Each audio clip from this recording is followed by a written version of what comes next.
Once the sweet perfume began to waft through the crystal-clear darkness, the villagers hurried off the cobblestone streets and hid themselves in nearby homes. The fragrance had always been part of the history of this village.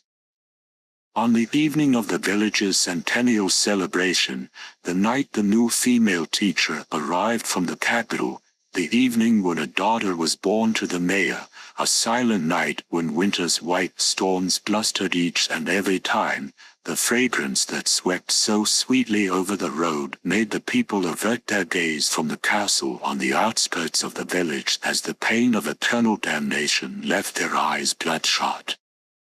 Why did the wind have to blow through town? People prayed in earnest for the aroma to be gone and waited expectantly for the dawn.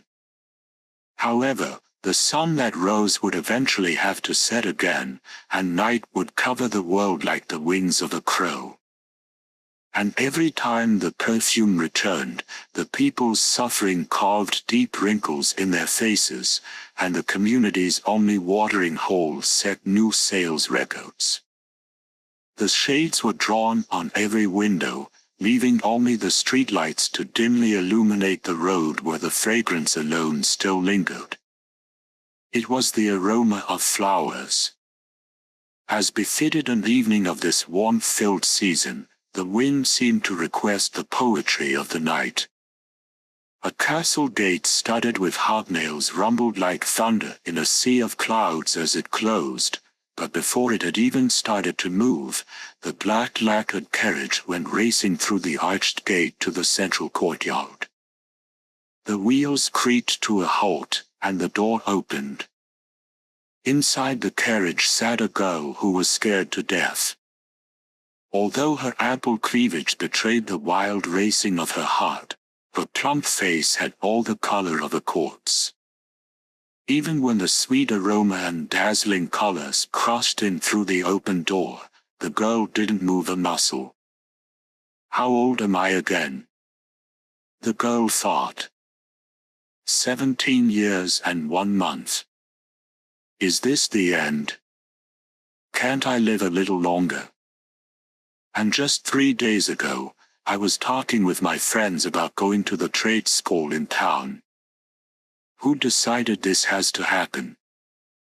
Who chose me? Get out, said a voice like steel from beyond the door. It must have been one of those that had been sent to get her. At the urging of an eerie aura and a will that would brook no resistance, the girl headed toward the door. The carriage steps had already been extended. As her nostrils filled with the fragrance and her eyes were met by a brilliant wash of colors, the girl suddenly felt as if she'd been swallowed by an abyss. Go straight that way, a voice told her, the speaker apparently pointing directly ahead. As the girl tottered forward, her mind was already half blanked. She simply kept walking. Although she felt something prick at her cheeks and her exposed arms, it didn't bother her. When the girl finally halted, her breathing was terribly ragged, and not merely because of the distance she'd walked. Her almost non-existent consciousness had detected a faint figure standing directly ahead of her. It approached her like a beautiful mirage. The sight of the woman in a dress left the girl frozen with fear, but much to her own surprise, the girl also felt a vague fascination. She knew what was going to happen. When she saw that the dress was white and she hazily made out the woman's face, the girl then shut her eyes. What would she do if the woman who'd come to suck her blood was some hideous noble? She knew them from the masks she'd seen at village celebrations. They were monsters, mentally and physically warped. The girl was seized by both shoulders, and a sudden chill spread through her like ice. That, and a sweet perfume. But before she noticed that the latter was actually the breath spilling from the woman, the girl lost consciousness completely. Even as pale fangs punctured a tragically thin carotid artery, she remained completely still. As the girl's head fell back and she went limp, the woman gently laid her body down on the stone road, then turned around. When she'd taken a few silent steps, there were suddenly footfalls behind her and she detected a presence thoroughly unsuited to this place. "You goddamned monster."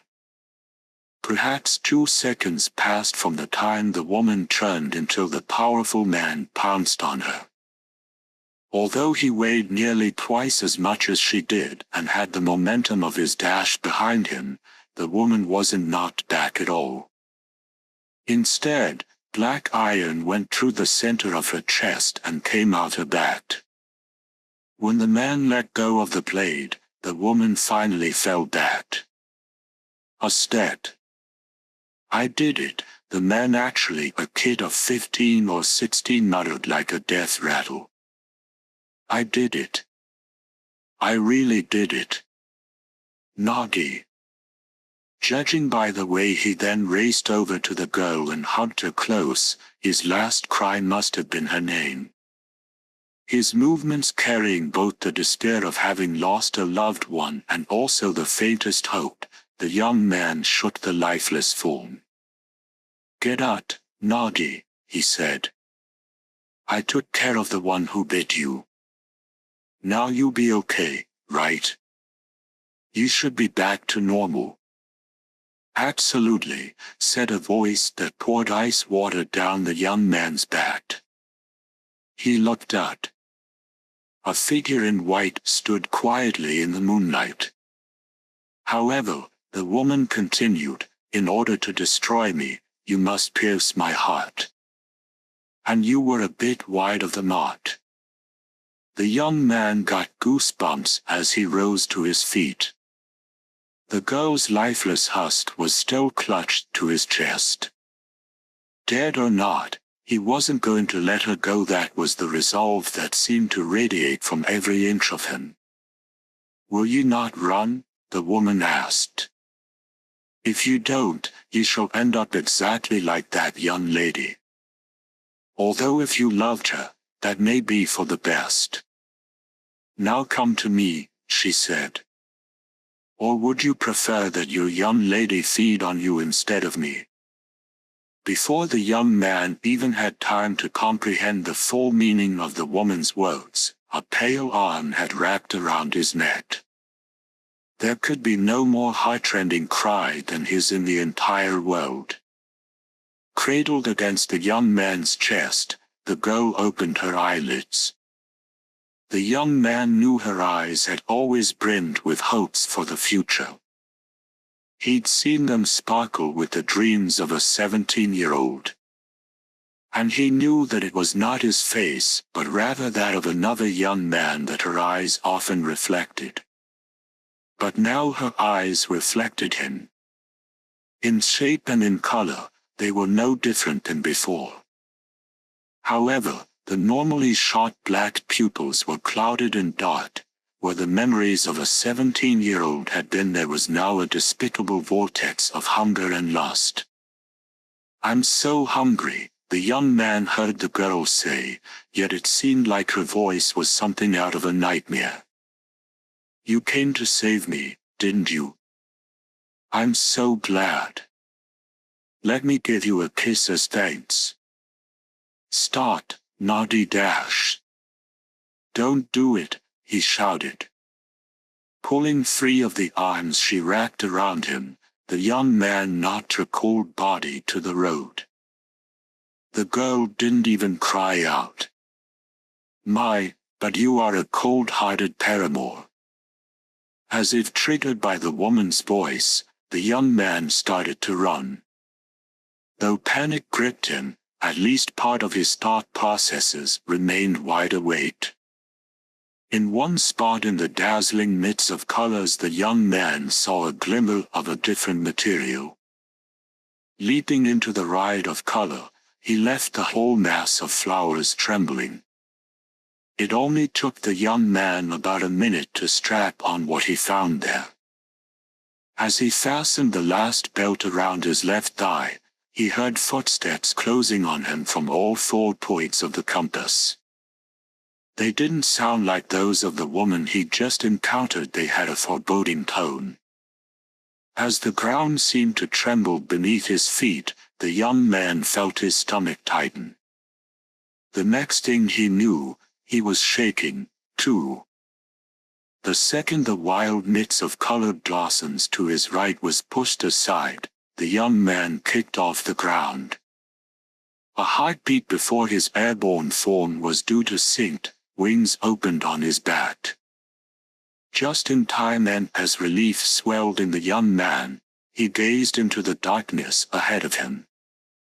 Nothing could have possibly felt better than to be gaining altitude like this. He looked down. Far below him were scattered pinpricks of twinkling light. In contrast, a heavy shadow fell across the young man's heart. He'd never be safe here now. But where could he go?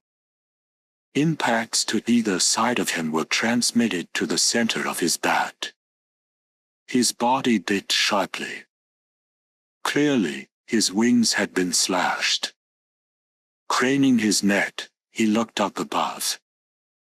Although it was pitch black out, the crimson armor he saw there was branded into his retinas. Don't tell me he can fly, too. Although the young man madly attempted to pull back on the lever he gripped, the wire that relayed the movements to his wings seemed to have been severed, and his descent didn't start. Do you have any idea what you've done? A voice called out from above him. Was it following him down? Your life alone will not be enough to atone for the crime of raising your blade against our princess, the voice continued. Look back from the hereafter and watch what results from your reckless actions. Suddenly, the young man felt the base of the wings tear free from his back. Without a peep, he plummeted straight down, dropping into an endless abyss. Unable to lose consciousness as the wind howled in his ears, he found a dull band of silver growing in his field of view. It was a river that stretched like a ribbon far below him. The road was just wide enough to allow 2 farm vehicles, which were relatively rare in these parts, to pass each other. Going east, it led to the village of Sackley, while to the west it hit the dusty highway. Verdant waves flowed to either side of the road. Prairies and wind. As the high stalks of grass bowed in succession, they seemed to be passing something along. The name of the distant rulers of this world. Their lost legends. Or perhaps the tale of the current dictator whose manor stood on the outskirts of the village. And the situation in the trio of wagons racing madly out of town. And the reason the horse-lashing farmer and everyone in his family had fear burned into their tense faces. How far they left to go, cried the farmer, working the reins on the lead wagon. If we reach the highway, they won't give chase, since that's outside their domain. Hannah, what's it look like back there? The 2 Max and Jari's wagons are both doing well, replied his wife, who'd leaned out from where she was riding shotgun. Drawing the little boy and girl she held closer with her plump arms, she added, at this rate, we'll be fine, dear. It's too early to say. We've still got half to go. This is where we brave the fires of hell. I don't know if the horses will make it or not, he said, the words coming out like a groan. But any further comment was cut short by a shriek from the farmer's wife. 30 feet ahead, a horse and rider draped in crimson bounded onto the road from the high grass on the left. The farmer didn't even manage to pull back on the reins. In an attempt to avoid the horse and rider that seemed to be ablaze, the team of 2 steeds made a sudden turn to the right. Packed with all of the family's worldly possessions, the wagon couldn't follow the animals around that sharp curve. The wooden tongue that connected the wagon to the team twisted, and the body of the wagon tilted as it did. The tongue snapped in midair, and the vehicle threw up a cloud of dust as it rolled. Without so much as a glance back at the rumbling of the ground and the tableware that was being thrown everywhere, the horses kept galloping toward the promised land of freedom. The Tumak and Jari families narrowly avoided crashing their own wagons. Desperately whipping the hindquarters of the halted animals and tugging on the reins, they tried to turn back the way they'd come. It didn't look like they would even try to help their friends who still lay on the road with their toppled wagon. "It's the Blue Knight," Jari's son exclaimed, his cry of despair rising to the fair sky. The road they needed to take home was now blocked by the blue horse and rider that stood about 15 feet from them. However, the rider's hue was not that of the pristine heavens, but rather the dark blue shade of the depths that led to the unsettling floor of the sea, the blue of freezing cold water. With the sun still high in the sky, an air of deathly silence and immobility settled over the 3 families there on the stark white road. "Where do you think you're going?" said the one in front of them, the crimson rider on a horse of the same color. The people had called his compatriot a knight, and he, too, was sheathed in armor from the top of his head to the tips of his toes. His breastplate was wide, the pauldrons and vambraces were fit as a tree trunk, and he was so tall people would have to look up at him whether he was on horseback or not. If he were to ride out onto the battlefield on his similarly armored mount, he'd be such an imposing sight it was likely the very demons of hell would recoil in horror. On his back were 2 pairs of crossed long swords, 4 blades in all.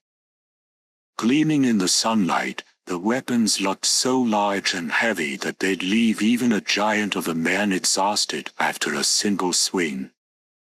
"I believe we made it quite clear that it's been decreed no one is to leave this domain," said the Blue Knight. He was such a deep, dark shade of blue that he seemed to drain the heat from the rays of the midday sun and make the light drift away in vain like soap bubbles. "Not a single soul will be allowed to flee from the village where that little bastard wounded our princess," he continued. "You should consider yourselves fortunate we didn't slaughter the whole community out of hand. But then, there's no need for any of you to concern yourselves with that business any longer. The states await you." A thin sound like a note from a broken flute split the air in a short, fat old woman clutched at her chest as she fell Mr. Jari's elderly mother. The rest of the family consisted of Jari and his wife, their 19-year-old son, a 16-year-old daughter, and another daughter aged 12. As for the Tumaks, there were 6 of them, the husband and wife, Mr. Tumak's mother and father, and a 5-year-old son and 3-year-old daughter. No one seemed to be paying any attention to the old woman, who'd suffered a heart attack out of sheer fright. Their eyes were trained instead on death as it stood barring the way before them and behind them in the form of knights of flame and water. Their fate was inescapable. The 2 armored knights turned to the sides of the road, turned toward the 15-foot stakes that were driven into either side of the road at roughly 3-foot intervals. Oh, they ran on endlessly, too numerous to count, and on their shortened ticks shook the stark white bones of the impaled. Apparently the stakes were quite old, and less than 1 in 10 still had skeletal remains hanging from it. And in most cases, those were just the spine and rib cage, while the arms, legs, pelvis, and skulls lay sadly at the base of the stake as part of a fairly large mound of bones. However, while the families stood there as if their lives had already been lost, the corpses staked to either side of them were almost completely intact, their rags dancing in the wind and the eye sockets in their skulls aimed at the road like soul-swallowing caverns in the land of the dead. They cast a deep spell of silence. The two knights closed the gap. "Help!" someone shouted. A flash of crimson cut off the cry. The grass swayed in waves. It seemed to speak of shock and destiny. Mr. Trumac's aged father looked down at his chest. Blue steel ran right through him. Trumac's wife looked down at hers as well. The blood-stained tip of a weapon stretched from it. The weapon that had impaled the two people as they stood back to back had to be more than 8 inches long, but it wasn't the blade of a sword. It stretched more than 3 feet from the old man's chest before coming to a guard that was twice as big around as a man's fist. The hilt then sloped upward for another 6 feet before disappearing into a blue gauntlet, and it extended another 3 feet beyond the knight's little finger. Though the gigantic warrior was over 6.5 feet tall, how could he wield a 15-foot lance with such skill? Both the weapon's tip and its metallic hilt were etched with elaborate designs. Altogether, it must have weighed at least 200 pounds, and probably more than 400. The weapon bent supplely. The blue lance flexed upward, and the two victims were launched into the air like they were on springs, and came right down on the stakes as if they'd been aimed. The old bones turned to powder and flew in all directions as the new victims were run through the heart. Although our princess instructed us to wait before meting out any additional punishments, we, the 4 knights of the Diane Rose, cannot allow this to pass. We were just beginning to get frustrated when you were good enough to try and escape. Although this is all in sport, you should provide a slight diversion." As if driven by the Blue Knight's words, those gathered started to run. But the Red Knight was in front of them. A crimson wind dusted between the fleeing people. Still, they ran right by the sides of the Red Knight. Even though their heads had fallen off 5 or 10 feet back, they didn't start sprinting. Another gust of even redder wind shot out from the ground to the sky, blocking the people and knights from the rest of the road. Ungrateful insects. This is the price you pay for your foolish actions. Before the knights bellowing with laughter, Jare's wife and Trumac's son had fallen to the blood-soaked road. The pair hugged each other tightly. "So, which of you shall I?" the Red Knight was saying when there was suddenly the shrill whir of engines approaching from the village at a frantic pace. It sounded like more than a few.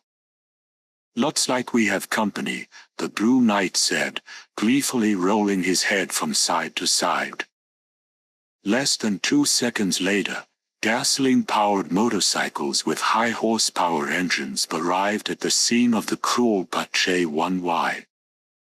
While their engines remained running, a white-haired figure hopped off the back rack of the lead bike. He was an old man with a cane. "Mayor Torst is my name, and..." The reason his voice died as he was making his introduction was because he'd just seen the grotesque corpses that littered the road. The riders of the roughly 10 motorbikes were speechless as well. "What the hell is this?" said the rider of the bike that had carried the mayor, spitting the words one by one. Although he was more than 15 feet away, The Blue Knight must have had unnaturally keen ears, because he then looked at the rider and muttered, "A woman? So what if I am?" Stripping off an apparently homemade cloth helmet along with her goggles, the rider was then revealed to be a beautiful young woman with a slight pinkish flush. Her hair was cut shockingly short, and her eyes were ablaze with anger. "What the hell?"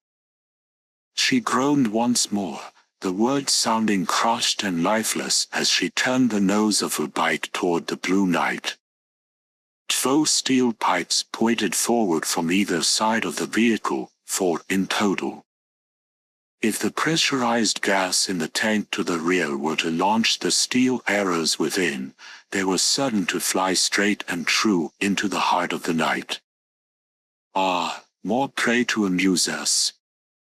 And this one lots to have a little fight in her," the Blue Knight replied, his mere words freezing the atmosphere again.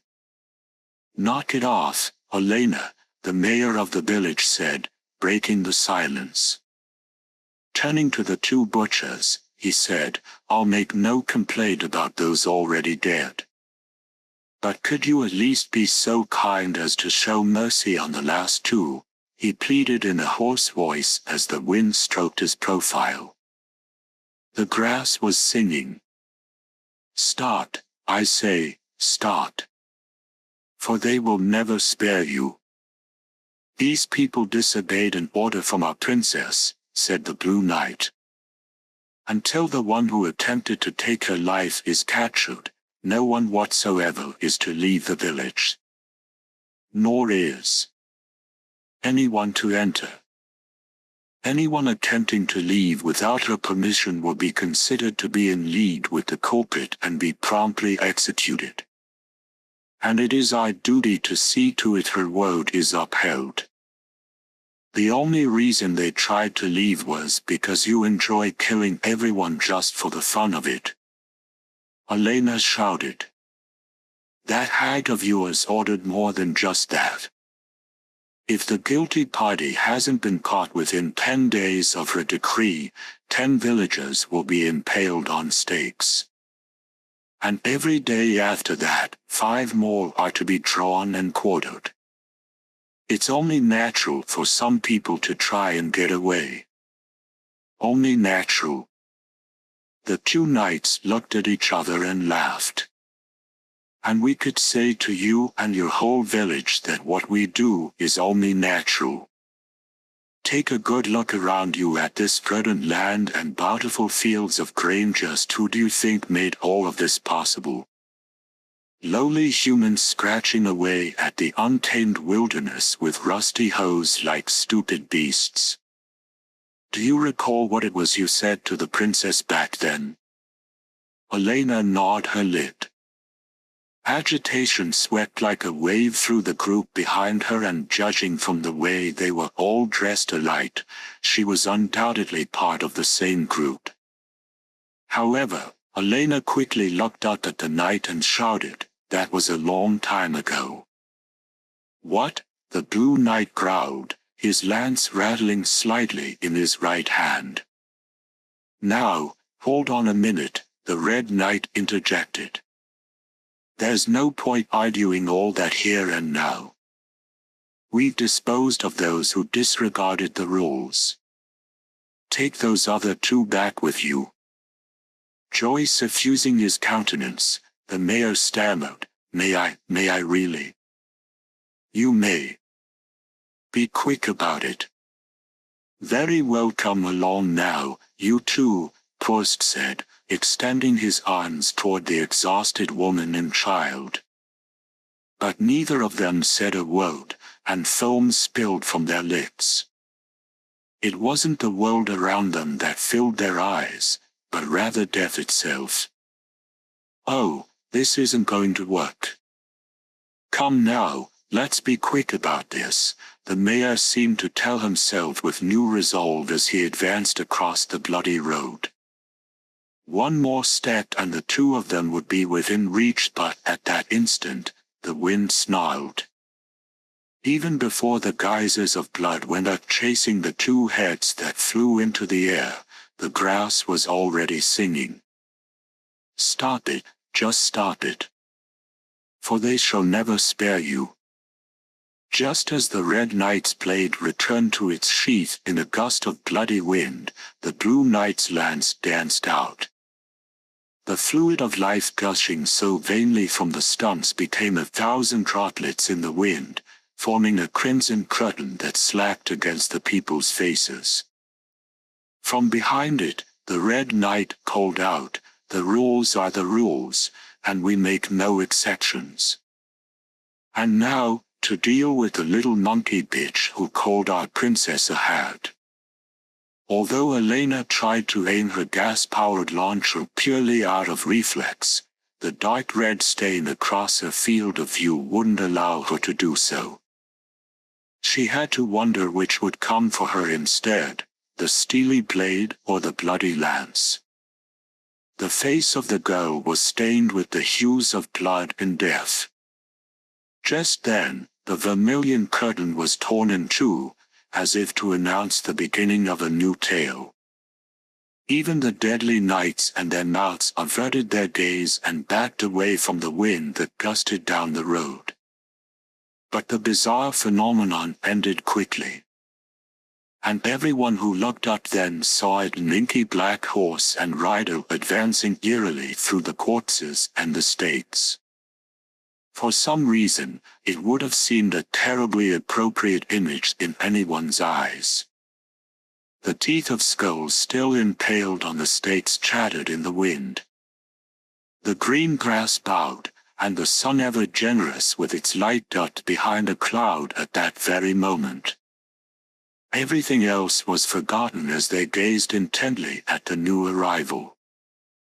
About 10 feet from the red knight the rider came to a halt. The face below the traveler's hat was not of this world. It was unearthly in its beauty. Even the wind died out, as if it, too, was awestruck. "Clear the way," said the traveler. "And just who are you?" asked the red knight. "This is our mistress's domain. No one may enter. Leave at once." However, didn't the knights currently have orders to kill any intruders on the spot? What did these merciless killers sense in the young man before them? "The village of Sacre lies ahead, doesn't it?" "I have business there," the young man said, not seeming the least bit hesitant. His long hair fluttered in the breeze. "Oh, so you want to die, do you?" the blue knight said to him. "What's the matter, red knight?" he then asked his comrade. "Have this man's good looks got the better of you? If that's the case, I'll handle this." Needless to say, he was joking. The blue knight knew better than anyone the skill of his crimson compatriot, as well as his cruelty and his valor. And that was why it was only natural that he was dumbstruck when the red knight called him, "You're welcome to try." "What?" the blue knight asked in return, but that was only after the space of 2 breaths had passed. "I leave him to you. Give it a try." The reply had certainly come from the red knight. And the crimson rider had even fallen back to the edge of the road. The mayor, Elena, and the pikers all just stared, dumbstruck. One of the 4 knights of the Diane Rose was backing down. Was this some sort of waking nightmare? As if nothing at all had happened, the young man gave a kick to his mount's flanks. He advanced without a glance at the headless corpses still locked in an embrace or the mayor that stood beside them, but the blue knight was waiting up ahead. As they watched the distance dwindle between the 2 figures, the mayor and the others wore strangely calm expressions. Finally, normalcy had returned to the world. Finally, the blue knight would fight. That was what they honestly believed. That's how unnatural it had been for the Red Knight to let the young man in black pass. The Blue Knight adjusted his grip on his lance. There was 15 feet between them. The green grass twisted plaintively, singing a song. "Halt, I say, halt. Or one of you shall die." 10 feet. The Blue Knight's horse whinnied loudly, as if trying to repress its urge to bolt. Dark clouds crowded the sky. 5 feet now. The Red Knight suddenly looked over his shoulder out at the grassy plains. "Hold," he cried. "His Honor the Black Knight is on the way." Another figure on horseback was galloping toward them from the farthest reaches of the emerald expanse. As his name implied, the knight on the horse's back was encased in black armor. Even if the Red Knight hadn't referred to him as his honor, the sight of him streaking through the sea of grass with thundering hoof-beats and bounding onto the road suddenly had all the impact of an iron spike of immeasurable weight. The young man halted his horse, too. Tilting his onyx helm to survey the carnage, the knight spat, "How callous! Are you idiots responsible for this?" His voice was also as heavy as iron. "I resent that remark, sir," the Blue Knight declared. "Silence," the Black Knight roared like the crashing of the distant sea, and with that single word the other two stilled. "I have no objection to you killing those who flee," he went on to say.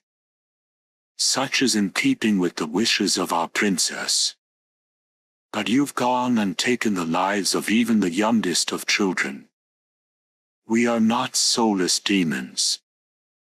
Mr. Mayor, our princess is sure to make reparations for the children at a later date. See to it that no one else discards their life in such a manner again." The old man bowed his head without saying a word. Then the sound of hoof-beats reached the ears of all present. Incredibly enough, the young man in black had continued riding on. Bold, perhaps even impudent, the move was so far from expected norms that the Blue Knight and Red Knight could only watch mutely as he went. "Wait," the Black Knight called out. The traveler in black kept going. Perhaps expecting as much, the knight in the jet-black armor didn't have a note of wrath in his voice as he said, "I would have your name." At that point, a single ray of sunlight poked through the clouds to illuminate the young man's face. His fairly bloodless complexion was given a rosy hue. That was how beautiful he seemed. Gasps arose from those on the road, and a murmur rumbled through them like the tide. Elena was the first to make a sound, with her compatriots following suit after. "I'll remember that name," the Black Knight called out.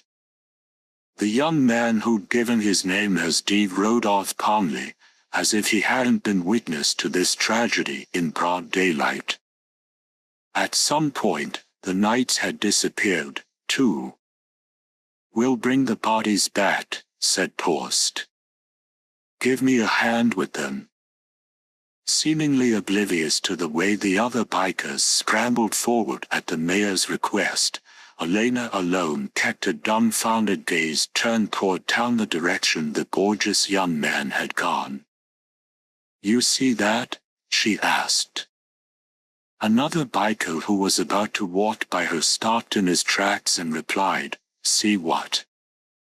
"They didn't make a move against that guy," Elena said as if she was still dreaming. Perhaps she was. 3 of the Diane Rose Knights, and they were practically cowering, and couldn't even draw on him. He might be the guy to do it. "He could save us all," the girl muttered, her tightly clenched fist making her resolve abundantly clear. Beside her, the grass whispered, "What's that you say?" The young man's visit couldn't help but cause a great sensation in the tiny village. People stopped in their tracks and stared as Dee rode down the street. Dazed, they continued to stare off in the same direction for a long time after he'd gone. Every single person with a scarf around their neck pressed down on it with terrible embarrassment, and then hummed their head. "I wonder which inn he'll be staying at," women muttered, irrespective of age.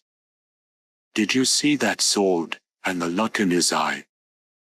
"There's nothing ordinary about him," the men said to each other.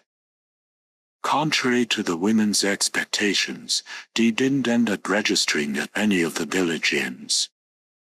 Halting in front of a house on the outskirts of town, he got off of his horse and rapped on the door with a knocker fashioned from animal bones.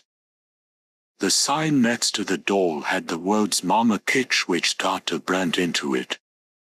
After a moment, an elderly woman's voice from behind the door asked, "Who is it?" "A traveler," Dee replied. "Are you Mama Kitch?" "Just ask anyone." "I have a message from your grandson." In the middle of her heavily wrinkled face, her eyes opened as wide as they'd go.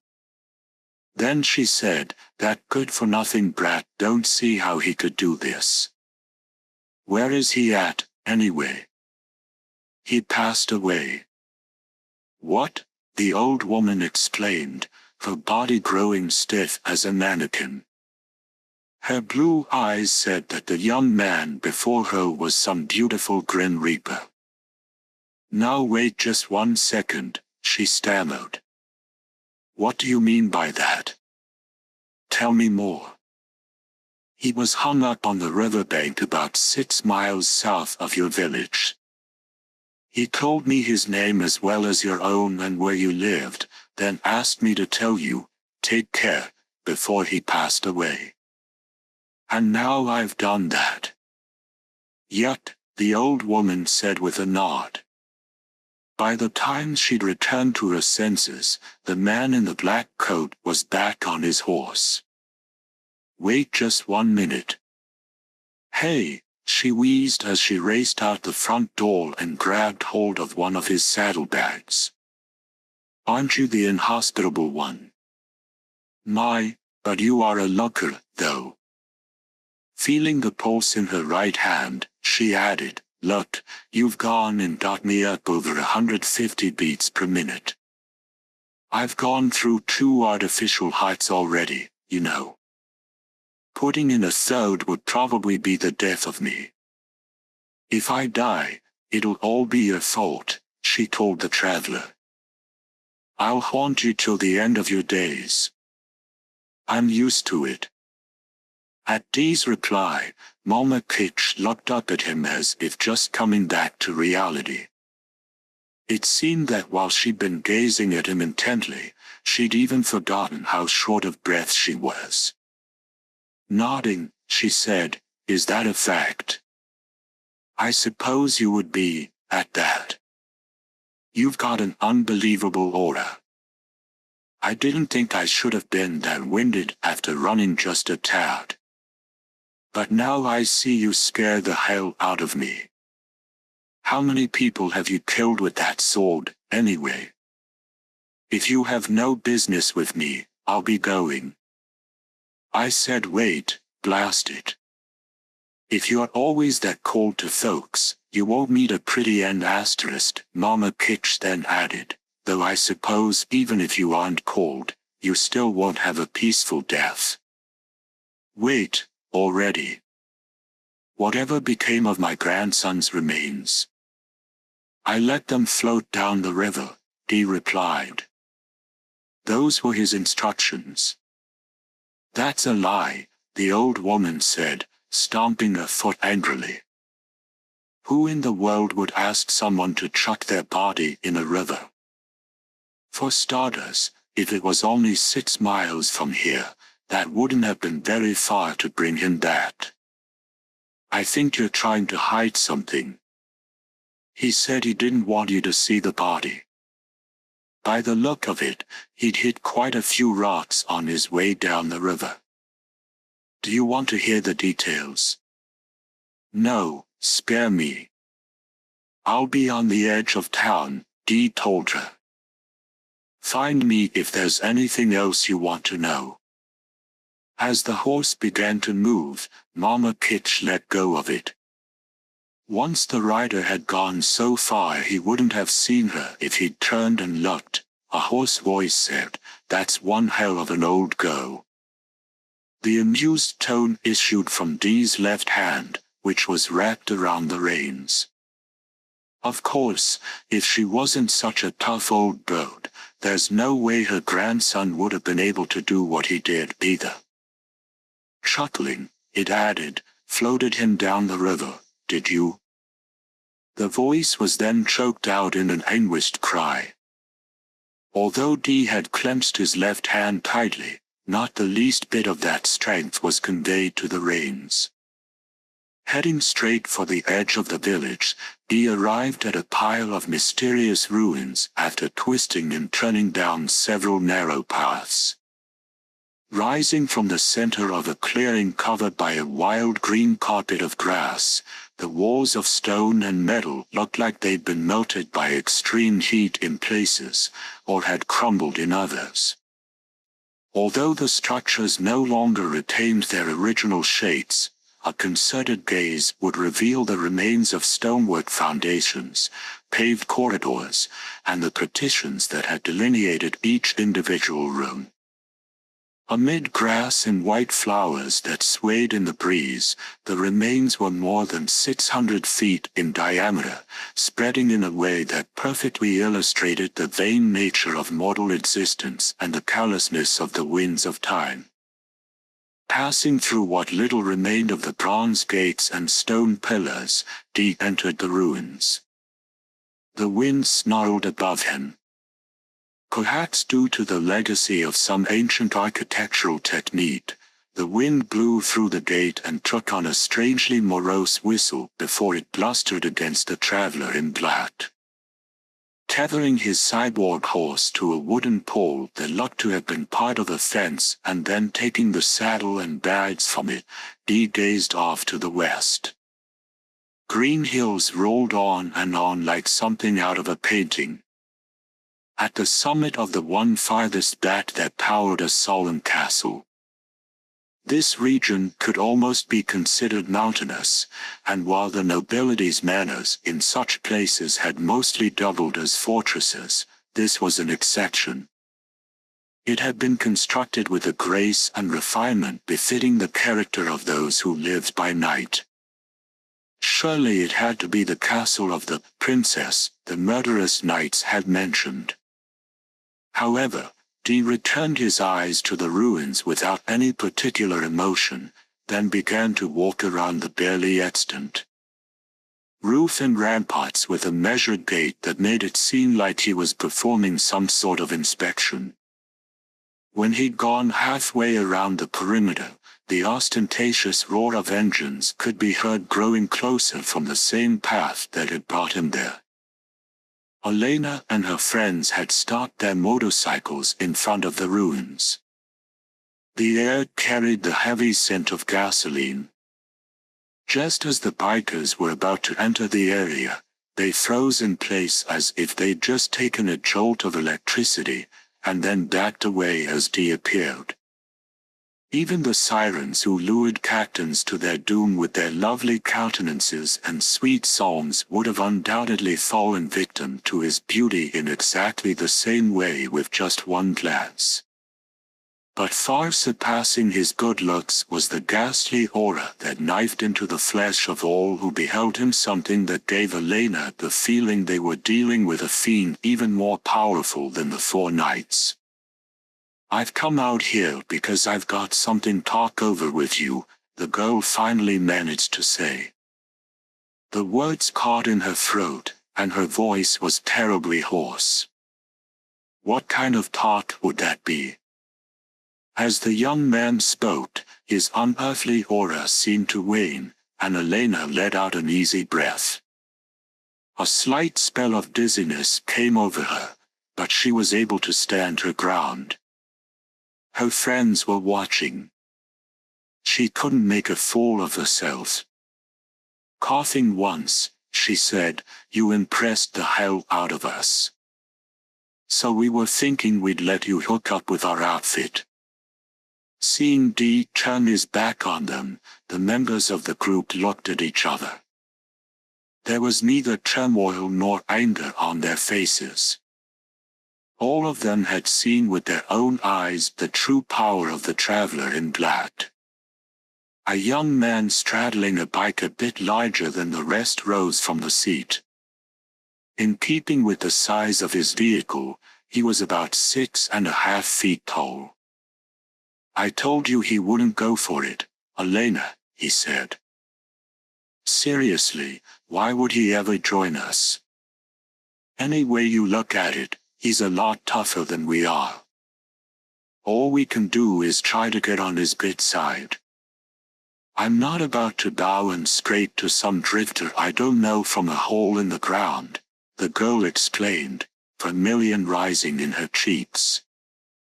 Pressing her lips into a hard, straight line, she continued, "Everyone, head on over to Grau's bar. I'm gonna stay here and hash this out." "Hey now," the giant shot back. "Just who's the leader here, Stoll?" "You are. And I don't think anyone here questions that. It's just, this time dash. This time I'm in over my head, so you thought you'd shoot your mouth off.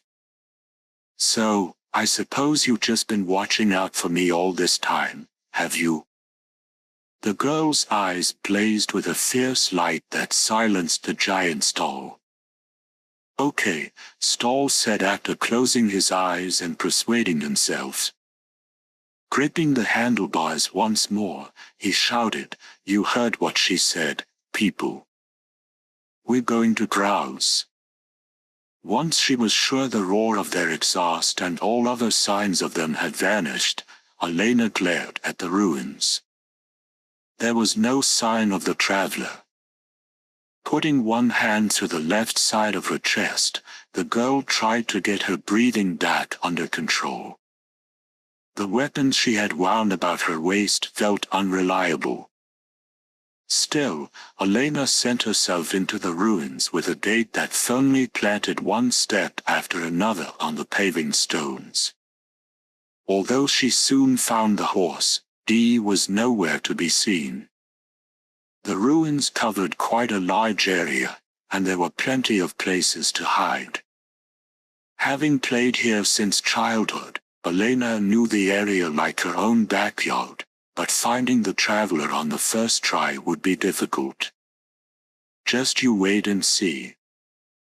I'll show you what you get for ignoring me." As she spoke, the right hand that had rested on her hip came out, and a streak of black shot out and wrapped around one of the ruined stone beams. A second later, Elena was swinging easily into the air. From the top of the highest beam some 30 feet up she commanded a view of the whole ruins.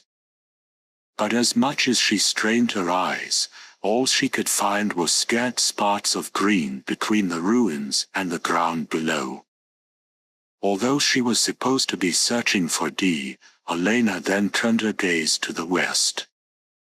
Even before her eyes had focused on the manor, her lips twisted and her teeth gnashed. Just as her anger was approaching its peak, a voice called out behind her, "Don't even think about it." The fact that it took Elena a full second to turn in amazement showed just how angry she was. A metallic clatter resounded from her right hand, and out of her fist spilled a long, thin chain. With a weight the size of a small stone at one end, it was this same chain that had allowed her to swing up there. The young man of unearthly beauty who stood behind her was met by a razor-sharp gaze. "These ruins haven't done you any harm," said Dee. "Well, I'll take it out on you, then," Elena replied as she toyed with the chain in her hand. She must have had nearly 50 feet of it wrapped around her trim waist. It wasn't the sort of thing they taught girls at finishing school. If Dee hadn't come out when he did, she probably would have broken some of the beams or knocked a hole in the ceiling. "You've been a real jerk," the girl continued. "And just to clear something up, if you think we're afraid of those lousy knights, you couldn't be more wrong." "What do you want?" asked Dee. The wind fluttered the hem of his black coat. Some of its threads were loose, and the lining was visible. The edge of the garment was badly frayed. "To do this," the girl cried. A whirring flash of black ripped through the wind to coil around Dee's arm and torso. "Ah!" Elena gasped, but the wind devoured her cry. Stunned, she stared at the tree branch her weapon was wrapped around. Dee must have had it ready all along. No doubt he'd figured out earlier what kind of weapon she carried. He stood in exactly the same spot as before.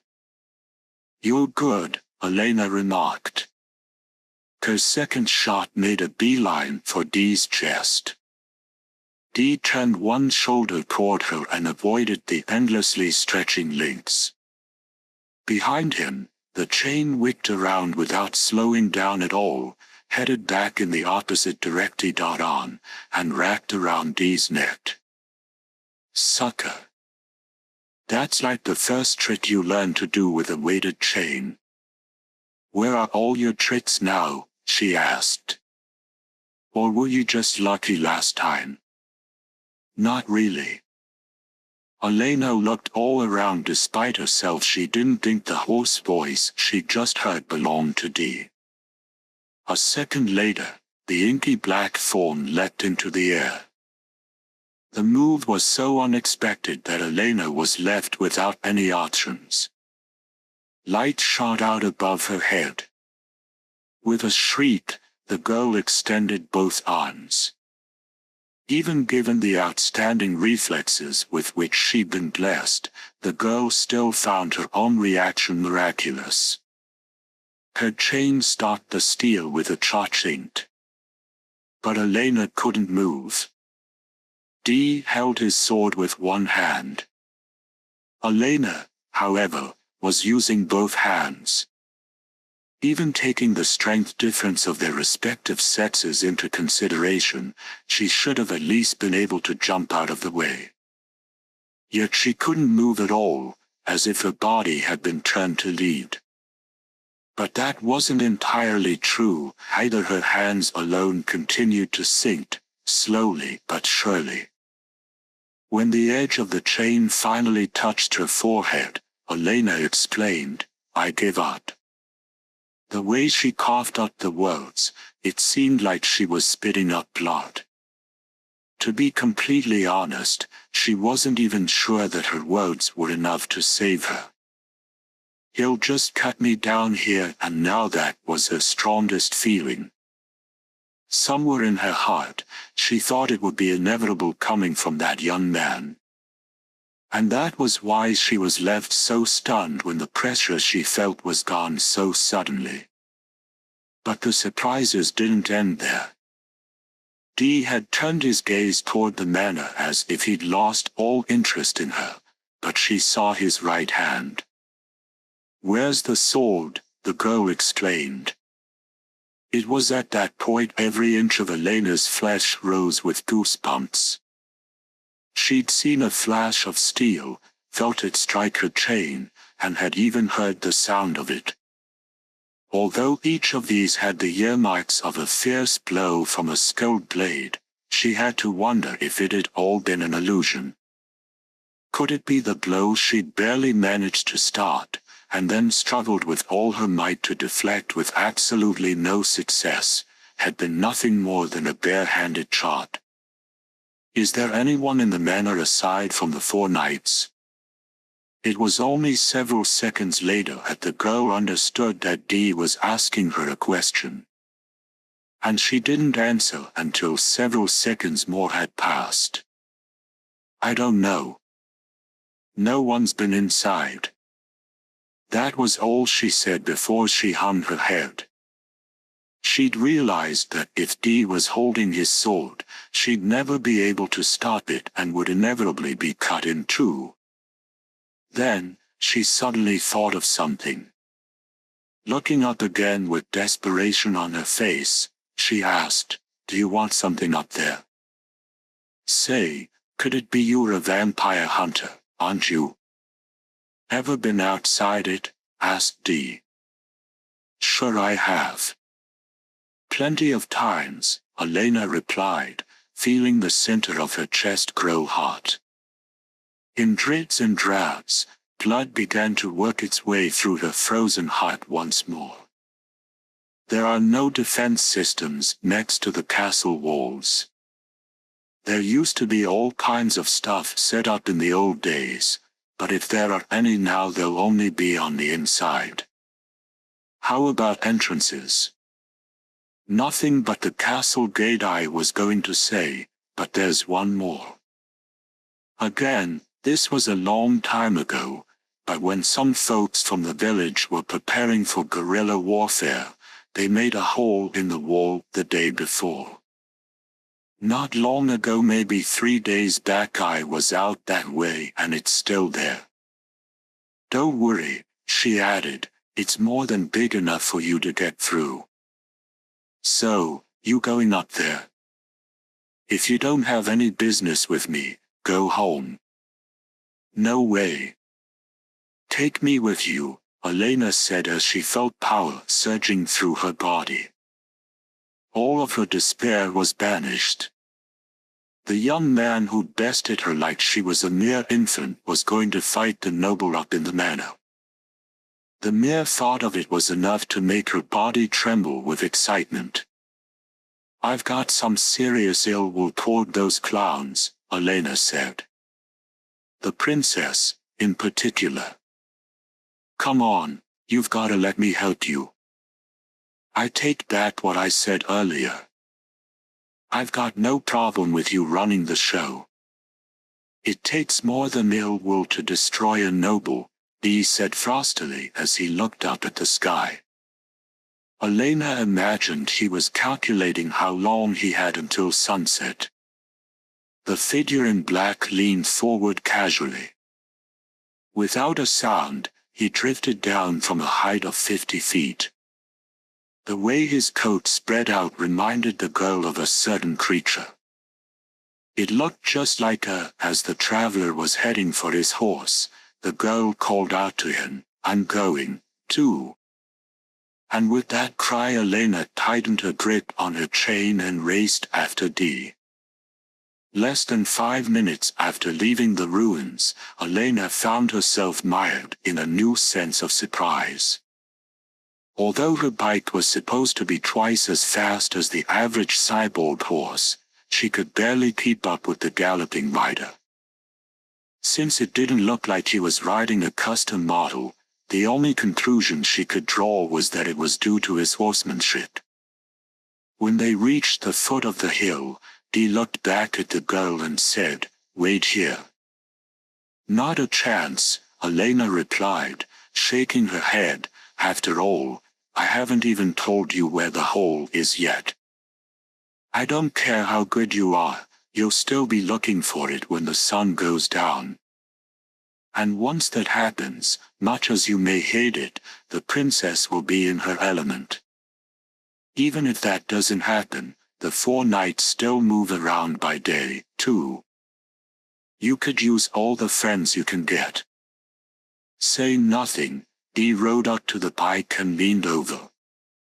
His left hand reached out and took hold of the handlebars. A second later, he let go and wheeled his horse around. He didn't lash his mount or give it the spurs. He simply rode on with the reins in his hands.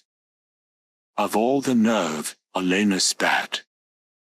But as she gave the accelerator a twist, her eyes bulged in their sockets. Her bike wouldn't budge. Although the engine was running, the transmission wasn't functioning. "You've gotta be kidding me," she grumbled. "I just tuned the damn thing this morning." Without so much as a backward glance at Elena as she wildly wrestled with the throttle, the black pair of rider and mount swiftly disappeared in the distance. "You're gonna pay for that, Buster," Elena shouted with all the anger in her heart. The layout of the grounds around the manor and the track said there were things Dee had committed to memory. Mazes, quicksand, flooding areas, spear-lined pits, swarms of monstrous insects. These were not the only death traps that might prove inescapable for invaders. The electronic brains that controlled everything surely maintained their constant vigil through the day, too. And even if someone made it through all of those defenses, the 4 knights would be waiting for him. This wasn't the sort of place anyone who valued his life would go. Dee advanced in silence. Suddenly the scenery changed. Greenery so dark it was nearly black seemed to have been utterly rooted out, leaving the reddish-brown soil exposed. Bereft of a single rock or tree or blade of grass, the tableau that stretched before him was one of relentless destruction and ruin. Without even a moment's hesitation, Dee rode right through the area. Soon he heard the sound of running water growing closer. After continuing on for another 5 minutes, the horse and rider found their advance blocked by a powerful torrent of water. Clear as glass, the river seemed to swerve away from the hill to its west where the castle loomed as it rushed along to provide water for the entire region. Further upstream, about 60 feet from the hunter's present location, a rope bridge spanned the river. 30 feet in the air, it stretched 3 times that length and ended the base of a steep slope that led directly to the castle gate. When he was just 15 feet shy of the bridge, a voice that Dee alone heard said, "This sure is fishy."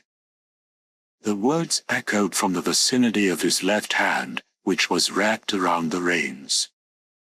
"The brush we came through earlier, this river, the bridge there rigged with all kinds of traps. That's what my gut's telling me." "What?" the hand then exclaimed. "You've already started across it. You just don't listen, do you?" Yet for all the objections and dissatisfaction the voice had carried, Dee crossed the bridge without incident and came to a path that ran like a tunnel through rows of trees with interwoven branches. The sun was blotted out, and shadows and light began to form a vivid mosaic on the rider and his horse. "See it starting already," the voice said. At the round exit from the sheltered pathway stood a crimson horse and rider. The air was tinged with omens of combat.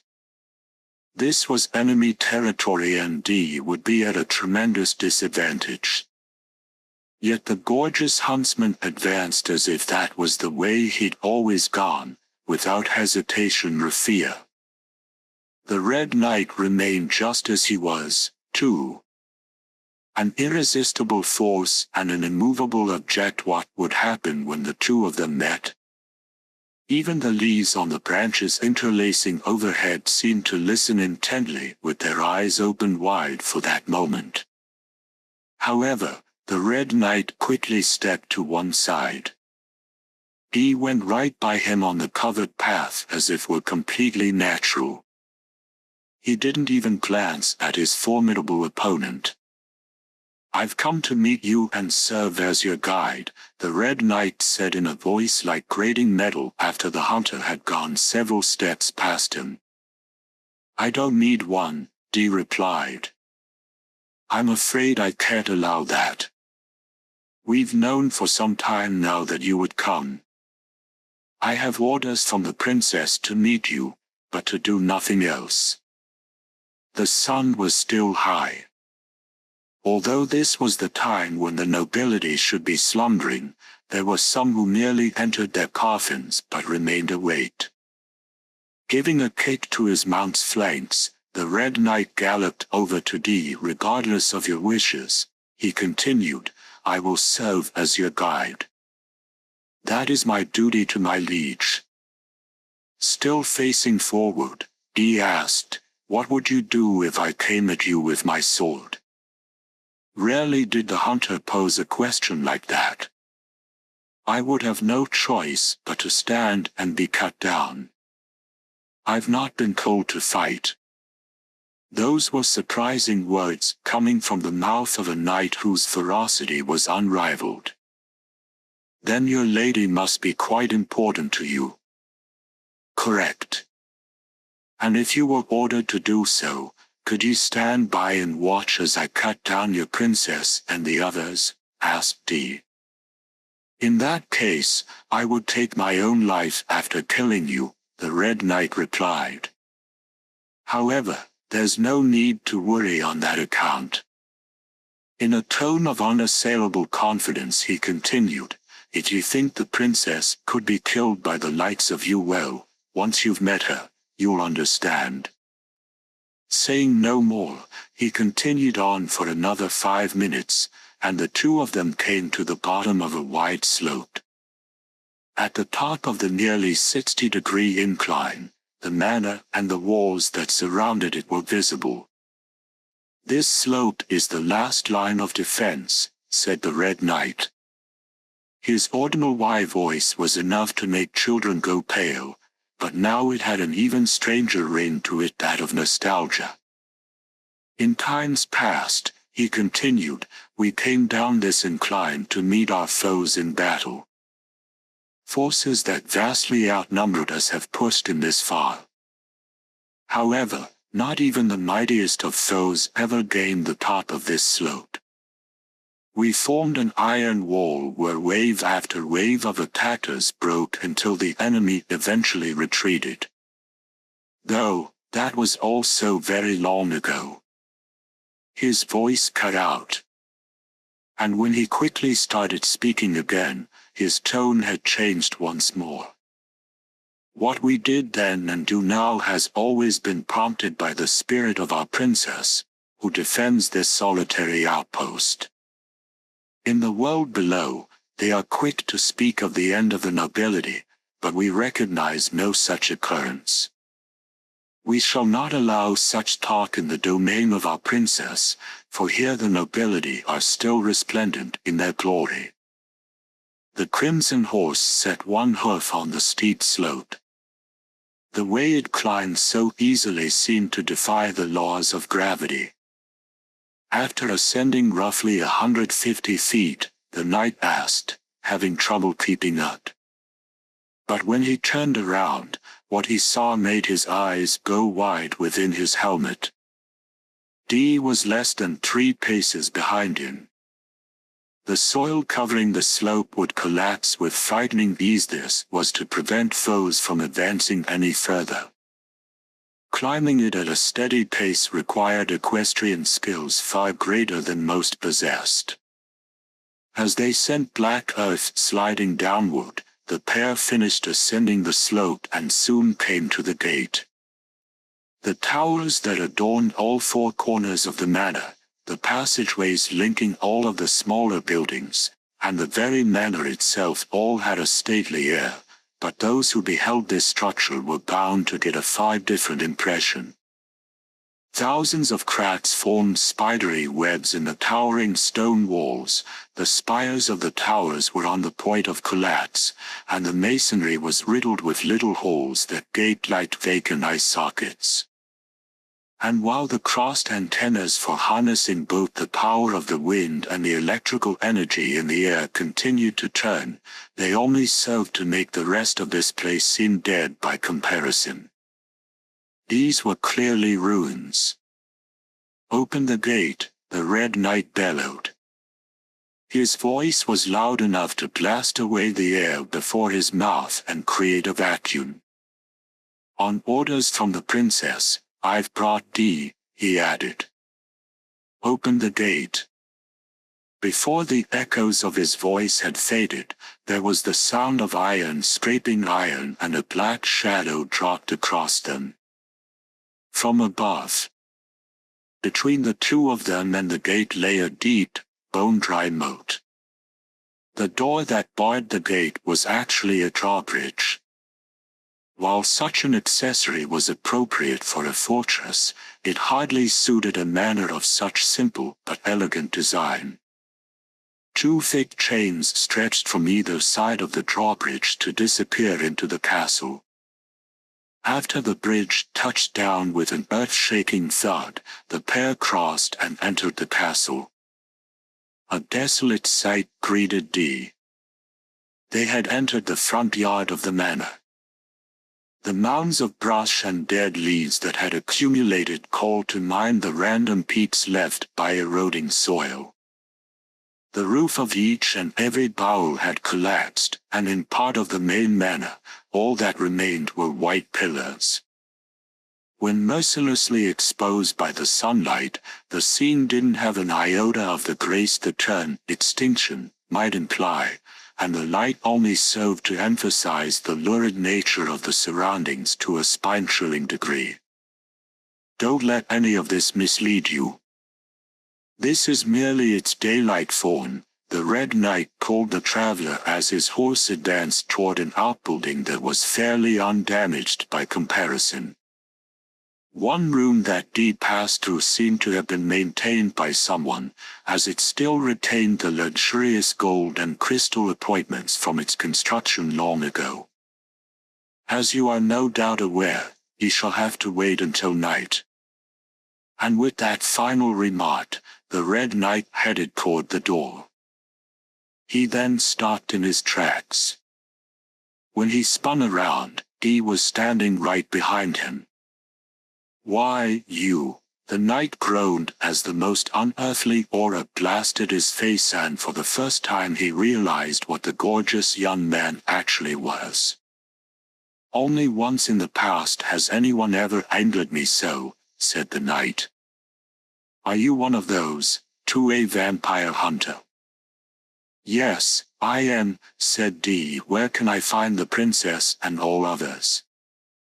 As Dee asked the question, both of his arms hung idly by his sides. He didn't have a single muscle tensed, and it was truly disconcerting. This was but one reason why he was someone to be feared. "Do you actually think I would tell you?" the Red Knight finally replied with a mocking laugh. "Will you cut me down? So be it. I should love to fight you. However, my princess has ordered me not to raise a hand against you even if you take your blade to me. At the very least, you will not pass this way. Dee, I shall see you again in the next world." The knight stood tall in front of the door, his chest thrown out with determination. He was a veritable Cerberus guarding the entrance to Hades. "Aren't you going to run away?" asked Dee. The Red Knight roared with laughter. "I don't believe I've ever even heard that expression before." Even if it might mean his own death, he seemed intent on watching every last movement of Dee's blade. But as the knight's eyes opened wide, their depths reflected a sudden flash of black. Seeing the giant lose consciousness from a thrust into the thinnest part of his armor, the gorget round his throat, Dee returned his sheath and the sword it still held cold his bat. "My, but he was a patient fellow," a low voice said with admiration from the hunter's left hand. The Red Knight didn't fall. He'd lost consciousness, yet was still standing there like a wrathful temple guardian. "Well, that's that. Mind if I asked you a question?" said the disembodied voice. "Are you gonna knock him over, or did you have something else in mind?" The voice cackled, but its laughter ended in a muffled cry. Clenching his left hand tightly enough to nearly break his own fingers, Dee kicked off the floor. The hem of his coat fluttering like wings, he soared like a mystic bird to the skylight 15 feet above him. Zogged. Several minutes later, Dee stepped into a hole in the manor proper. Even with the Red Knight unconscious, he still had at least 3 foes here. And although he had yet to see the last of the quartet, the 4th knight would be no common opponent if the skill of the others was any indication. The entranceway had been mostly intact, but the ceiling was crumbling in places, and pillars of sunlight slid down to the floor. Needless to say, Dee's destination was the grave of the woman everyone referred to as the princess. In many cases, a noble would have a solitary grave at the edge of some garden, while it was also common to find such resting places in the basement of the main building. So it only stood to reason that the hunter would search the manor before circling around to the gardens. Looking all around at the hole, Dee then proceeded to the door at the far end. Behind him, a voice like the tinkling of a golden bell said, "I'm so glad you could come." When Dee turned, his eyes were greeted by a hazy figure that glowed and shimmered. Although it was clear that it was a woman in a white dress, the flickering light seemed to be passing through some sort of polarizing prism, and the woman's face was left indiscernible. But even before Dee faced her, he knew what he would find. A hologram. It was unclear if her face was obscured because she thought this image quality would suffice, or because she didn't wish to be recognized. Perhaps it also meant that the princess was unsure what to make of Dee. "I'm the lady of the manor," she told him. "Call me Princess." Anyone who'd heard the reputation of the Lady of the Manor from the villagers in Sakri would have been thoroughly perplexed by her voice. Although she had a tone as refined as any woman in her 20s, she talked like a little girl. "The Black Knight tells me you didn't draw the sword from your back, but you still intimidated the Blue Knight and Red Knight. I like strong men. Be a dear and wait there a bit until I can meet you in the flesh. You can leave that room if you like, but even by day, this is a dangerous place to wander. I've had another room prepared for you further in. Go there if you like. Of course, if you're anything like I heard, I don't expect you to behave yourself at all." As you ordered, the Red Knight didn't draw his weapon, Dee told the projected image. "If I'd taken my sword to him, you'd have lost a valued retainer." Laughing heartily, she replied, "So, you take me for some cold-blooded villain who doesn't care a whit about the lives of my subordinates. As I just said, I think I know you. If you're the sort of man I think you are, you wouldn't cut down a defenseless person." The glowing image of the woman laughed loudly. "You can look for me, but you won't find me. And the Red Knight would die before he'd tell you anything. Walk around all you like. Soon our world will be here. I can hardly wait till then." And with her final word, the light winked out of existence. "Oh, she's good," the voice that rose from the hunter's left hand said with obvious interest. "She may talk like a dingbat, but she knew what you really were just from what her servants told her. She's a real wolf in sheep's clothing." Shortly, the voice added, "I'm really looking forward to meeting her, too." Dee didn't reply to that, but headed for the door to the back of the hole. Apparently he had no intention at all of abandoning his search. "I thought I told you to quit that," a voice called out from behind the hunter, stopping him. The light burned a faint shadow of Dee on the door. "You're a bit too insistent for such a good-looking man. Women don't like you peeking into their bedrooms. Wait until night. That's when beds get put to use anyway. But if you're going to keep at this dash..." Her words became a brief shriek. A small hole had opened in the chest of the glowing female fawn, but it immediately closed again. Her light-sculpted face turned and looked behind her. Quickly facing Dee once more, she asked, "What was that?" Apparently she couldn't even imagine that Dee would hurl a wooden needle at her. Seeming to recompose herself, she added, "To give me such a fright when I'm composed of no more than electrons, you must be an incredible man.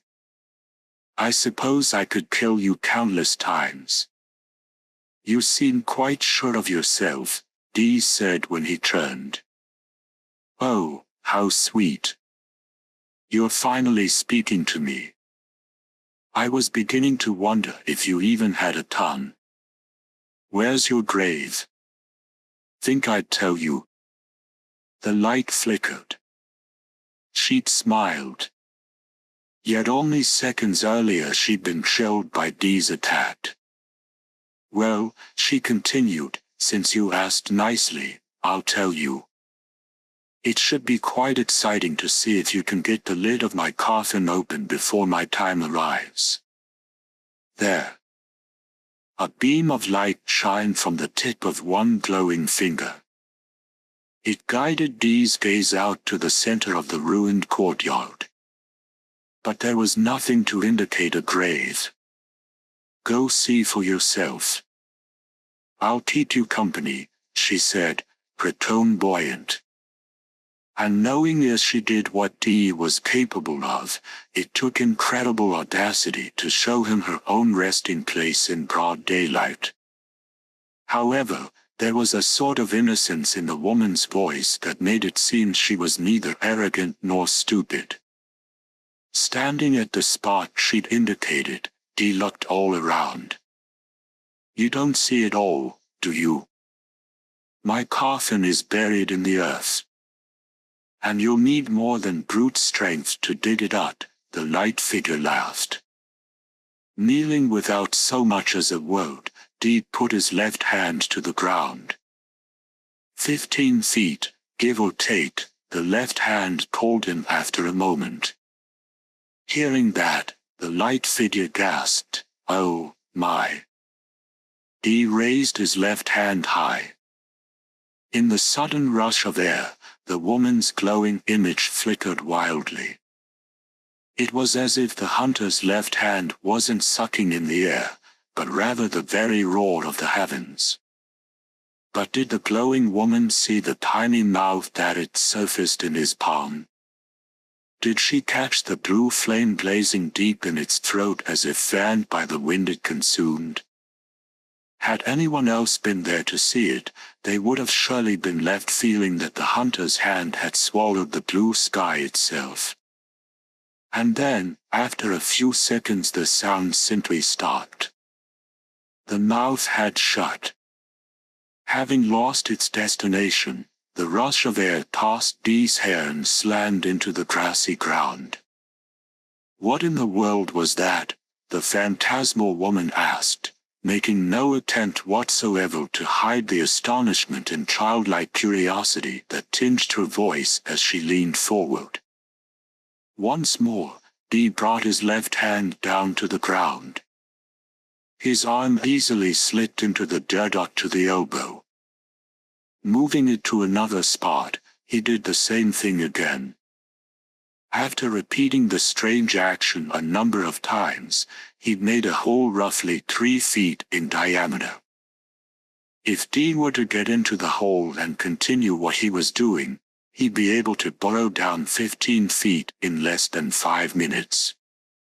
"You're tricky," said the glowing woman. "I didn't think you had anything like that up your sleeve.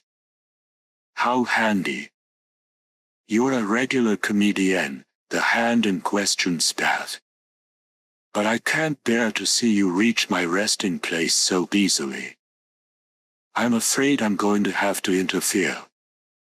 "Come out, I say," she cried in a voice as clear as crystal. But even though the woman spoke, nothing appeared. Stillness settled once more over the desolate ruin of a garden where the sunlight shared its blessings with the noble woman without prejudice. He stood up straight once more. He alone could sense something coalescing in the stillness. It had no lust for killing. In fact, it didn't seem to have any emotions at all. "Holograms," he said as almost a dozen figures surrounded him. Each was about 12 feet away. Warriors.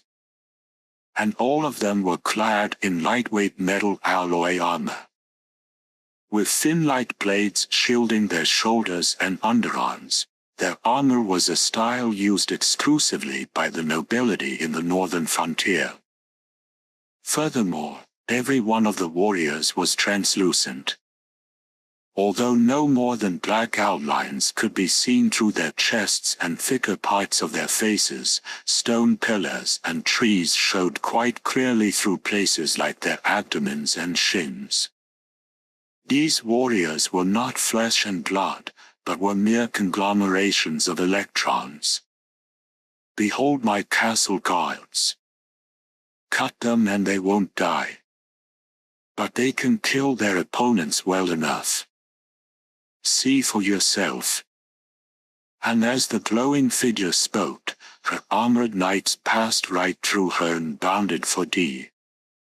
The two-handed great swords they swung down at the hunter had blades of more than 6 feet. Originally, the weapons had been intended for use against armored chargers and tanks.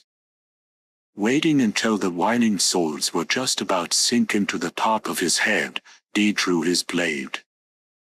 Although he definitely bisected the knight's torso, a pale line ran through the area in question and there were 2 or 3 ripples of what seemed to be electromagnetic waves, before even that faded away. Watching as her henchman rose effortlessly from the spot where he'd landed, the woman gave a hearty laugh and said, "I don't care if you are a vampire hunter, you can't very well cut down a collection of electrons." "But they can cut you," the mocking figure said, pointing to D's feet in a white stone that had been hewn into the work of a blade also composed of electrons. The hazy figures had grown clearer, for they'd just tightened the circle around him.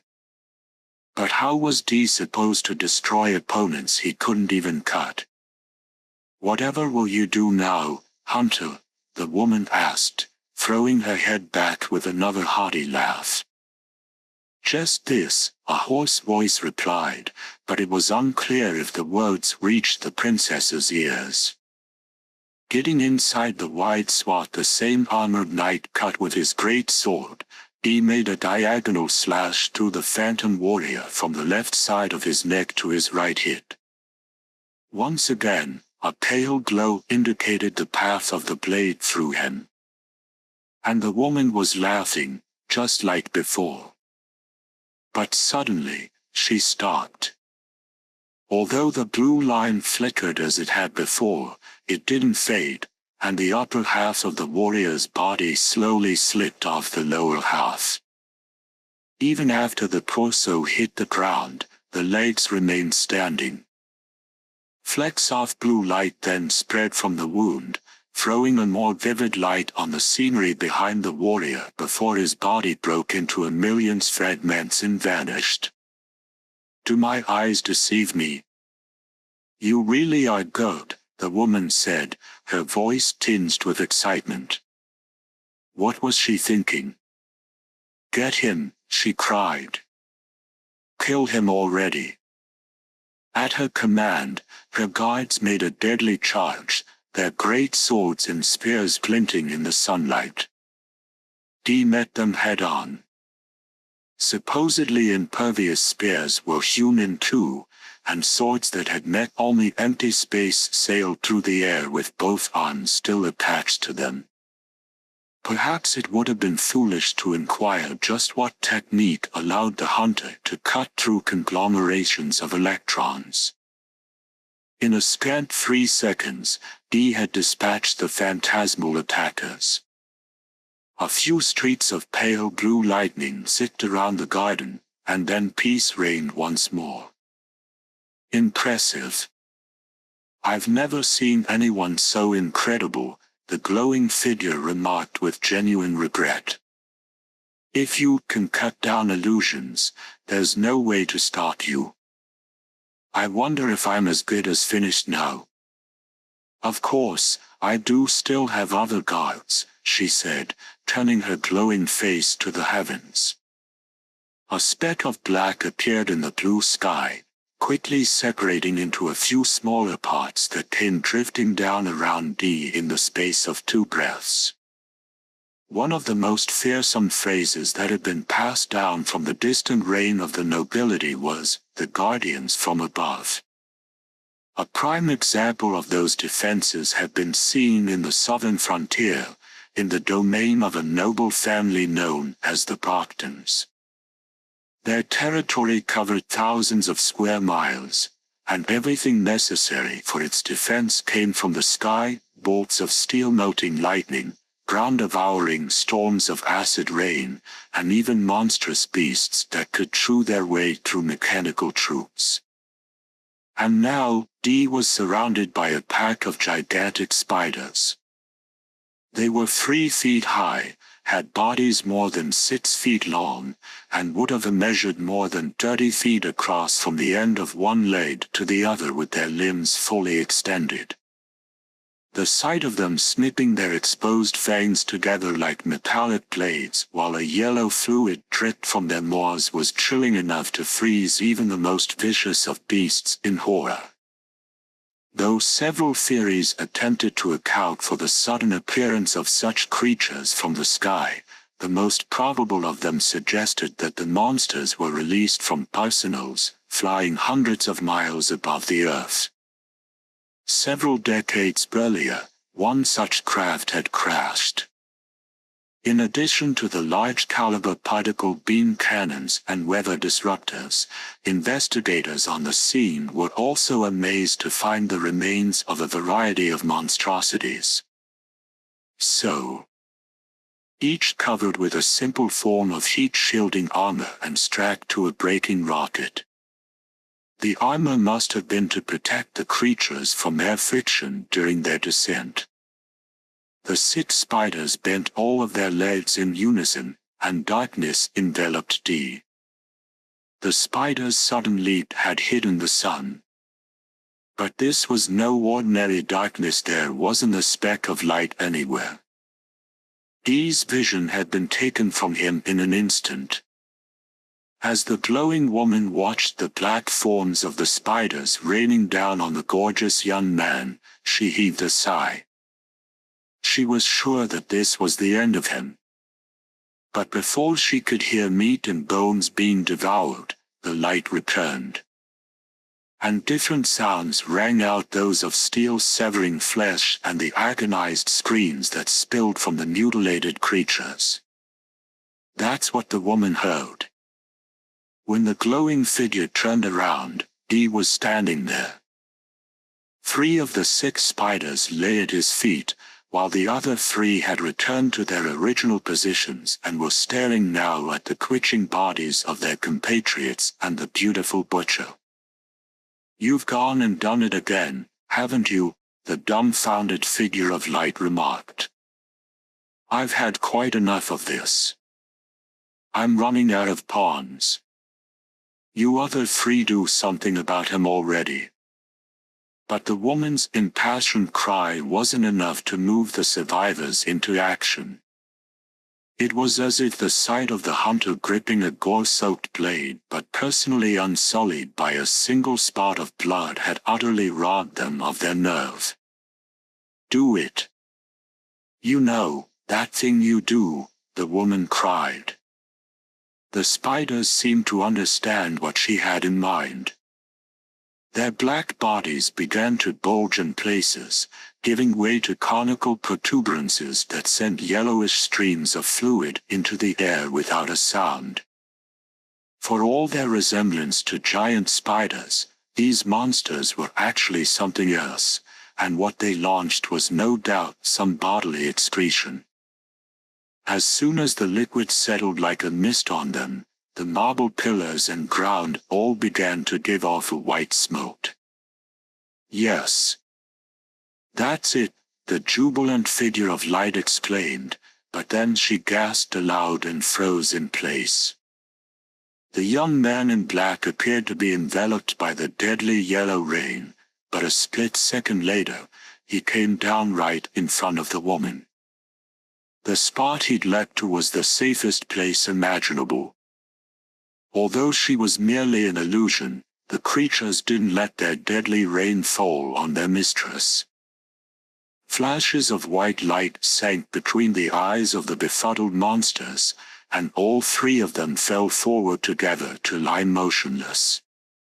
Watching intently as Dee took the remaining wooden needles in his left hand and put them back in his coat, the glowing woman paused a second before saying, "Well, it looks like there's nothing more I can do.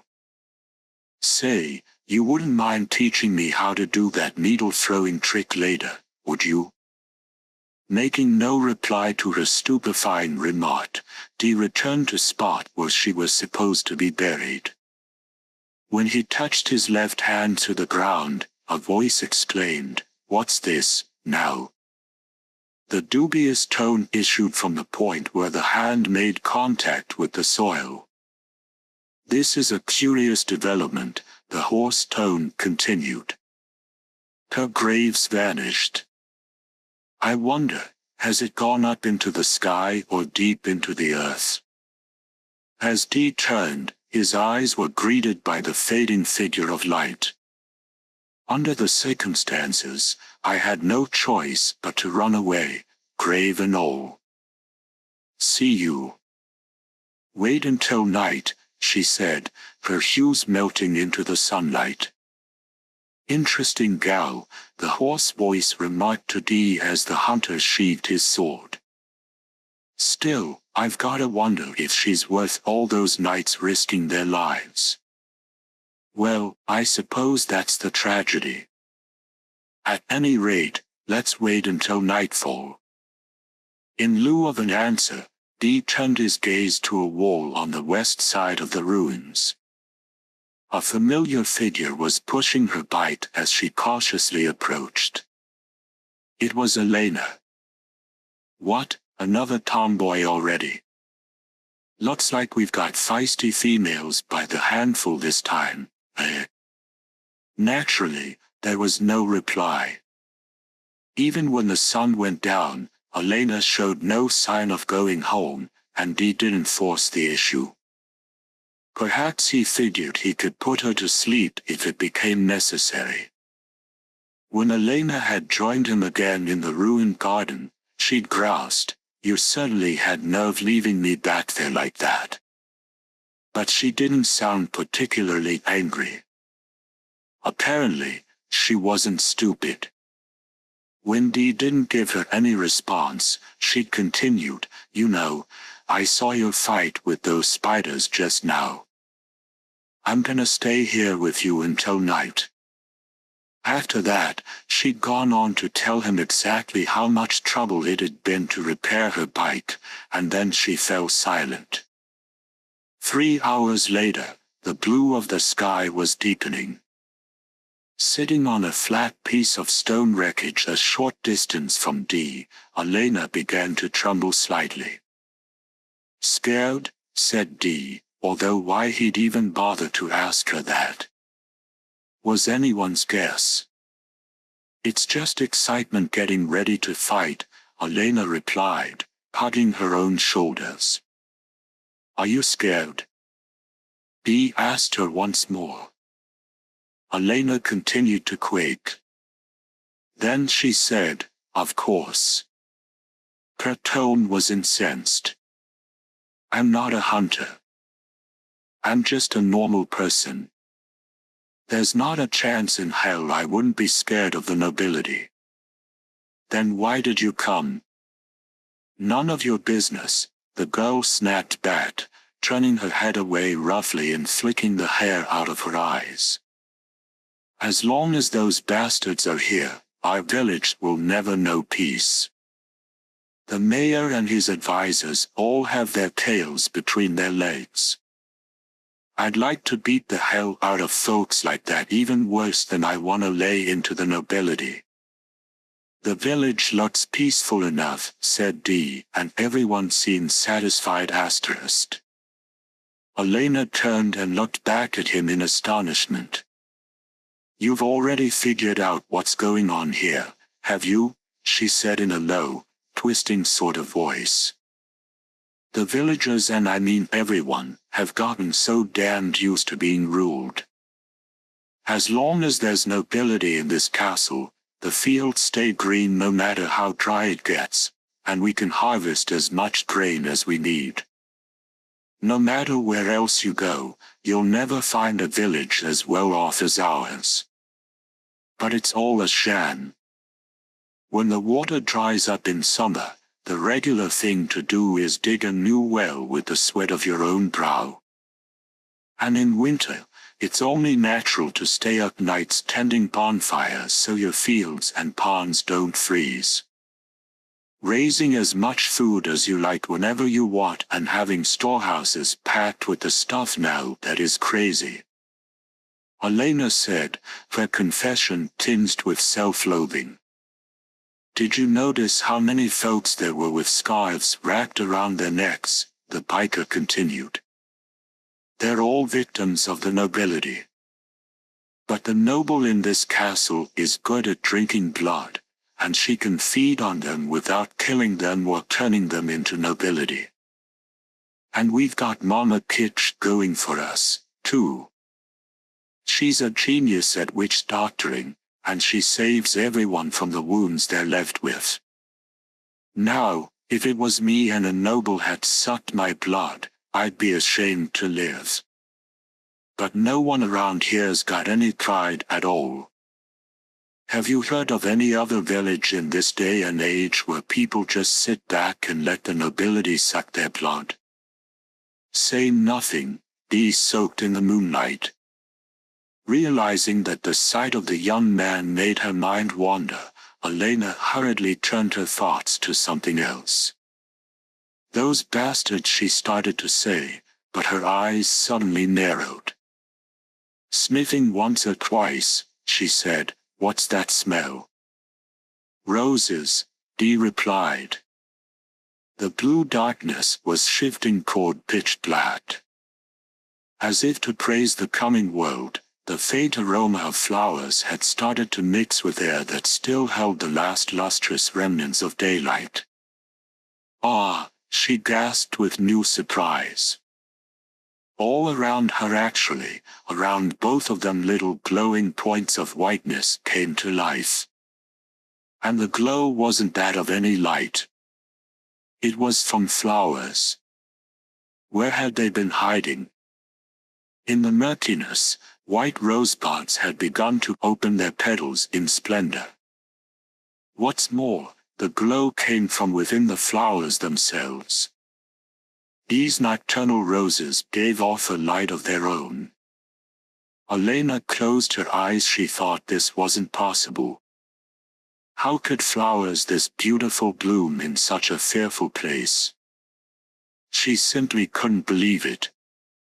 And she didn't want to see them. The demon's lair was supposed to be more vile than this, and yet sharp lights shone in the darkness. The roses had burned their image into her retinas. Elena feared the way they tried to make her feel. She opened her eyelids once more. A dazzling display of life had begun to cover the garden. Resplendently blossoming white roses appeared, and all around them, Elegant spirals of color continued to bloom in pale purple, crimson, blue, and even black. This symphony of brilliant lights left Elena in a motionless daze. Before she knew it, the hour would grow later and later, and the people of the night would awaken and quickly find her there. However, a powerful hand caught hold of her shoulder and a hoarse voice rang in her ear, saying, "Here it comes, Missy." As something that felt like ice water raced from her shoulder to her brain, Elena returned to her senses. She quickly turned her head. 3 figures suddenly stood in the hall of the main building. "So good of you to come," said the knight in blue armor. "Mere words cannot convey your boldness, as you come here of your own accord after seeing us, and you even threaten the very resting place of our princess. However, you'll never leave here alive. Or would you care to become one of us?" the Red Knight inquired in a low voice. His tone wasn't quite as forceful as that of the Blue Knight, but it was understandable given the fact he'd been knocked out earlier by D. "With your skill, you deserve to stand shoulder to shoulder with us. But if that doesn't suit your fancy, we can destroy both you and the girl asterisk." "You said there were 4 knights," D replied quietly. His aura was so eerie that it seemed for a second as if the sweet perfume had left the air. "Blue, red, black, you still seem to be a color short. And you may count yourself fortunate in that regard," said the Blue Knight. His 2 compatriots did nothing to indicate their agreement. Apparently, the 4th knight was someone who was not to be mentioned lightly. "On the frontier, there is but a thin line between life and death," said the Black Knight, who until now had remained silent. His voice was a monotone. "As a hunter, I'm sure you appreciate that. And now that you've entered our castle, we have no choice but to fight until you, or we, are dead. However, it would be a pity to have to take a life like yours. I won't ask that you ride with us. But at the very least, could you swear fealty to our princess?" "Okay, stop trying to make us laugh already," Elena exclaimed.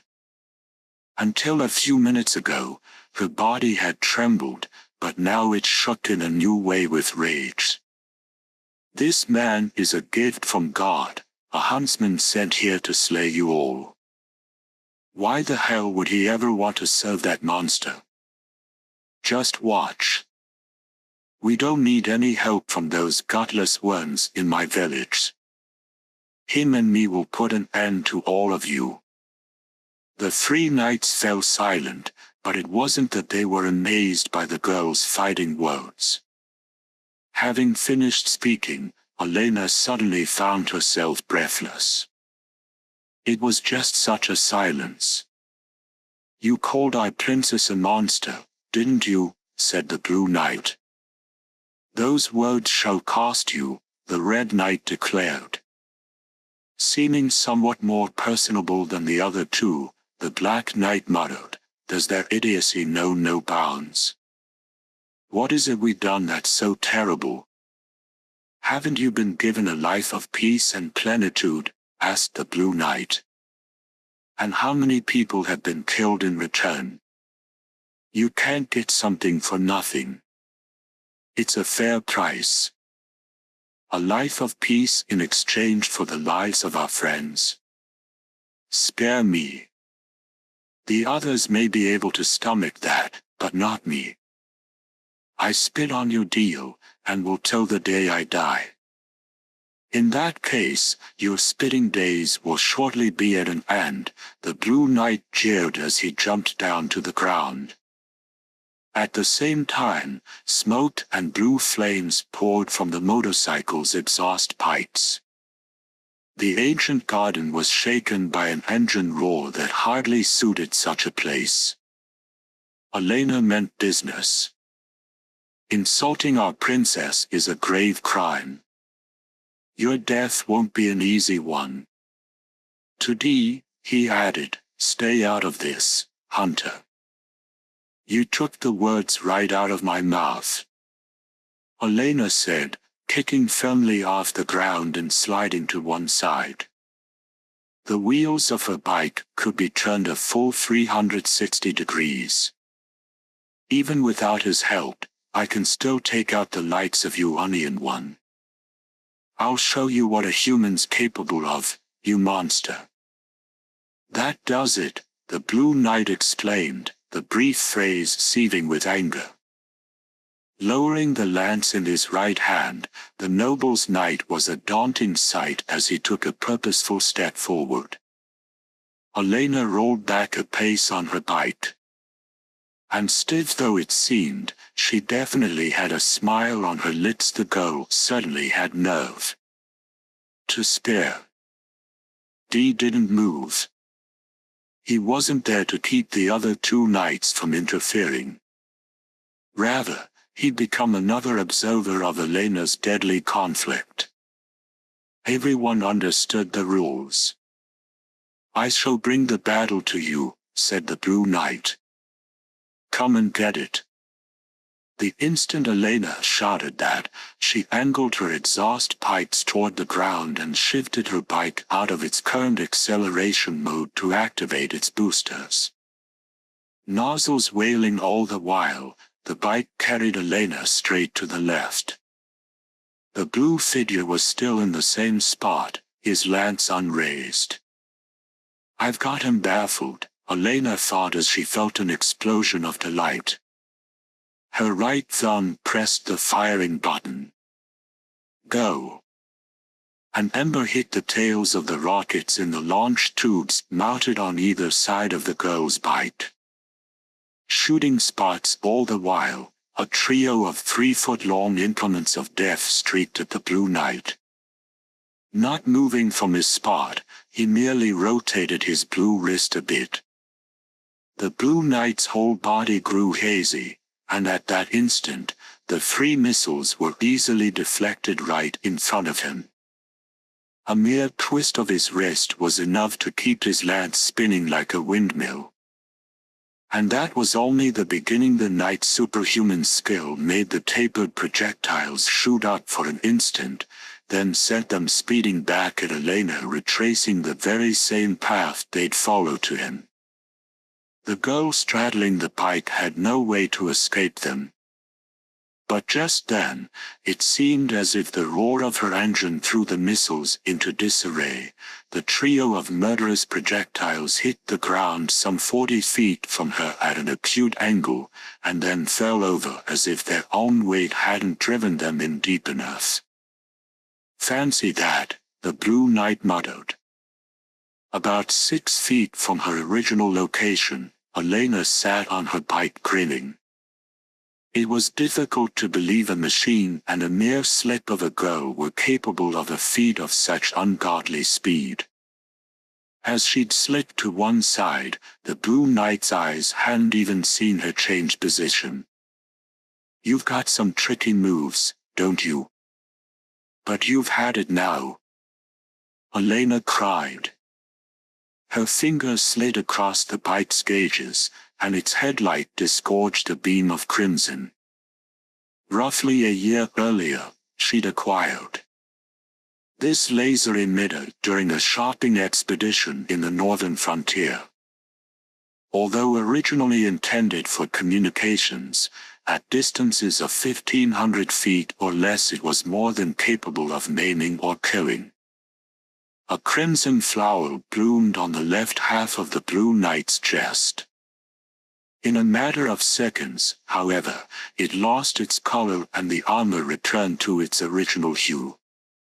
Too bad, said the Blue Knight, his lance whistling in his right hand. He wouldn't allow his prey to escape a second blow. Elena smirked at him. The game's just getting started. And whatever could you dash, the Blue Knight began to say, but the rest of the sentence was lost. As he took a step forward, a beam of light struck his face. Though the knight didn't out, he shielded his eyes and backed away. As he came to a halt, Elena and her bike flew at him and knocked his blue-armored form to the ground. "Now for the coup de grace," Elena said, raising her right hand. The sharpened tip of the steel pike she held was aimed right at the Blue Knight's heart. A flash of light raced toward the end of the weapon. The electric shock not only knocked the pike from Elena's hand, but also left her whole body numb. "Knocked on your behind by a woman. Let that be a lesson to you," the Black Knight said gravely. Blue light spilled from the tip of the finger he'd extended. "Electrical discharge." "Goddamn cheaters," Elena groaned. It was amazing that she didn't fall off the bike or topple. Over with it. And for all her agonized panting, the gleam in her eyes declared that the fight would go on. "You needn't have interfered like that," the Blue Knight said as he got to his feet. Elena wasn't scared. Revving her bike with her numbed hand, she endeavored to maintain her battle readiness. She was definitely tenacious. "Well played, Missy. You can tell them in heaven that you earned the praise of the Blue Knight." The knights watched with satisfaction as their compatriot hauled back mightily with his lance and launched it at Elena's chest in a gleaming blow. With a mellifluous sound, the lance jolted upward. And then it completely reversed direction and headed back at the chest of the Blue Knight. Naturally, the knight was able to catch it in his bare hands, though the effort staggered him and he was once more knocked back on his ass. The three knights gazed in rapture at the powerful figure in a black coat who stood before Elena. Was their reaction a pure response to the young man's good looks, or was it the joy they felt as warriors at the prospect of doing battle with such a man? "Are you determined to do this?" the Red Knight asked in a weary tone. "We should have known you could never live under the same roof as us. Before the princess awakens, we shall take matters into our own hands. Not only the air, but even the flowers blooming so grandly seemed to freeze." The three knights spread out without making a sound. Against them stood Dee, alone. Basking in the moonlight, with the blade that had deflected the lance in one hand, he was adorned with roses of blue, red, black, and white. The sight of him not only left his three opponents spellbound, but also captivated the agonized Elena. The Red Knight had all his weight balanced on the tip of his foot. One way or another, life and death were clearly a heartbeat away from colliding in a shower of sparks. And at just that moment, a voice as distinct as a rose flowed out into the still night it suited so well, crying, "Hold." The reaction of the three knights was almost comical to see. At the sound of the chiming voice, each had fallen to one knee right where he was. Since the voice had come from behind the trio, only Dee and Elena could actually see the speaker. As the girl remained slumped against her bike's handlebars, a gasp of surprise slipped from her. Moonlight rained down on the woman, melting into her white dress when it struck the shoulders, the bust, the skirt. For an instant, each spot glistened like a collection of tiny jewels, but this sight couldn't be enjoyed for more than a heartbeat before ripples spread across the surface of the dress and the gleam faded away.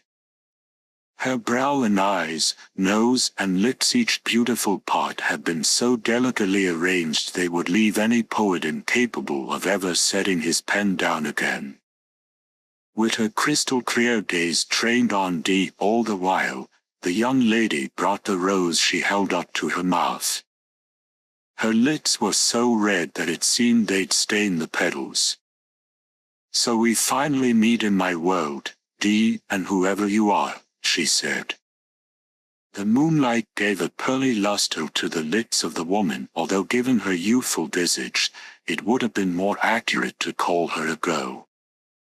It was night now. "Since you've taken all the trouble to come up here, would you join me for a spot of tea? If you don't mind the company, that is." "Princess," both the Red Knight and Blue Knight cried. "Silence," the princess snapped at them as if they were a pair of high-spirited children. The rose whipped around, painting a streak of white in the air.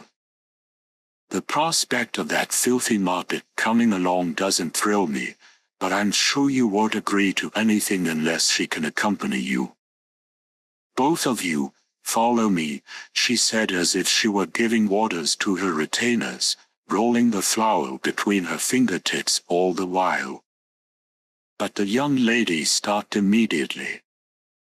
Her expression tightened, but she quickly formed a smile and said, "Don't be that way. Are you all business? You may be eminently trusting, but I'm sure you're equally stubborn." Here the young woman tilted her head a bit to one side. "Say, I have an idea. Would you join me in a little competition?" It was not Dee, but rather the trio of knights who froze where they were. Still, it was remarkable how the warriors never took their eyes off of the hunter for a second. "Oh," she laughed, "you should be accustomed to my wins by now. Don't make such a scene in front of your foe." "You know, I said a little competition, but I'm loath to engage in anything as unseemly as a drawn-out sword fight. Let's do something light and refreshing. I'll stand right in front of you, and you come at me any way you wish. But only once," she said. "If you cut me, I lose. And if by some chance I'm unscathed, you lose. In which case the two of you will have to join me for tea. What do you think?" Everyone's eyes were riveted to Dee. Oddly enough, the look the three knights gave him didn't carry as much anger or menace as it did a powerful tinge of dependence, and that included the eyes of the Black Knight. "Let's do it," said Dee. The princess, incredibly enough, snapped her fingers. "Fantastic. I just adore decisive men." Her body seemed to float through the air, and she came to stand before Dee with just the faintest ruffling of the hem of her dress. "Princess," the Blue Knight shouted as he prepared to dash to her aid. "I believe I told you to be silent, didn't I?" she said, her voice flying like a spear of ice to nail her guardian in blue firmly in place. "There will be no interruptions now," the princess told the hunter. "So, shall we get started?" she asked, her tone incredibly innocent even as she invited a blow from his blade. While she was a full-grown woman and a beautiful one at that, the gap between the way she looked and the way she sounded wasn't so much strange as it was bewitching, and even another female like Elena found herself swallowing hard. When faced with such charm, a hunter of even the firmest resolve would have found himself suddenly unable to attack her, stripped of not only malice but of all hostility. Anyone but Dee, that is. A flash of white light came straight down at the top of the princess's head, a merciless blow from Dee's sword. However, Elena forgot all about the numbness that had spread through her entire body. The enchanting princess had clearly been split in two from the crown of her head to her crotch, but she was smiling. "Which of us won?" she asked. But who would have imagined anyone who'd felt the edge of Dee's sword would live to frame such a question? The princess was twirling the white rose right in front of her nose. "You did," Dee said, sheathing his blade without another word. "Oh, I'm so glad you've put your sword away. I take it you trust me when I say those three won't lay a hand on you. I like you better with each passing minute. And I have some really delicious tea to offer you." The hunter and the piker followed the princess through a doorway into the main building. The knights didn't come with them, for the princess had ordered them to remain there. What's more, she told them they weren't to do anything to the girl's motorcycle, and the trio acquiesced. The interior of the manor had every imaginable luxury. Seeing how generous the nobility had been in their use of crystal and gemstones, gold, and the legendary precious metals their kind had synthesized, Elena could only stare in amazement. Her paralysis passed when Dee's left hand touched her. Unbelievable. "So this is what nobles' houses look like," she muttered in amazement as they passed the base of a crystal statue that looked to be over 60 feet tall. She meant every word. Fawn coursed around the three of them incessantly, and as it writhed around their bodies, it took the shape of gorgeous men and women. When Elena waved her hand through them, they faded away, leaving only a smile that wasn't really a smile. "As you can see, nothing has changed in my manner. By day, it may not be much to look at, but it returns to its glory when my time comes." "Like it?" the princess inquired innocently. Dee replied, "The nobility dreamed of the daytime. Do they dream of the nights now, too?" "Dear me, that's a terrible thing to say. I'll have you know I'm as alive as can be. No different from yourself, my good Damper." Elena thought her heart was about to fly out of her mouth. "Oh, does that surprise you, child? You've known him even longer than I have. How could you not notice? I guess you humans really are terribly stupid after all, aren't you? How do you know that's what he is?" Elena asked, having worked up her courage once more.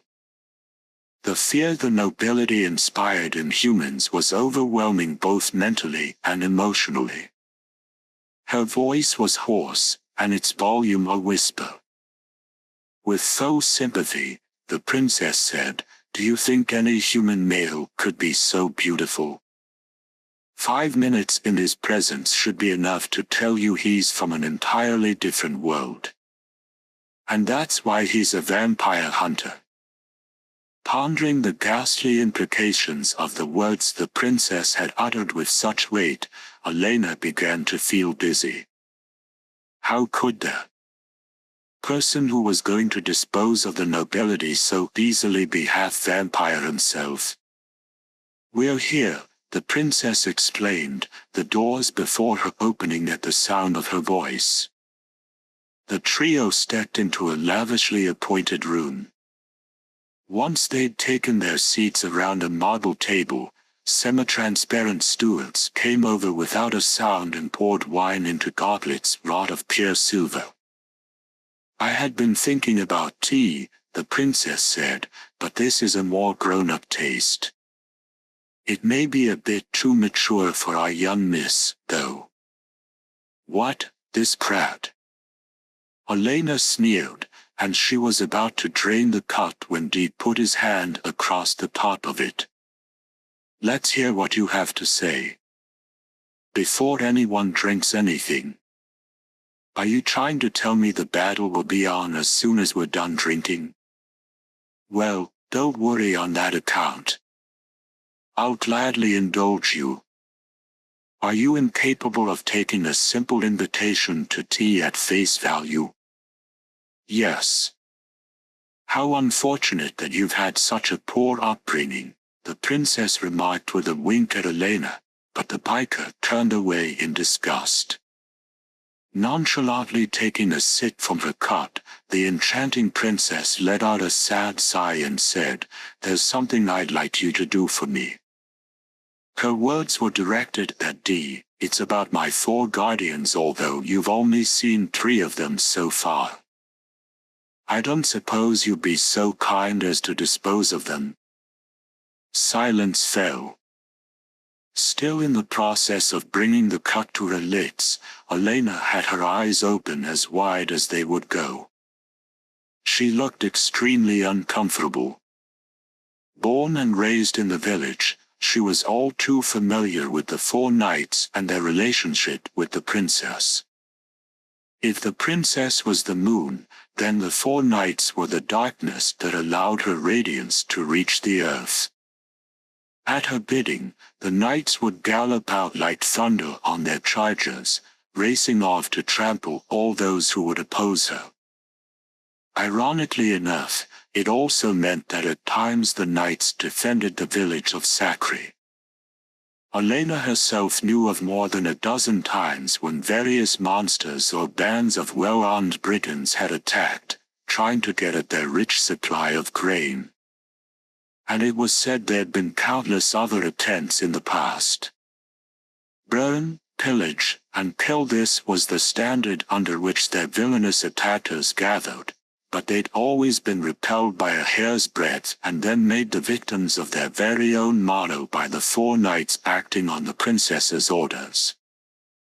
And it was the 4 knights who boldly thundered out across the plains to challenge the gigantic Earth Devourer that could swallow a whole hill in the course of a night, eventually slaying the beast after a fierce and bloody conflict. And when the land tsunami that unavoidably crushed everything in its path and churned the debris high into the air was bearing down on the village, it was the knights who arrived like a 4-colored wind and used the nobility's civil engineering equipment and advanced technology to temporarily hide the entire community deep in the earth to keep it safe. The skillful hunters who'd come to dispose of the lovely princess residing in this lonely outpost had never managed to breach the doors to her fortress before being cut down amid the whistling blows of her guardians' swords and lances.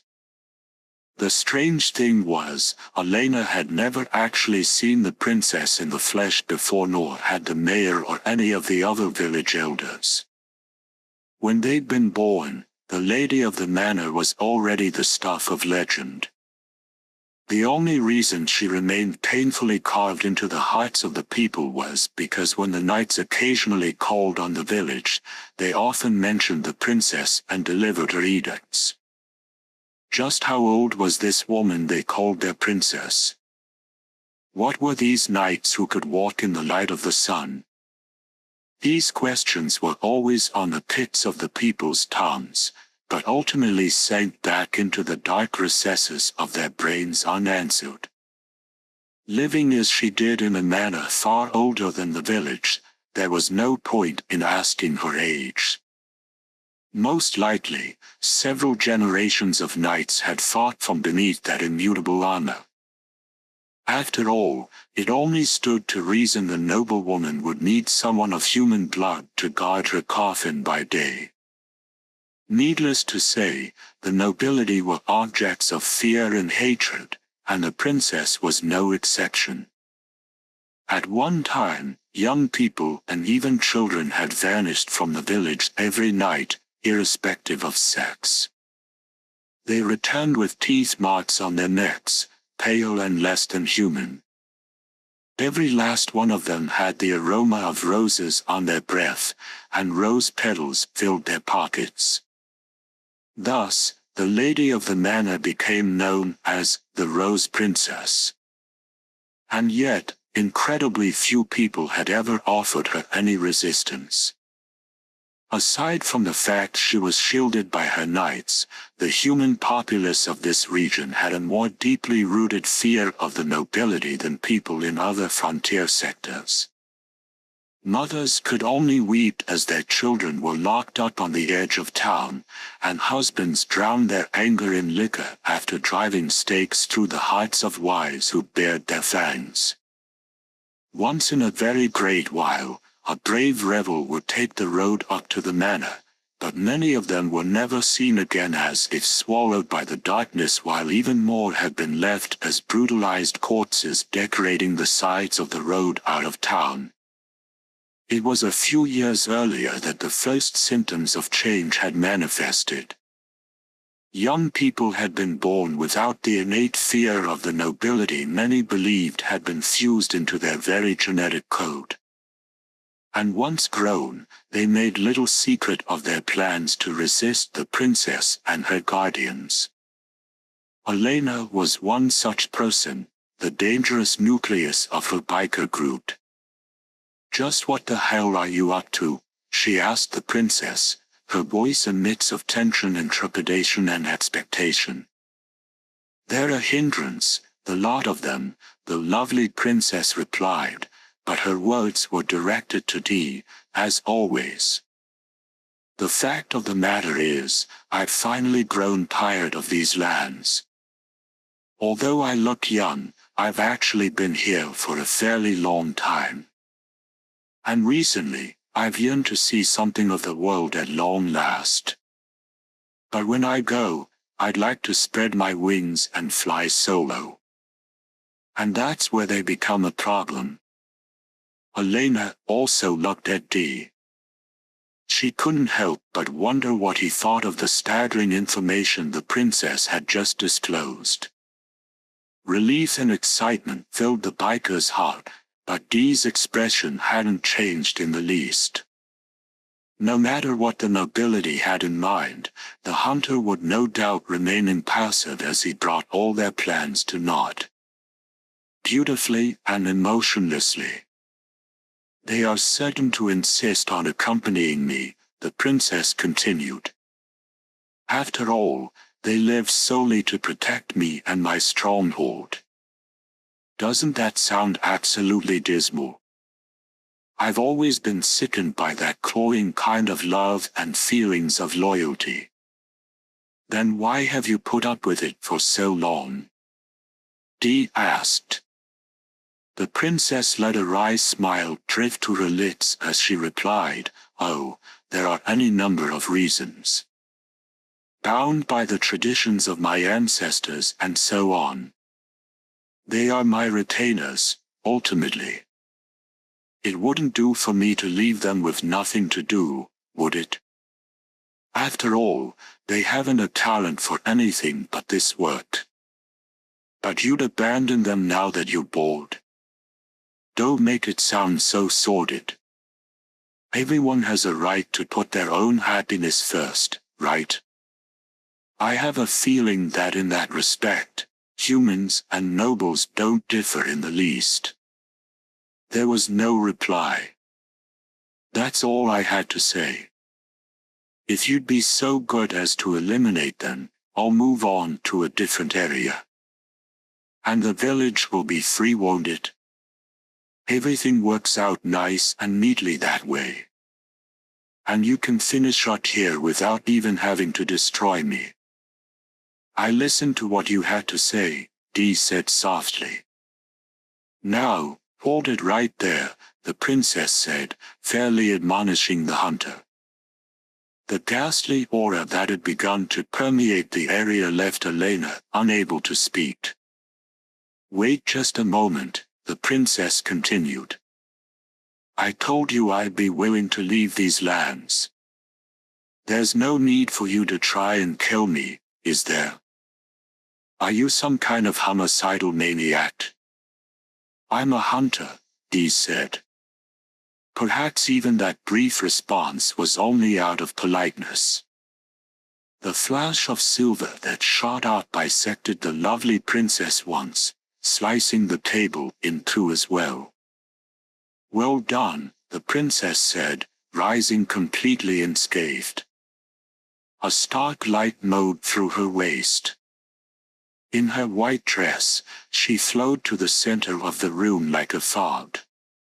"See, I knew you were pig-headed. If you are intent on fulfilling your contract to slay me, it seems I have no recourse but to change the mind of your employer. But first, Watch this." The princess raised one hand. What then suddenly formed in the air was an image of the village of Sakri as seen from a distance. The silver disk that glowed in the sky was obscured by the fluttering of black wings. "That's," Elena explained. As if taking their cue from the piker's cry, the countless winged mammals dove straight for the village. The view changed. Elena had her eyes glued to it, for the tiny descending creatures had become roses beyond number. Flowers in four shades billowed ornately down the streets and alleyways. And before the eyes of the awestruck Elena, the image vanished. "This is not a dream, I tell you. All of that actually happened. Aren't you at all curious what'll become of the village I've blessed with my flowers? What have you done? What the hell were those flowers?" Elena cried. "You'll see when you get back there, little girl," the princess replied, her lips remaining parted for silent laughter. "I had intended to kill you here, but now you may return to the village. However, you'll find there are some cases where it's more painful to live than to die. Go ahead and find out for yourself. See exactly what I mean." As the princess spun around and raced for the door on the far side of the chamber, a stark needle pierced her back. Her laughter never abating, the figure in white was swallowed by fog before she reached the door. At the same time, the same door that they'd entered by opened to the rear of her two guests. No doubt it was the princess's way of ordering them to leave. "Let's go back, Dee," Elena urged the hunter. But Dee walked off toward where the princess had disappeared. "Where are you going? If you won't go home alone, come with me. Or stay right here, if you like." Elena's eyes bulged in her sockets, but it only took the blink of an eye for her astonishment to become anger. Pointing toward the door, she said, "You saw those roses, didn't you? Something really awful is happening back in the village. The only thing that can save someone from being harmed by a noble is another noble. And you're half one, right?" Elena exclaimed, but only as the words were coming out of her mouth did she realize what she was saying. Putting her fist to her mouth, she said, "I'm so sorry." Dee had already been swallowed by the fog. Realizing the gorgeous man and woman were truly creatures from a whole other world, Elena was plunged into a solitude that rent her soul. Elena couldn't even remember how she'd gotten out of the manor. The next thing she knew, the rose garden spread before her light. Something out of a dream, and a knight sat before her on a black horse. The moonlight informed her that the armor encasing him was the same hue as his mount. As the girl froze in her tracks, the black knight indicated the back of his horse and told her, "Get on." Elena was at a loss for words. "There's nothing to fear. The princess's orders were that I deliver you safely back to the village. But only in the event that you came out without the hunter." "Why?" she asked. Although she tried to put some force behind it, her voice quavered. "She bade me to let you see the village, come what may. And some very dangerous things come out at night in these parts. Sounds like not everything's under her control. Are human beings the only thing she can't set free?" The Black Knight smiled without saying a word. Noticing that his was not an unsettling grin, Elena pulled herself together once more. Swallowing her saliva, she said, "I'll go back on my own ride." Out of the way. In that case, you'll find it right there, the Black Knight said, tossing his chin to the right and ignoring the rude manner in which she declined his offer. Glistening in the moonlight, the motorcycle looked like it was brand new.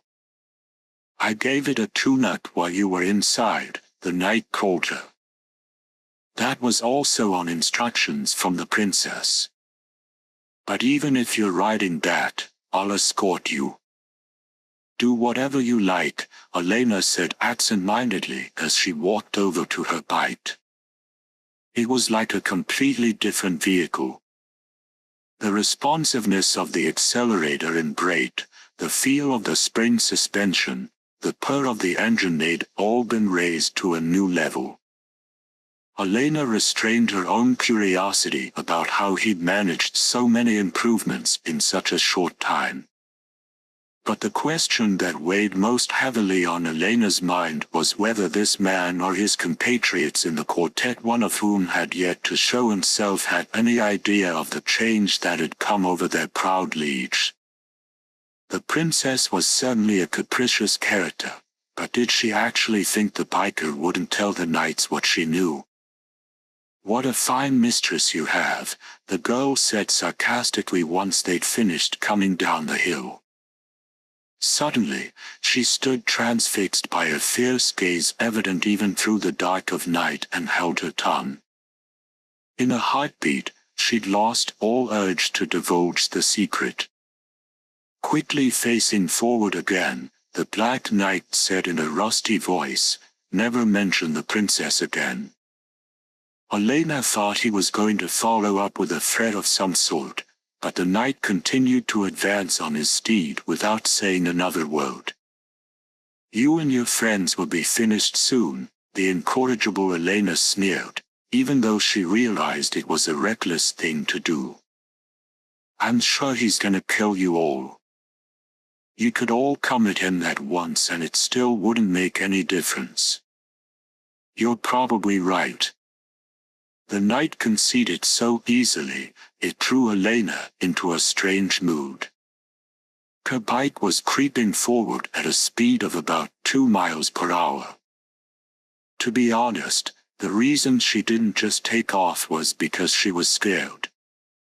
Although this knight in black was the most human of the four in his emotions, she was still chilled to the marrow just knowing he was there by her side. And it wasn't horror that chilled her, but rather a physical coldness from the supernatural aura given off by all those in league with the nobility. "Then why don't you all take off out of here as fast as you can? And take your mistress with you.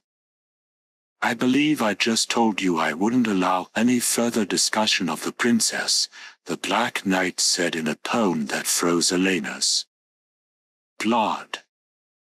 "Do you hate us that much?" he asked, his voice carrying a puff of laughter. "Of course. How many people do you think have been put on the stakes over the years? That's always been done to make an example of those who would harm the princess. It's unavoidable." Anger caught hold of Elena. "Unavoidable," she snapped.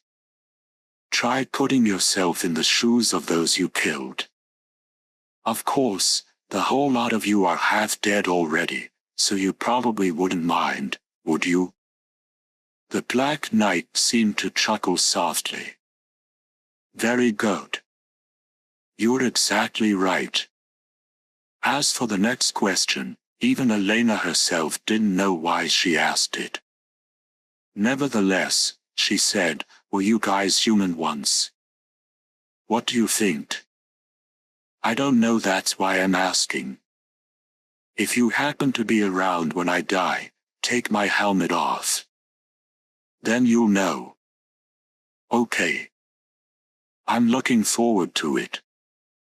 The biker was just congratulating herself on her cheeky reply when the Black Knight rode past her on one side.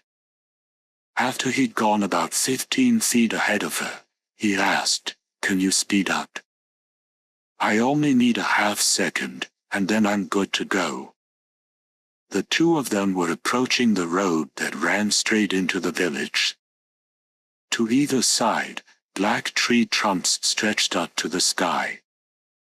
But one of the trees in the stand seemed to be sort of twisted out of shape, and it made Elena blink. Come to think of it, she'd taken this road hundreds of times. There'd never been a tree like that before. Elena was bracing herself to say something when another tree shot across her field of view. It hadn't fallen. It had leaned over, and was going right for the Black Knight's head. The girl saw a band of light. It flowed out from the Black Knight's back to wind around the monstrous tree, bearing down on him like an avalanche, and then the bizarre creature fell to the ground, sliced in half where the band of light had touched it. "Go!" the Black Knight bellowed.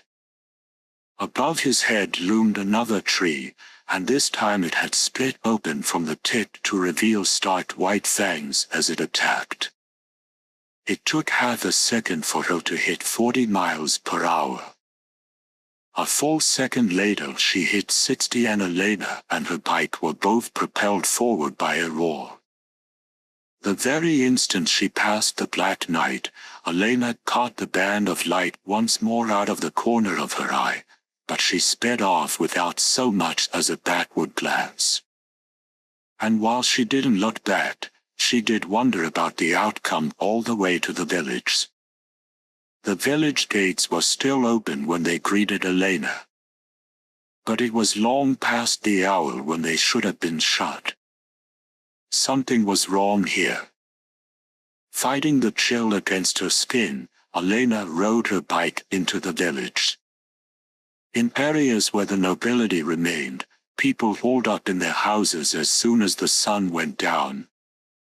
While it was natural that there was no one on the streets, the scent of roses filling the night air made Elena tense.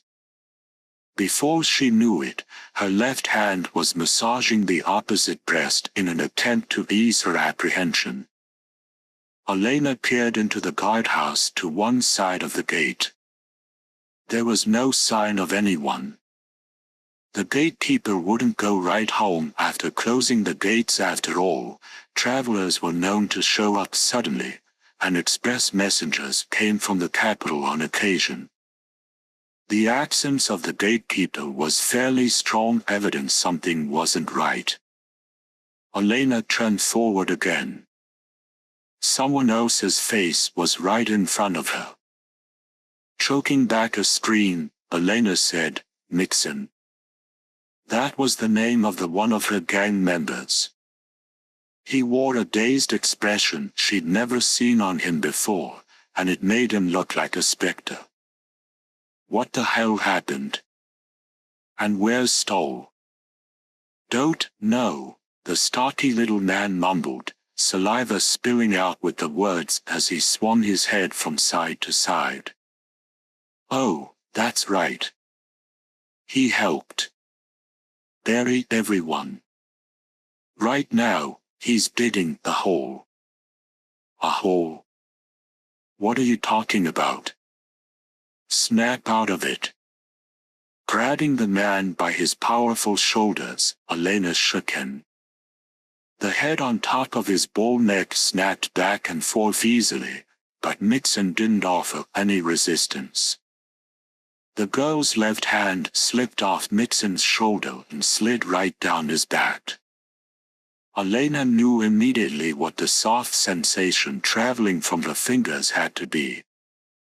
She spun Nixon around with all her might. "What in the world?" she muttered.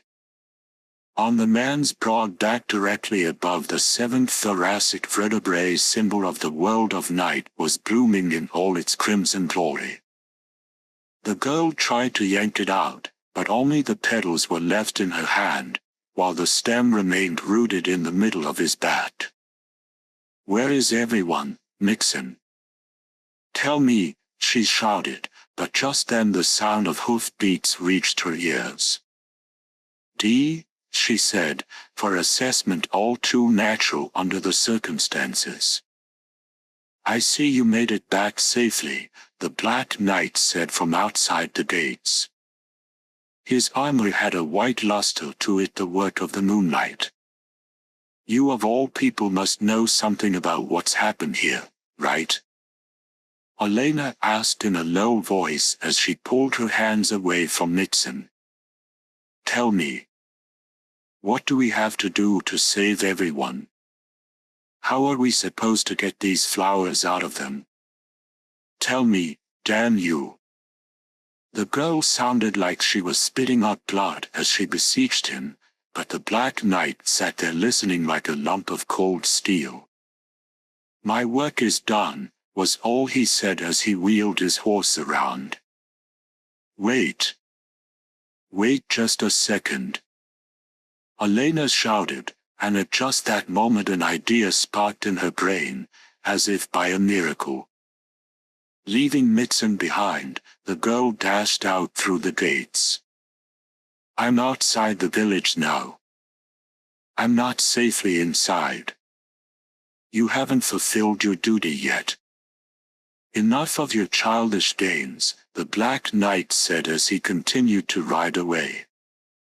"I'm gonna stay out here until you do something.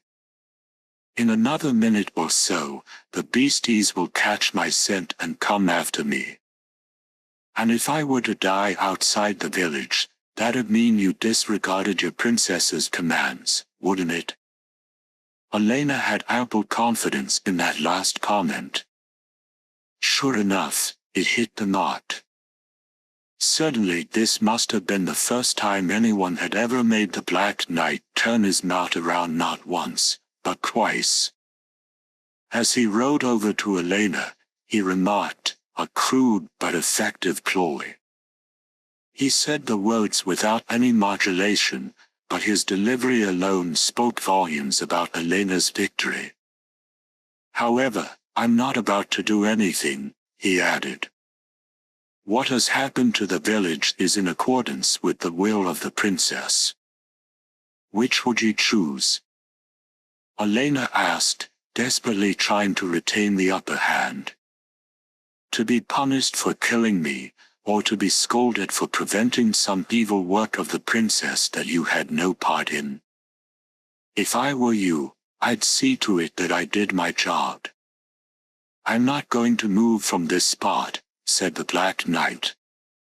"But I shall be here all night to cut down anything that tries to attack you. Stay right there, if you wish." Elena realized he'd turned the situation around.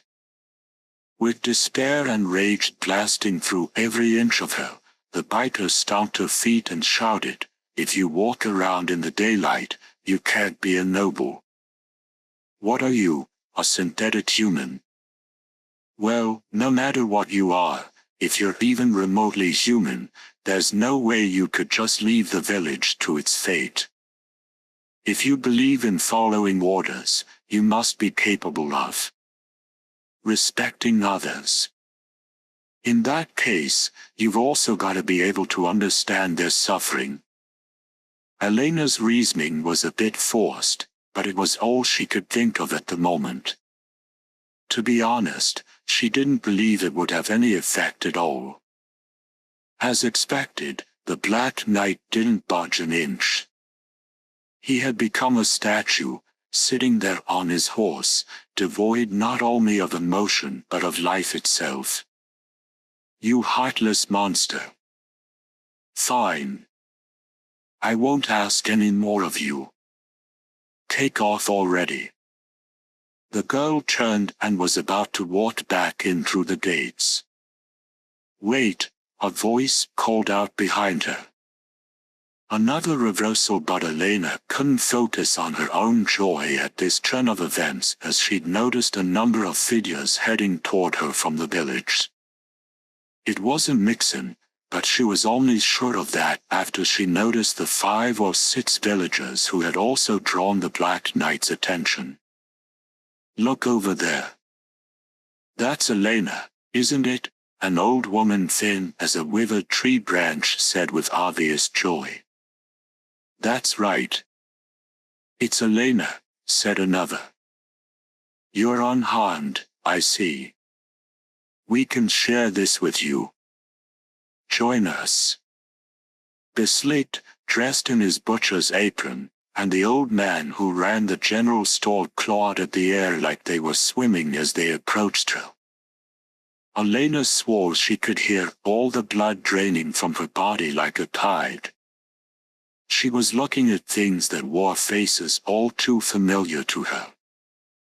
She got them, the girl thought with horror. But something's wrong. It's so indiscriminate.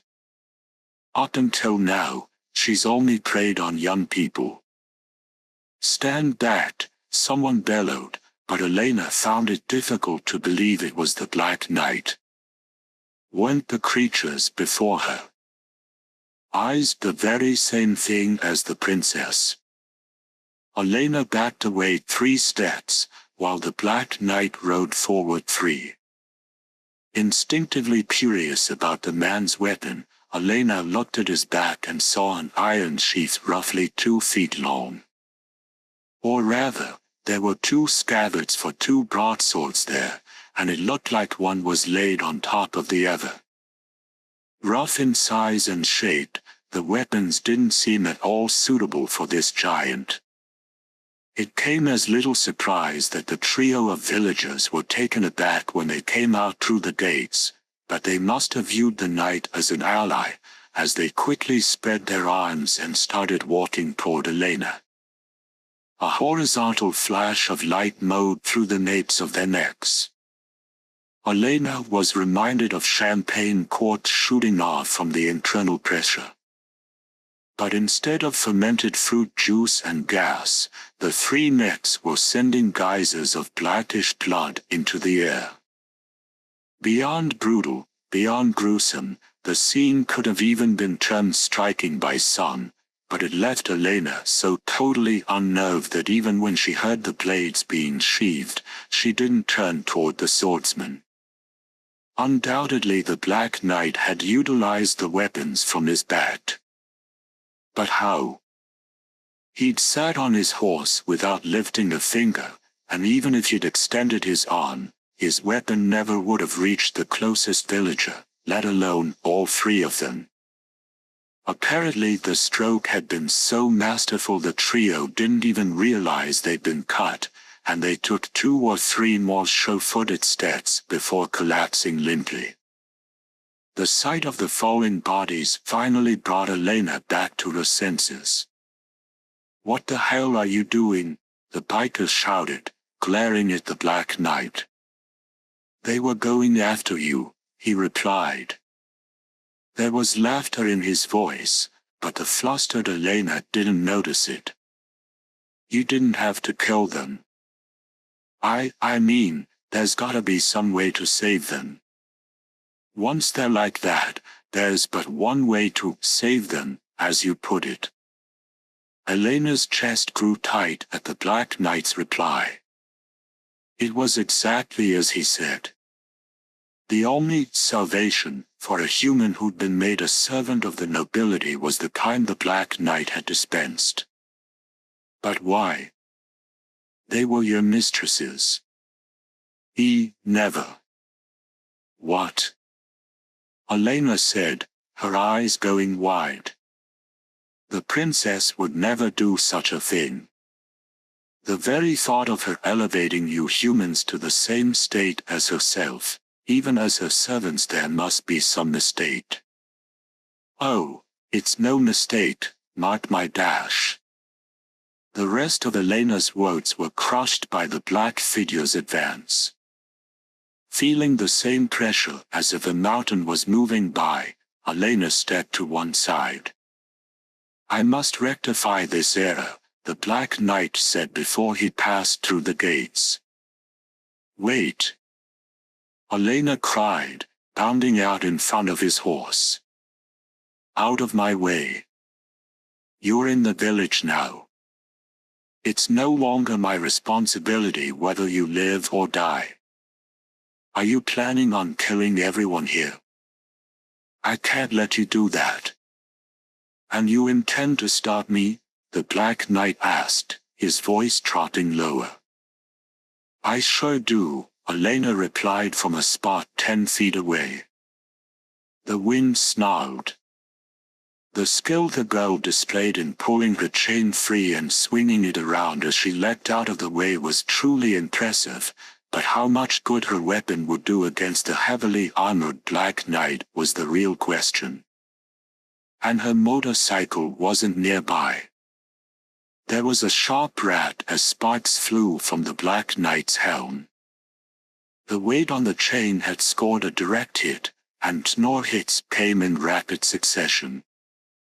This rustic lass had taken that single length of chain and made it seem more like a dozen weapons, simply with the skilled manipulations of one hand. And when the knight's upper body swayed, Elena brought her left hand into play too. As the second chain swept the front legs out from under it, the horse toppled forward. The knight's massive form rose.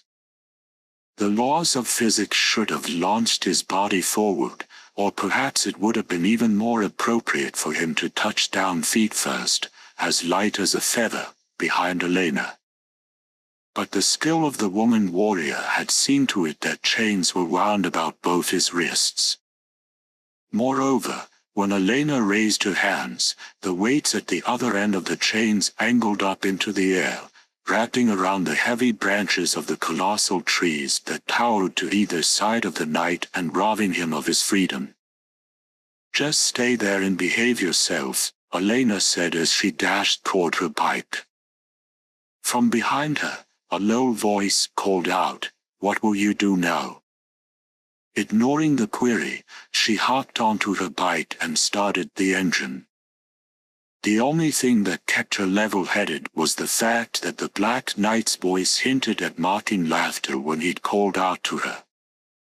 Although she wasn't sure whether the laser generator set inside her headlight would prove effective or not, Elena didn't have any other options. "Watch this, Missy," the Black Knight exclaimed. Elena saw him tug on his fully extended arms. The branches snapped, and the crimson beam split the darkness as it blazed at the Black Knight. Tree branches rained down from either side to block the laser.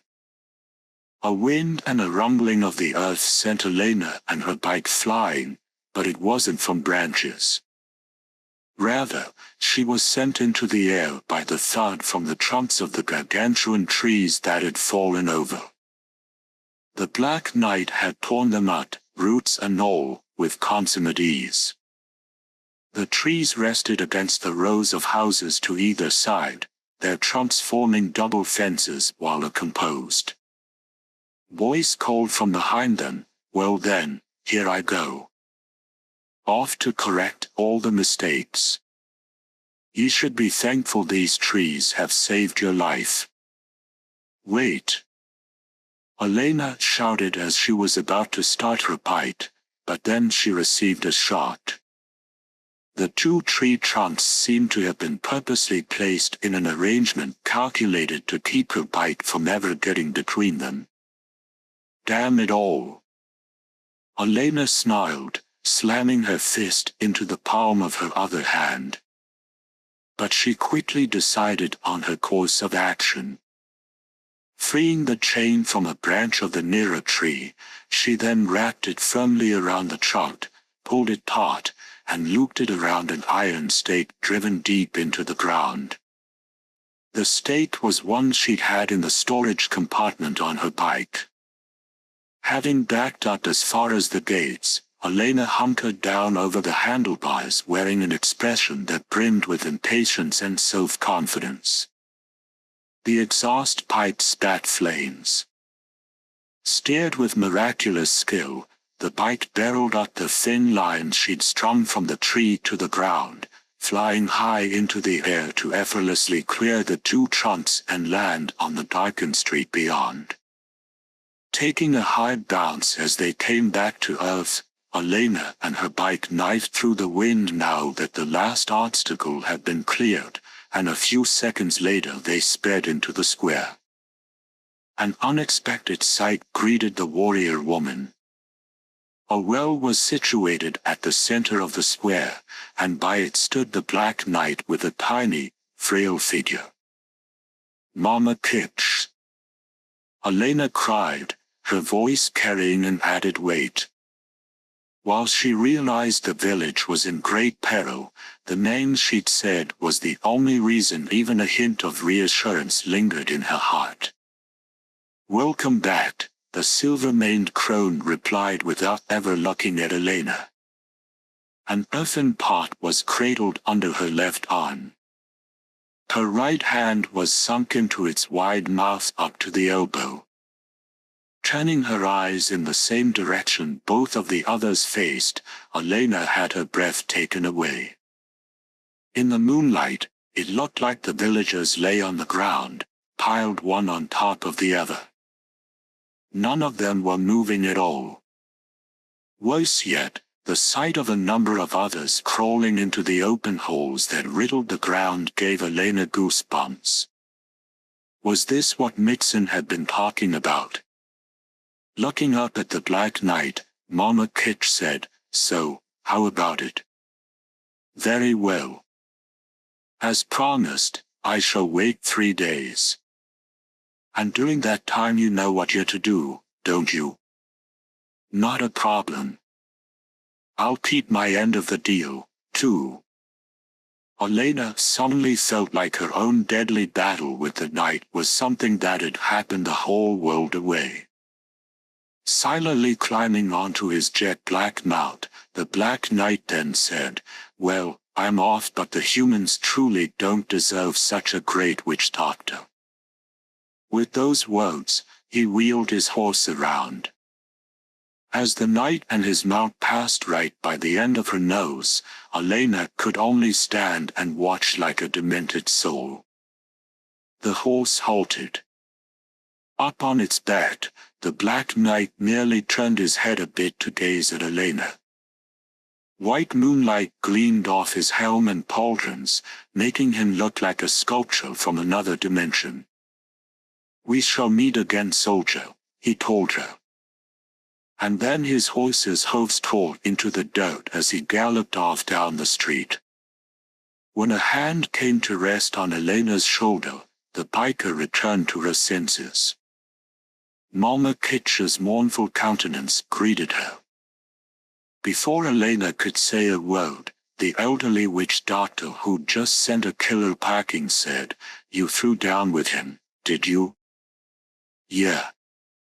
Must have been a good fight." "How do you know that?" asked the girl. "You heard what he said, soldier. It would seem he's taken a shine to you." "Spare me, Mama Kitch. Anyway, what the hell was all this?"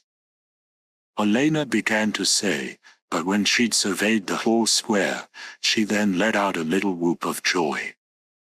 People had appeared from some of the neighboring houses.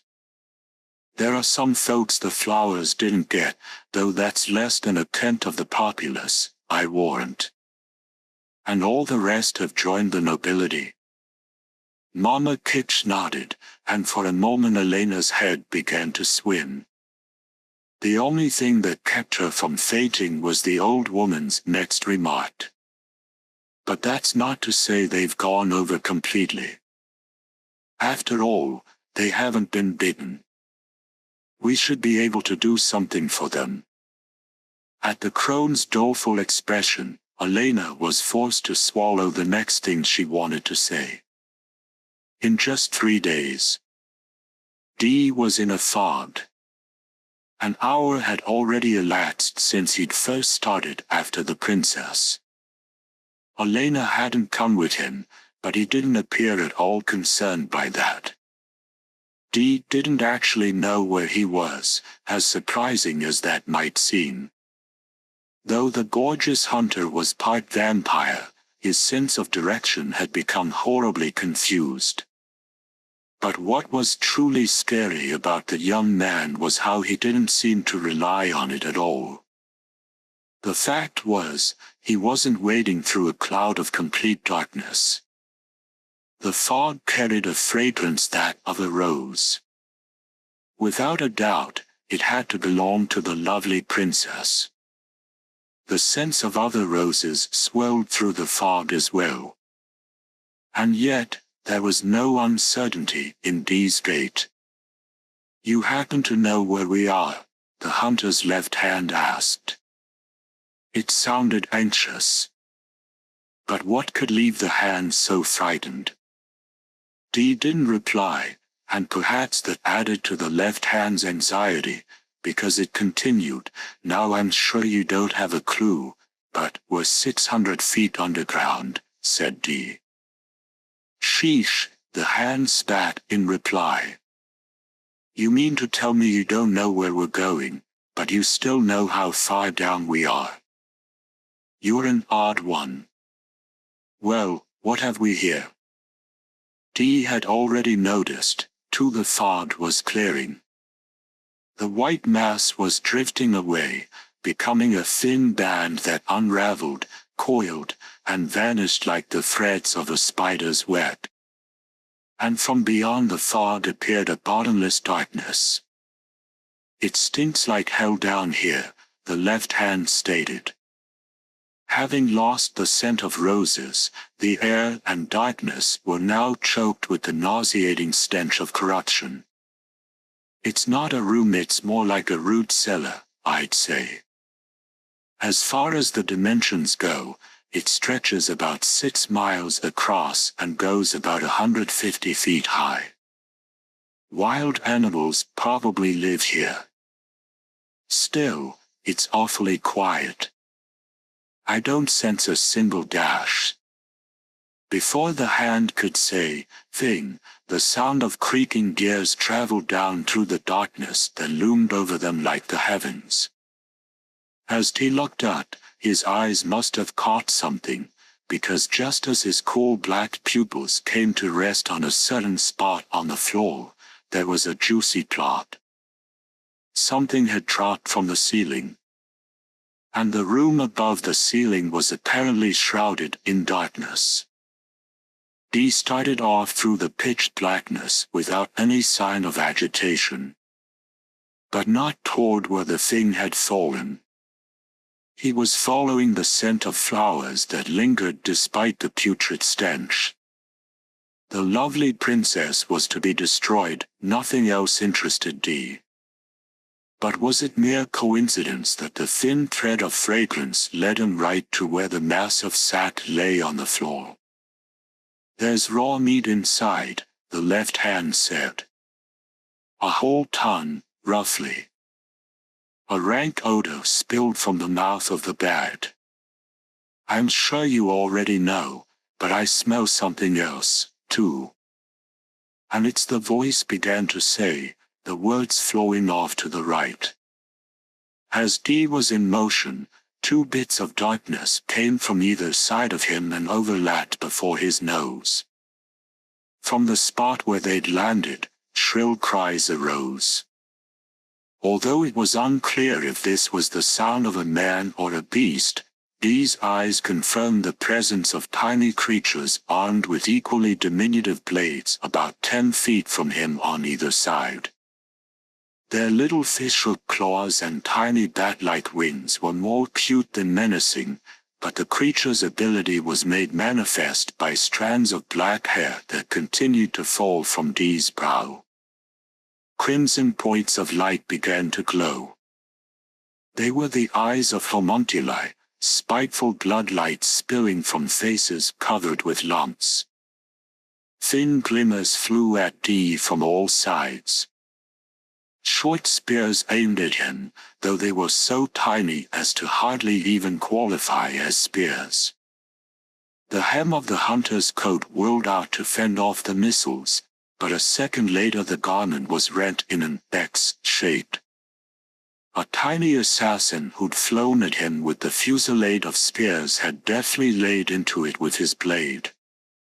Preparing to launch a new assault, the second wave of creatures was coiled to pounce when their crimson eyes bulged in their sockets. Just as the two homunculi from the vanguard had landed, they'd split in half lengthwise. Screeching cries of astonishment intertwined, fading off into the distance like ripples on a pond. But then they stopped dead. With his naked blade in one hand, Dee slowly turned his whole body to face the way he'd come. Something enveloped his entire frame, and his left hand gasped in surprise. An eerie miasma likely to leave all who felt it dead or disabled was billowing from the depths of the darkness. There was an intensity to it that was completely unlike that of the 3 knights he'd met in the world above, and yet there was also a strange similarity. This was the fourth or last of what people called the 4 Knights of the Diane Rose. The source of the eerie emanations had moved. It was headed of the depths of the vast darkness. Several seconds later, the presence he detected became the sounds of hooves. Perhaps it was the weird atmosphere of the place that made the echoes of kicked-up soil warp into torpid, drawn-out sounds. Dee didn't move. With his blade in his right hand, he waited somberly for his foe. The sound stopped. 15 feet lay between it and Dee. "What have we here?" a strangely lisping voice called down from high on a mount. "I came looking for my meal and opponents. But the princess has played a cruel trick on me. Who knew there were still men of such beauty in the world?" Dee was now gazing at the knight in white armor who sat before him on a white steed. Or perhaps it would have been better to say the hunter's eyes were facing straight ahead, and it just happened that the horse and rider filled his field of vision. Though even his left hand was enveloped in the eerie aura, the figure of beauty showed not a glimmer of tension. "I'm so pleased," said the knight. The long sword on his left hip shook ever so slightly. "It's been a long time since my heart raced so.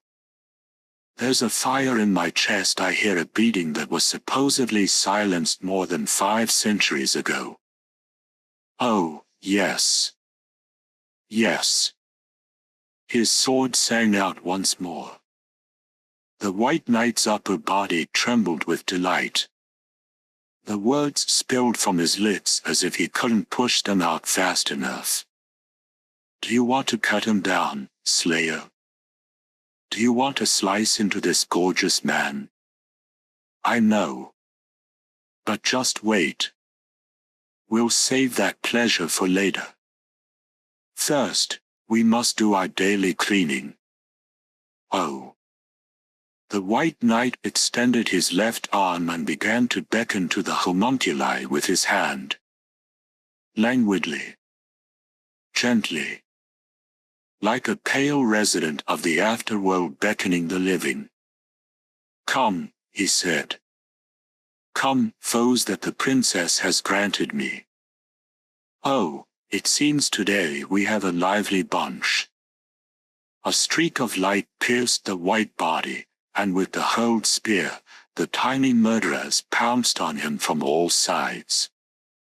They were consumed, deadly weapons and all, by a wave of white. The movement of the wave resembled the hand that had called them forward. When it opened once more, the short spears had all been knocked to the ground and the 4 homunculi had been sliced in half at the waist horizontally, as if in answer to Dee's vertical cuts earlier. "Come," he said as he beckoned to his next opponents, the only ones who remained. 3 tiny figures zipped at the figure on horseback. Although they were moving at different speeds and flying at varied altitudes, a flash of white light mowed through their torsos, leveling all 3 of them at once. "My cape wasn't cut," the white knight muttered. Only after he'd finished did the 6 pieces of sundered flesh fall to the ground. And more horrible than the sight of them was the sound they made as they struck the earth. Not good. Not good at all. I went through them much faster than I would have liked, the White Knight said, the words coming out in a pant. His right hand returned the long sword to his hip as he continued, and it's all your fault. You're that striking. That powerful. Oh, you wicked man. Now I must introduce you to Slayer. A tiny metallic rasping rose from the knight's head. The sound was so disturbing that if there'd been anyone else to hear it, they would have curled up in a ball and covered their ears. The sword and scabbard were rubbing against each other. All by itself, the blade was sliding out of its sheath, then back, only to repeat the whole process again and again as if it hadn't done enough cutting, or spilled enough blood. As if it was too soon for it to settle back into its scabbard. After all, he was still there, wasn't he? So, this blade was Slayer. The warriors stood facing each other in the darkness for a few seconds, the rasping of Slayer in its sheath, the only sound to be heard while on murderous intent no one save these two could sense continued to build. When they crossed naked steel, who would prove the better man? Dee's coat had been cut by the attacks of the vicious, nimble little homunculi, while the White Knight's cape had remained unscathed. What's more, it seemed Slayer itself was imbued with some sort of magic. The silence was broken by the White Knight as he said, "Time to draw you, Slayer." The blade danced out. The motion was so smooth, it looked as if the sword had leapt into the knight's hand rather than waiting to be drawn. Dee, on the other hand, wasn't poised for action. He had neither relaxed nor tensed his body, and his arms hung by his sides. "You're good," said the White Knight. "Simply by standing there, you're nearly enough to make my blood freeze. I doubt I shall ever again face such an opponent in a battle of life or death." The knight suddenly wheeled his horse around. Without a backward glance he rode on, the hoofbeats growing fainter and fainter. Though his foe's actions were perplexing, Dee didn't move from where he stood. What was he waiting for?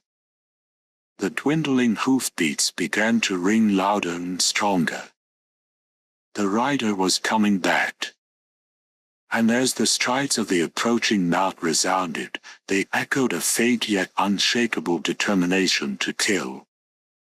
He kept coming. 150 feet.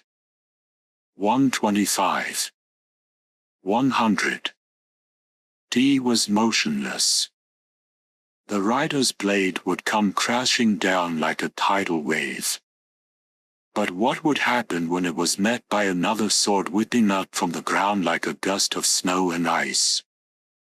30 feet. 15-10. The gorgeous form was eclipsed by a massive figure and the wild pounding of hooves.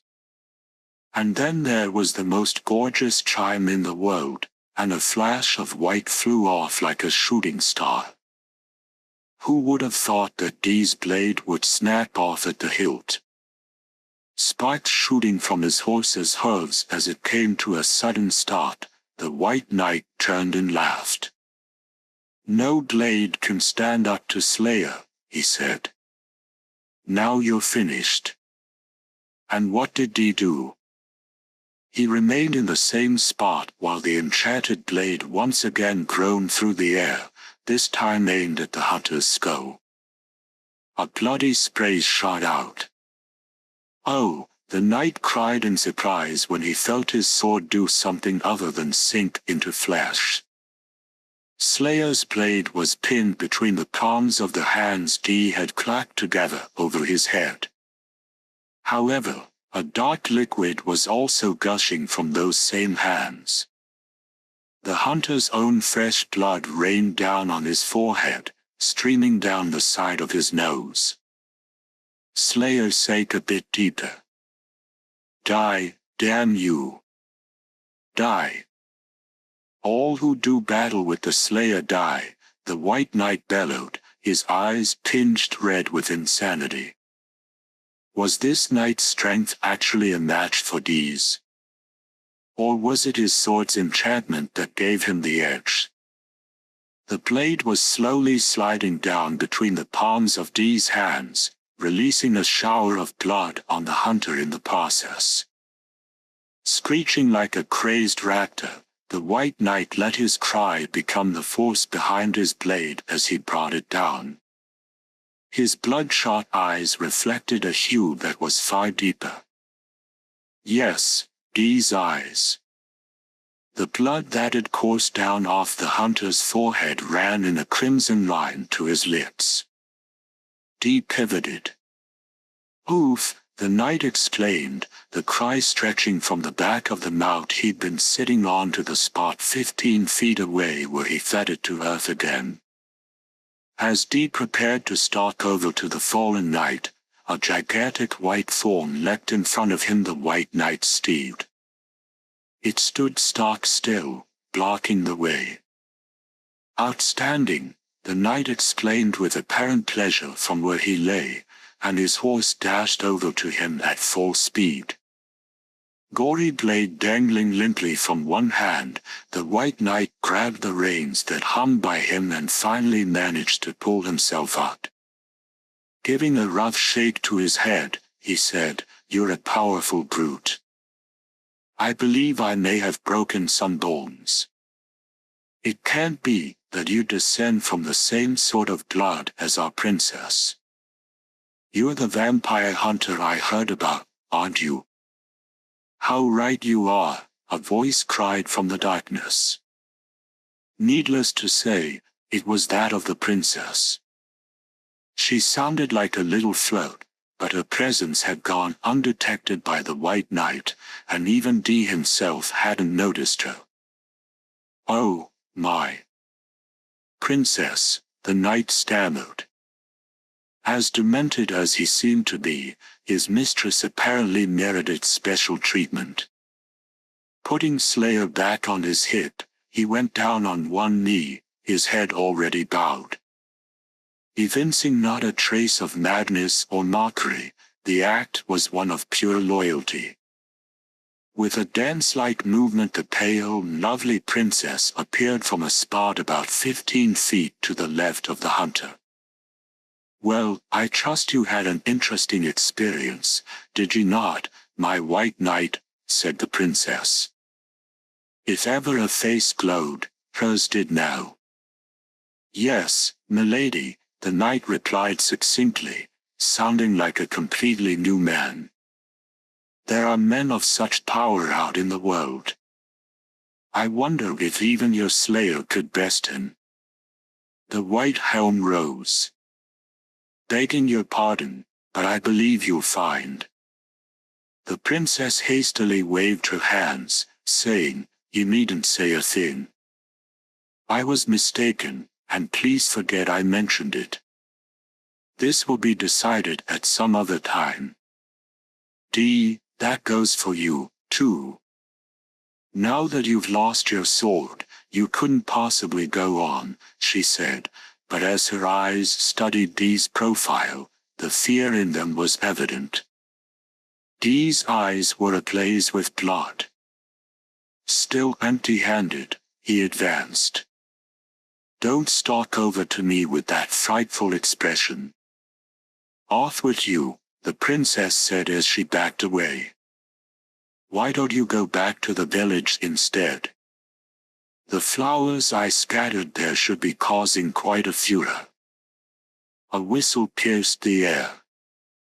"Princess," the White Knight exclaimed, deftly drawing his blade and cutting down the rough wooden needle.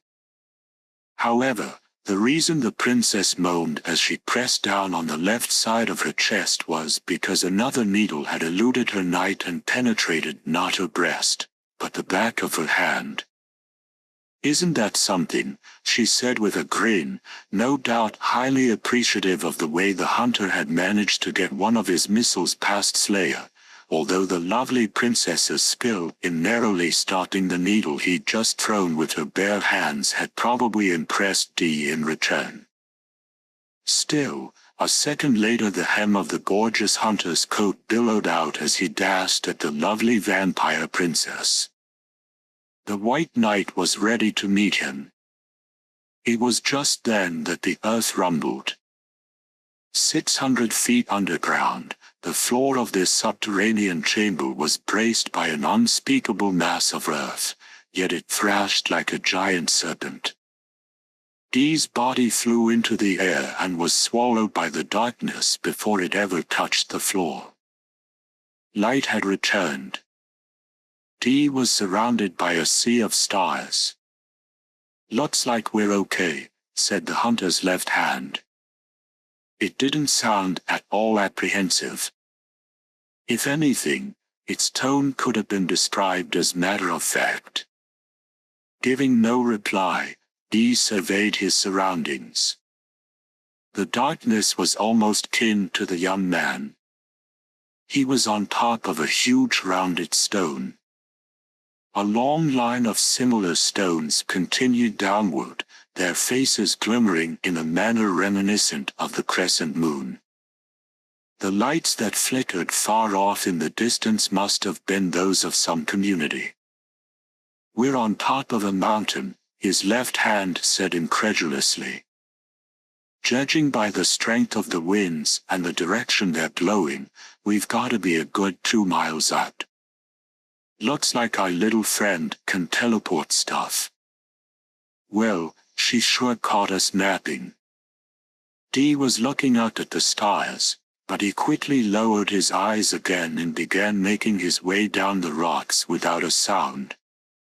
The way he leapt from one rock to the next, he seemed like a master of dance. Based on the positions of the stars, he must have been at the northern extreme of the princess's domain. It would probably take a whole day and night of hard riding to get back to Sacre. "That's an interesting tidbit," the old woman said as she tossed a whole bundle of herbs into the dirty brown liquid boiling in her cauldron. They were in the dispensary she ran out of a back room in her house. Not one of the village mayors had ever seen the inside of it, and as Elena stood there by the crone's side telling her all about what had transpired at the castle, she was actually the first visitor the room had seen in 50 years. The noonday light spared the sooty lace curtains. To think that the princess would ask the hunter to get rid of her 4 nights. Well, anyone as handsome as him could probably do it, too. As the conversation seemed like it was about to take a strange turn, Elena tried to get it back on track, saying, "I thought you'd be more surprised, Mama Kitsch. I mean, the princess asked him to kill her knights, of all things. What the hell could she be plotting?" "She's not plotting anything," the aged witch doctor said purposefully as she took 3 tablespoons of red powder from a glass jar and added them to her pot. "She's probably telling the truth." "You mean she seriously wants them dead?" "Why?" "For the VD reason you said. I suppose she wants to be free now. The nobility abandoning one-off-tier castles," Elena said. Shrugging her shoulders, she continued, "I've never heard of such a thing. They're connected to their fortresses, like light to shadow. One can't exist without the other. Isn't that why we've been put through hell?" "There is no hell," Mama Kitsch muttered, her tone once again heavy with meaning. "We humans grow some odd ducks. Like you, or my grandson. It's not so strange to suppose it's the same for the nobility. After all, they look pretty much the same as we do." Then that bitch might really mean it, Elena muttered. Mama Kitch was the village's great repository of wisdom, and her words made the girl finally appreciate the grave import of what the princess had said. But listen, you're not to mention that to anyone else, the witch doctor said, her forcefulness bringing Elena back to her senses. Why's that? Because in this village, there are those who wouldn't be too happy with the news. A horrible expression briefly passed across Elena's face. I suppose you've got a point there. But enough about that. Help me think of some way to deal with the crisis at hand. I simply don't have enough blue yaki moss to finish making this medicine, Mama Kitch said as she folded her arms. Blue moss? Do you mean the stuff I think you do? From the Shambhala forest? Oh, forget I mentioned it, the old woman told her. I'm sure I'll find something else I can use instead.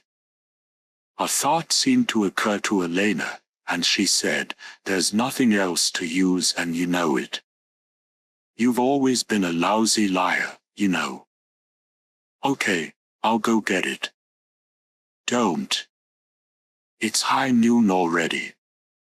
Even on your bike it'd be 2 hours to the forest and another hour to find the moss. You'd be lucky to make it back by 5 o'clock night. And the forest is far too dangerous. Hell, I'm not going alone. That'd be nuts. I'll bring my boyfriends with me. Luckily, they were off drinking at a warehouse on the edge of town, so some of them didn't get the vampire rose baptism. You'll be throwing your lives away, Mama Kitch told the girl. We'll never know if we don't try. Your own grandson lost his life doing what he believed in. And not even for his girlfriend, but for an unrequited love. We all respect the hell out of that. Turning her eyes to the floor, the old woman then placed a hand on Elena's shoulder and thanked her. Okay, you'll get some for me then, she asked. Of course. I want to do whatever I can to make things miserable for those bastards. And with those words, Elena ground her back teeth together as if testing the firmness of her own resolve. Going outside, Elena headed toward the square. It was less than a 3-minute walk from Mama Kitch's house. A hastily improvised tent had been stretched over the spot where so many of the village's inhabitants had buried themselves. Needless to say, it was there to ward off the rays of the sun. Though there was a facility for people who'd been turned into nobility situated on the southern edge of the village, it couldn't begin to accommodate them all. The tent had taken the villagers who remained unaffected a good 5 hours to put up after sunrise, and it still hadn't been large enough. A third of the covering had been improvised from blankets and fabric. As she got closer to the tent, odd cries began to beat against her eardrums. Scowling alone wasn't going to accomplish anything, and she didn't want to plug her ears. She had to listen to keep feeding the rage she felt toward the bastards responsible for all those moans. As one of the villagers standing at the entrance to the tent noticed Elena, his expression grew stern. He adjusted his grip on the spear in his right hand. It was a farmer by the name of Gary. I'm not a noble, you know, Elena said, showing him a smile anyway. Why is this happening to us? Gar asked, his expression unchanged. I don't know. That young fella comes along and all this shit happens on the same day. Someone saw the two of you taking the road up toward the castle. Well, we turned around before we got there, the girl replied. Since we don't get many lookers like him in town, I thought I'd take him on a little date. Bah, you lousy whore, the man spat as he turned away in disgust. No one in the community really appreciated the wild behavior of Elena's group.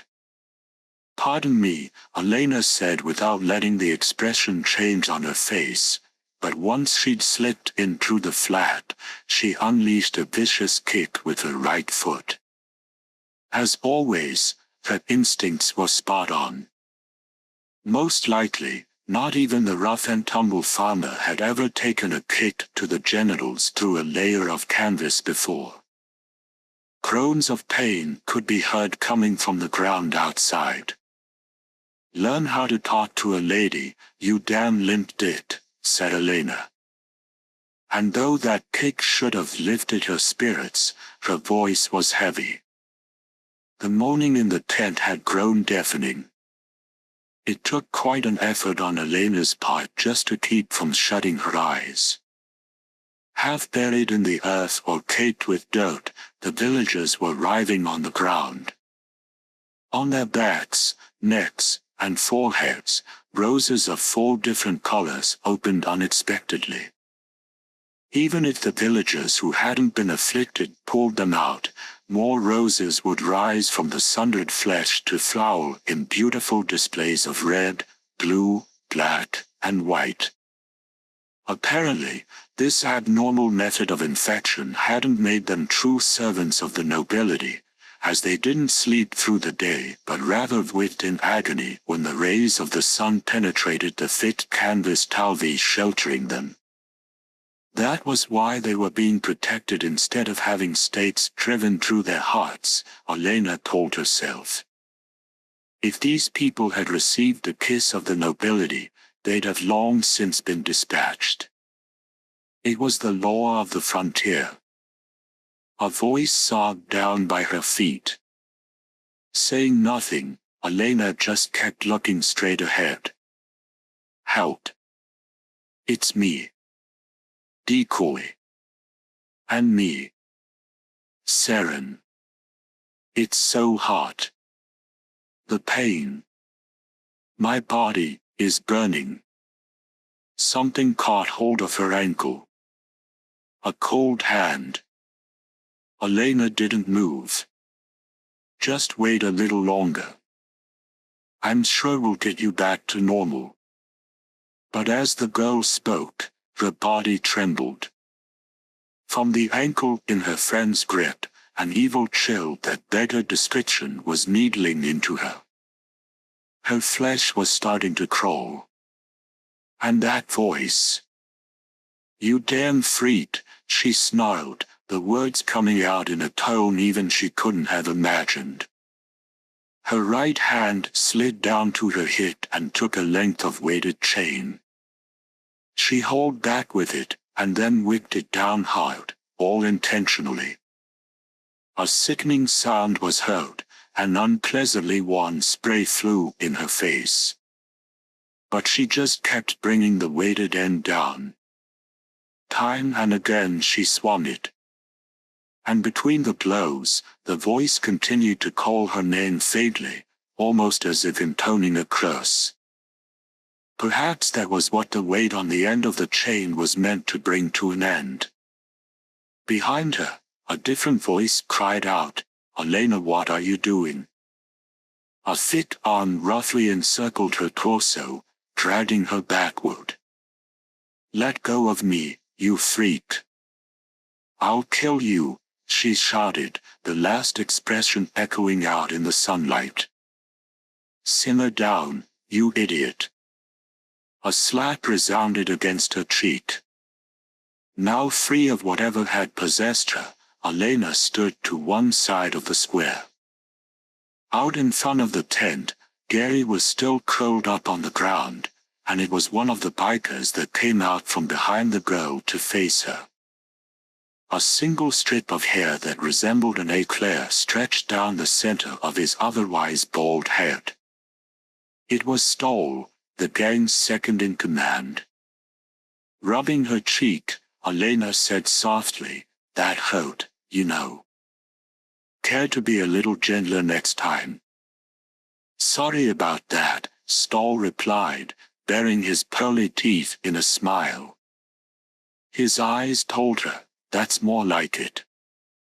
How many of us are left? Elena asked him. 7 came down with this thing. All that leaves is me, Tan, and Nico. Counting me, that makes 4. That'll be enough. Enough for what? To go into the Shambhala forest and find some blue moss, Elena said as she stared off in the exact opposite direction from the noble's manor. Her words made Stoll's eyes bulge. You mean no? It'll be night by the time we finish. That's a risk I'm willing to take. Going out there near dark is just plain suicide, said Stoll. We'd be throwing our lives away. I wish to hell I knew why that's all anyone ever has to say. If your life's that dear to you when push comes to shove, maybe. You're not cut out for playing the tough guy even in a little hick village like this.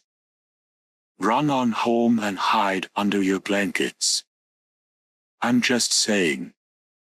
My ears are gonna bleed if I hear any more excuses, the girl told him. Fine. I'll go by myself. And if you get the moss, what happens then? Then everyone goes back to normal probably. That all depends on Mama Kitch. Stoll was at a loss for words. Turning her back on her still silent compatriot, Elena walked off toward the houses.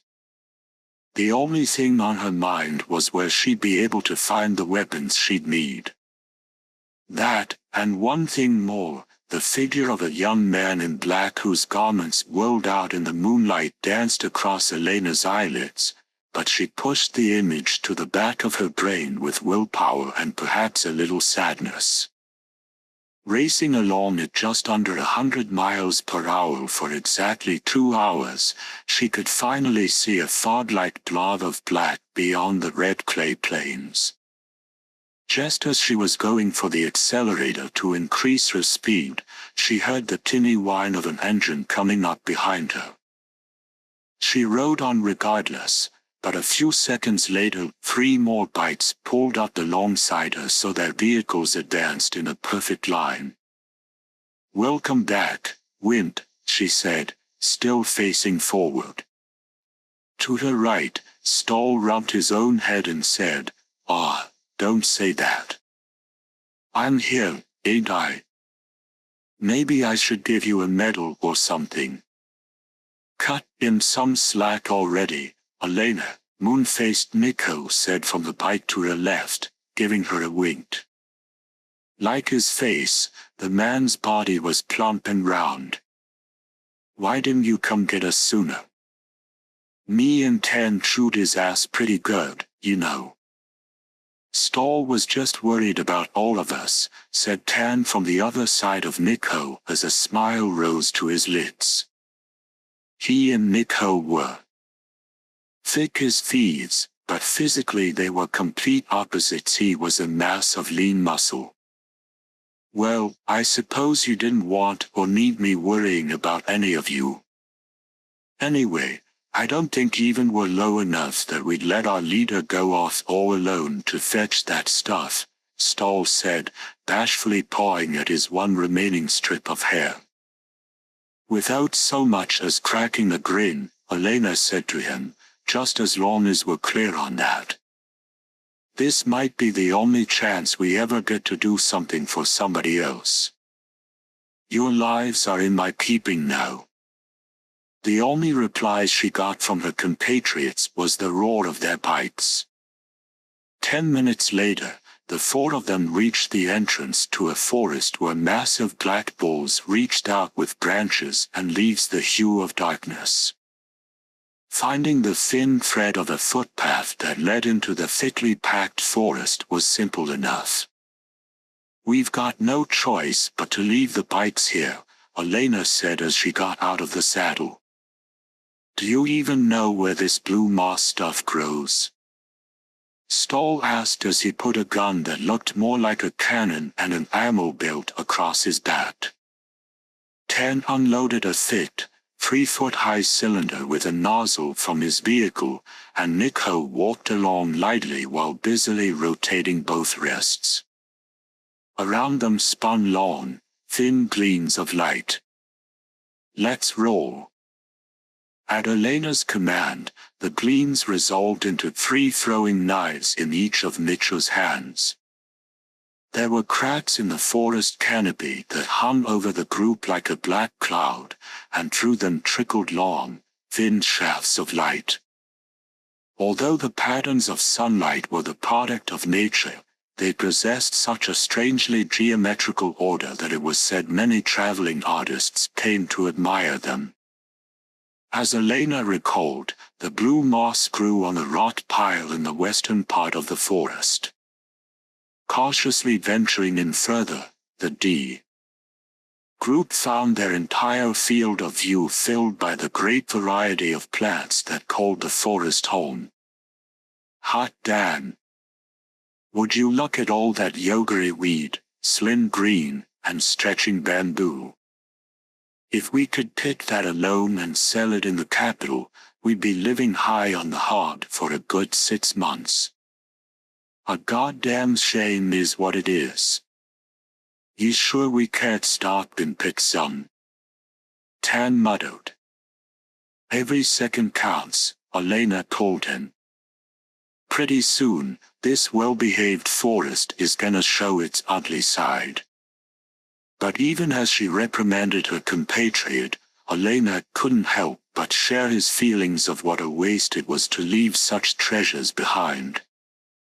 The vibrantly colored plants Tan had named and many more grew in profusion between the trees or among their roots, and all of them were eagerly sought by merchants from the capital for their medical applications. Even though the nearby village didn't have an appreciable amount of land under cultivation, it was quite wealthy thanks to the bounty of the forest. What's more, due to the special properties of the ozone given off by the trees in the forest and the unique composition of its soil, there were always enough plants regardless of how many were harvested. The path the group was following had actually been worn by people out collecting the various specimens. Notice anything, Stoll? Elena asked nonchalantly after they'd been walking for about 3 minutes. Yet, he replied without as much as a nod of his nearly bald head. We've had a tail on us for a while. My gut's telling me it could be real trouble. No argument there. You suppose it's the forest dweller? Damned if I know. But it's not closing or losing any ground, gotta be pretty smart by the look of things. Although Tan and Mikkel must have been able to hear every word the other two said, they didn't seem at all concerned. After all, these young men had not only grown up on the frontier, but they'd led a rough-and-tumble life in their gang. It took a lot to unnerve them. Should we say hello? Sure, Elena replied, and as she spoke, she snapped her fingers twice. There was no reaction. The path twisted up ahead and disappeared into the trees. As they took their first step around the curve, Elena and her gang demonstrated their teamwork. Turning his torso just a bit to the right, Nico let a streak of black fly from his right hand. The throwing knife he'd hurled with a speed that could only be termed ungodly was swallowed by the trees. It was only seconds later that the barrel of Stoll's gun and the end of Tan's nozzle were brought to bear on the same spot. And after a few seconds more, Stoll muttered, "It stopped." He wasn't talking about the throwing knife. Rather, he meant whatever they could sense following them. Eyes glittering, Elena said, "Your knife disappeared. Was this a bust?" No, we would have heard it if it had been blocked. And there would have been the sound of it sticking into a tree if it was dodged. But I don't think anything could have caught my blade. Then what happened?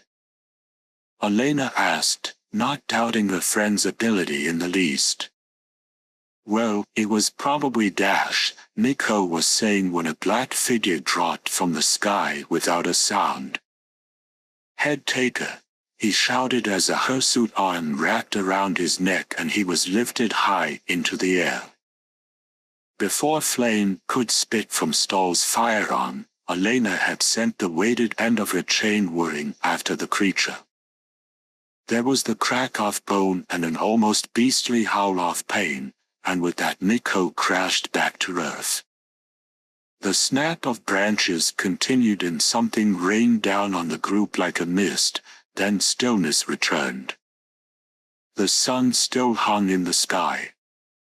Yet there wasn't the chirping of a single insect or the song of a single bird to be heard in the forest. Shit. This is freaking blood. Stahl cursed as his fingers revealed the liquid that had fallen on his bald pate. At 200, that damn head taker must have finally gone senile if Elena was able to catch a piece of him with her chain, he chided. Hey. Just what's that supposed to mean? Elena said, glaring firmly at Stahl. She then continued, well, since I didn't kill it, it'll probably be that. There's no sign of whatever was following us anymore, either. So let's pull ourselves together already and get going. Their leader brimmed with determination as she started onward, and the three men couldn't help but grin. No sooner had they started walking than Nico said to Tan, notice anything about that head taker just now? About the funny way it was dressed? Nah, I was right underneath you, so I didn't get a good look at it. You mean to tell me it was wearing something? Well, I saw it, Nico replied.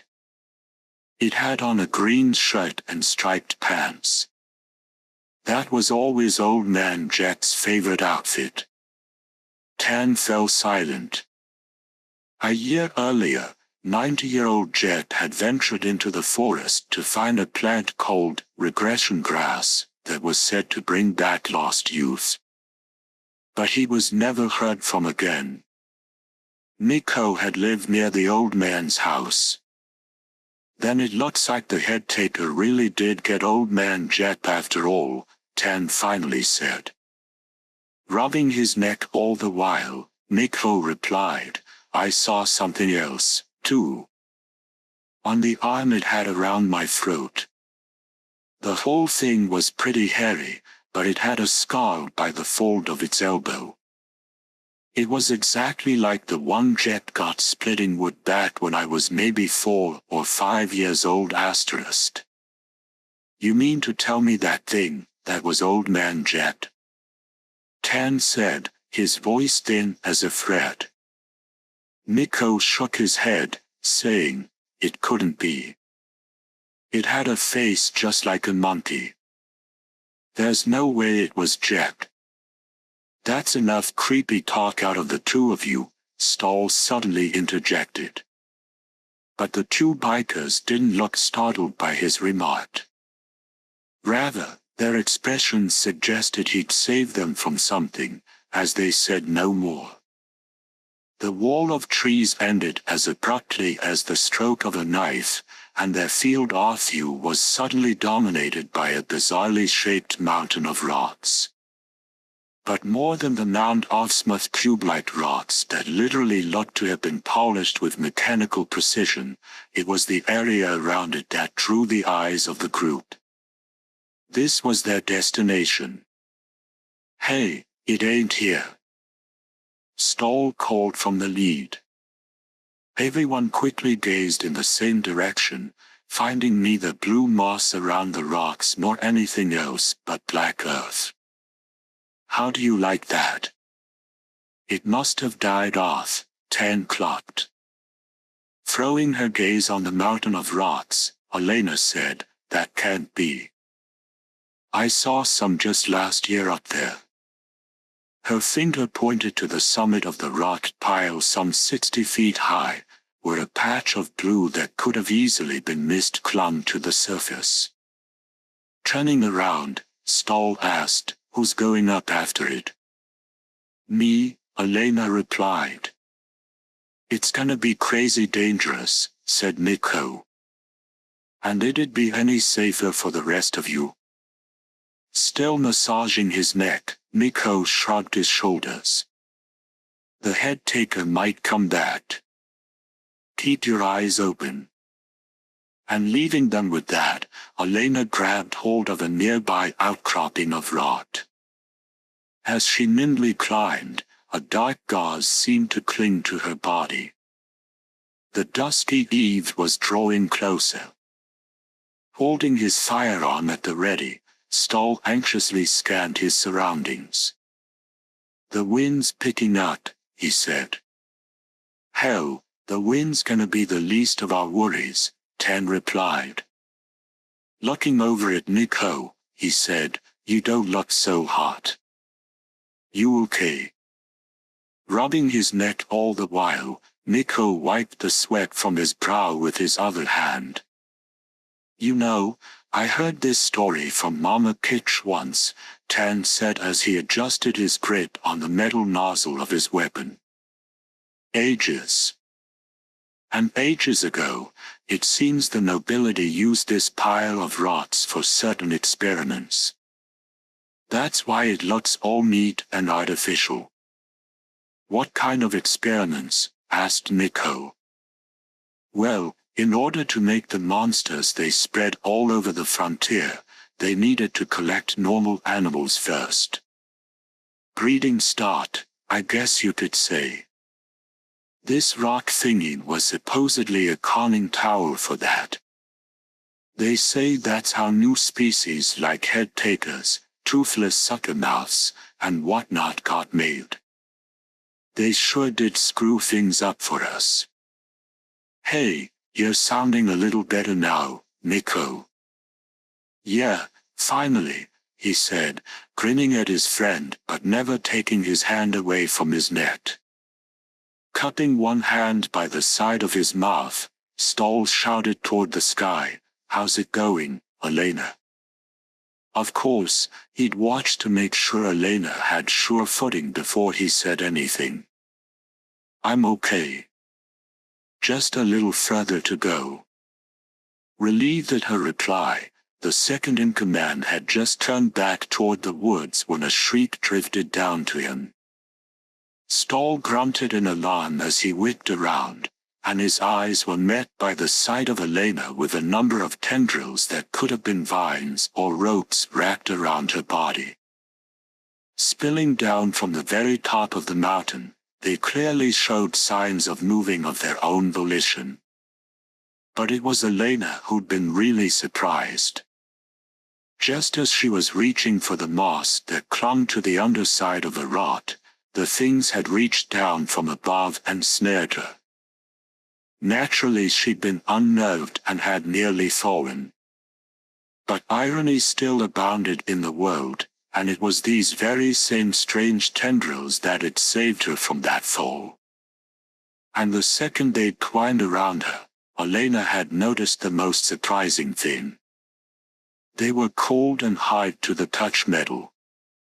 This was no living creature.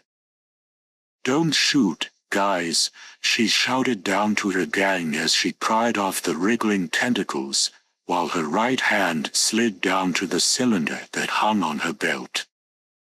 It was an incendiary grenade her late father had purchased in the utmost secrecy from a merchant out of the capital *. Once she pulled the pin and threw it, it would char everything within a 150-foot radius with 10,000 degrees of heat 5 seconds later. Or melted, in this case. Although it was probably crazy of her to use it in this situation, she had no alternative. Elena grabbed the pin with her teeth. Suddenly, the rest of the grenade was pulled away from her. Clutching the silvery cylinder, a tentacle of the same color was thrashing around just above the girl's head. The sound of the burning fuse was painfully audible. 4 seconds to go. Hurry up and take the damn thing already, the girl shouted. Cold as the situation made her blood run, it was astonishing she could speak at all. More surprising yet was the fact that she didn't ask her friends below for help.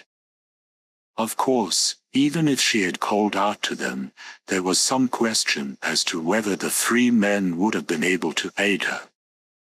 For just then, the trio had grown tense at the sight of a bizarre figure coming out of the forest. Its torso was that of a human male, bare naked and well-muscled, but below there was a long tail that twisted along behind him. Even with him 15 feet out of the woods, the end was still hidden among the trees, like a snake. The blue-green scales that reflected the evening afterglow covered a lower half writhing as sinuously as a serpent. It actually was a snake. Though the creature had a vacant gaze until it reached the trio, when it halted and slowly appraised the men, its eyes began to blaze with a phosphorescent green. You have the stink of head-taker blood about you. But you'll be my meal, not his, it declared, its sibilant tone like the air rasping from a punctured tire. And with that cry, the serpent man subtly tried to grab Stoll. A huge black hole opened in its face right in the middle of its forehead. Failing to expend all its energy inside the creature's brain, the 3/4-inch ball of lead Stoll's firearm had sent through the serpent man's brow had burst from the back of the thing's head along with a vast quantity of gray matter. But in less than a second the entrance and exit wounds both closed and the serpent man smirked at the burly biker. This was the descendant of creatures the nobility had created, and its ability to regenerate damage was staggering. The expression it wore was no longer that of a human, but rather was the face of a fiend. As its mouth snapped open, a thin ribbon of tongue slid out, the end of which was forked. A gout of orange blew into the creature's face. Flames. They billowed from the nozzle Tan held. The tape strapped to his back was filled with an oily substance that burned at high temperatures, and when it was discharged by compressed air, the liquid ignited from friction with the atmosphere. In other words, it was a flamethrower. Apparently this supernatural creature that seemed so inured to being hit or stabbed or even shot couldn't regenerate the damage from burns, for as the flames enveloped it and its skin quickly baked and peeled, its ophidian form began a wild dance in the throes of death. I got it. Elena shouted, but Stoll was the only one who could spare a look up at her.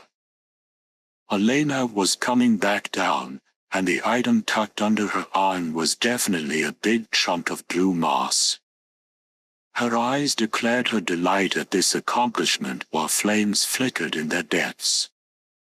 Just as the girl groaned with the effort of her descent, flames whooshed madly from the rocky summit and the whole mound rattled. Hurry up! That thing's ready to collapse. Stoll shouted to her. I know, so get ready to make a catch. And once she'd said that, Elena didn't toss down the moss as expected, but rather threw herself into the air. Not completely prepared, Stoll managed to catch her shapely form but wound up flat on his ass. Damn, that hurt, he groaned while Elena promptly got to her feet. The girl's eyes went wide at the sight of the weird serpent creature writhing before her. Its tail looked to be a good 30 feet long, and in its wild thrashing it struck the ground repeatedly. Every time it did so, the rumble seemed to reach the very heavens. Suddenly, a mass of rock landed on the creature's tail.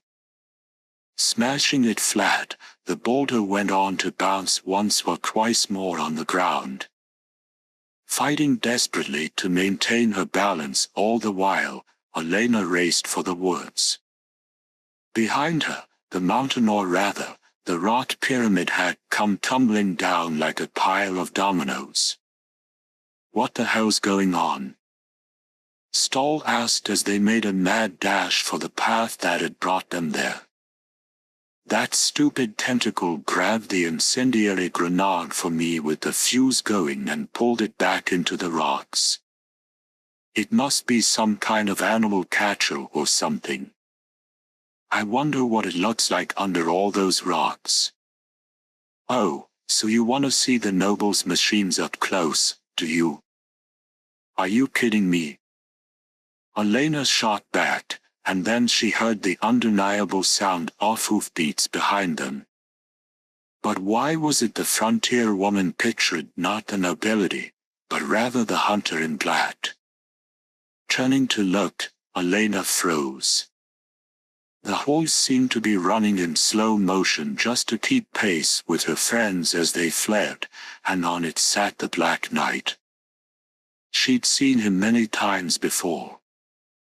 And although she found the might of the leader of the four knights as intimidating as always, she had no time for such emotions with him on their tail. He was a veritable Grim Reaper. But what would he be doing out here? "Shit!" cried Tan. He, too, had frozen in his tracks, but he pointed the nozzle of his weapon at the Black Knight.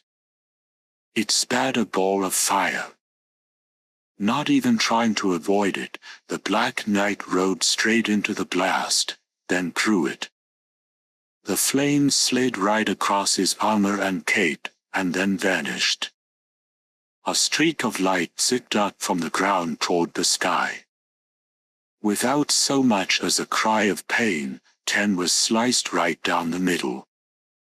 The iron-shod hooves trampled his body, splitting the brave man into two separate pieces before he fell in the brush. Elena halted. Turning, she glared at the knight following her. Stoll and Nico both followed her lead, and the Black Knight stopped at the same time. "So it's you after all. You've been on my tail ever since we first set foot in the forest, haven't you?" Elena asked in a demanding tone after the flutter in her chest had subsided. "Indeed I have," he replied, his voice like a rumbling from deep in the earth. "Why the hell were you following us?" The answer should be obvious. I can't have you bringing that moss back to the village. Because then I wouldn't be able to dispose of all those abominations. But this will put them right. Elena cried. They won't be your kind anymore. They are filth. A beam of light shot out, shattering the ground right in front of Elena. But even as the soil showered her, Elena didn't recoil. Hold on just a minute, the girl shouted, her mouth open as wide as it would go. Perhaps her bluster actually worked, for the Black Knight stopped moving. This was a do-or-die situation. With new determination, Elena said, I'll let you in on a little secret. Something concerning the wonderful princess you've sworn allegiance to. Something about the princess, the Black Knight muttered dubiously, though there was laughter in his voice. Undoubtedly he was convinced this was some fabrication on her part to stall for time. That's right, I'm talking about that bitch. Does your precious princess approve of what you're doing? The Black Knight said nothing. That's what I thought. Honesty is a virtue, you know. But the way you pretend to be all loyal and stuff yet run around disobeying orders behind her back is why she's gonna put you out like so much trash. Like trash? Me? The Black Knight asked, his tone naturally sounding suspicious. These were remarks no one could have imagined coming from this man. No, not just you, all of you. Realizing the upper hand was now hers, Elena let her strength flow into her voice as she said, I'm telling you this as a special favor. Your precious princess actually asked me and Dee to get rid of the lot of you. After blurting out the words, Elena was frightened by the response they might bring. Silence descended, and the beating of the girl's heart rang through her head like a gong. The shoulders of the Black Knight trembled. A low voice spilled from somewhere in his armor. She wondered if he was crying. Even Stoll and Nico looked at each other. But suddenly Elena realized she was mistaken. The twilight was beaten back by a great booming laugh. I never would have thought you'd say such a thing. In all my days, I've never heard anything half so entertaining. So, the princess appointed the two of you to dispose of us, did she? It's true. Elena snapped back even as realized it was pointless to debate him. The black harbinger of death would surely spread its lethal wings over her head. Sure enough, the Black Knight began to advance. Not rushing, but slowly. Like a massive mountain. From the fight you gave me last night, I felt you had promised despite being human. But when you resort to such tricks, I'm sorely disappointed. What's more, your little ploy couldn't possibly have been more impertinent. It's unforgivable. Who are you to talk? You came sneaking along after us. Why didn't you just show yourself from the very beginning, eh? I wanted to see what you'd do first, the Black Knight replied. To come out to this forest knowing what time it would be takes a formidable store of determination and strength. And I thought it would be nice to see those traits for myself. I was also curious as to what you'd be searching for. When did you start following us? Elena asked, groping for a question. Now she actually was trying to buy some time. Even if it only kept her alive a few minutes longer, she couldn't miss any chance to improve her odds of delivering the blue moss. When you and the others left the village. You're a creep. You've been spying on us all along, haven't you? All for the good of the princess, the Black Knight said, his form growing larger by the second. Elena finally noticed that he was steadily approaching her. Run for it, Elena! Stoll shouted as he suddenly jumped between the two of them. Thunder and flames flew from his gun. A hard thud resounded far off, and the Black Knight's upper body swayed ever so slightly. A shallow indentation had been left in the brow of his helm. Around it, other dents formed in rapid succession as bullets and sparks bounced off of him. Sorry, Elena said, kicking off the ground with the second shot. The report from Stoll's weapon was like a knife in her heart. Although she thought about diving between the trees to take the Black Knight's horse out of play, Elena knew that if he reached the bites before she did, she'd be finished anyway. She ran as fast as her legs would carry her. Then she heard hoofbeats. It felt as if all the blood had drained from her body. Stoll, she said, the name coming to her lips naturally. The beating of the iron-shod hooves had come to within 3 feet of her, and the hot breath of a horse brushed the nape of her neck. So, this is the end. She thought for a second, and then a roar to shake the very heavens came from off to the right. As though the cry was one Elena had heard before, she'd never actually seen the thing itself. Known simply as the forest dweller, it was fabled to bite the heads off fire dragons and use massive trees as toothpicks. And although the biker didn't put much stock in such tales, the colossal bones that were occasionally discovered near the forest made it clear the creature was a danger she'd never want to encounter. The form that had just pounced on the Black Knight was roughly 10 feet tall, covered with hair and circular in shape. Though it had arms and legs twice as thick as a man could reach around, there was no indication of any fingers or toes.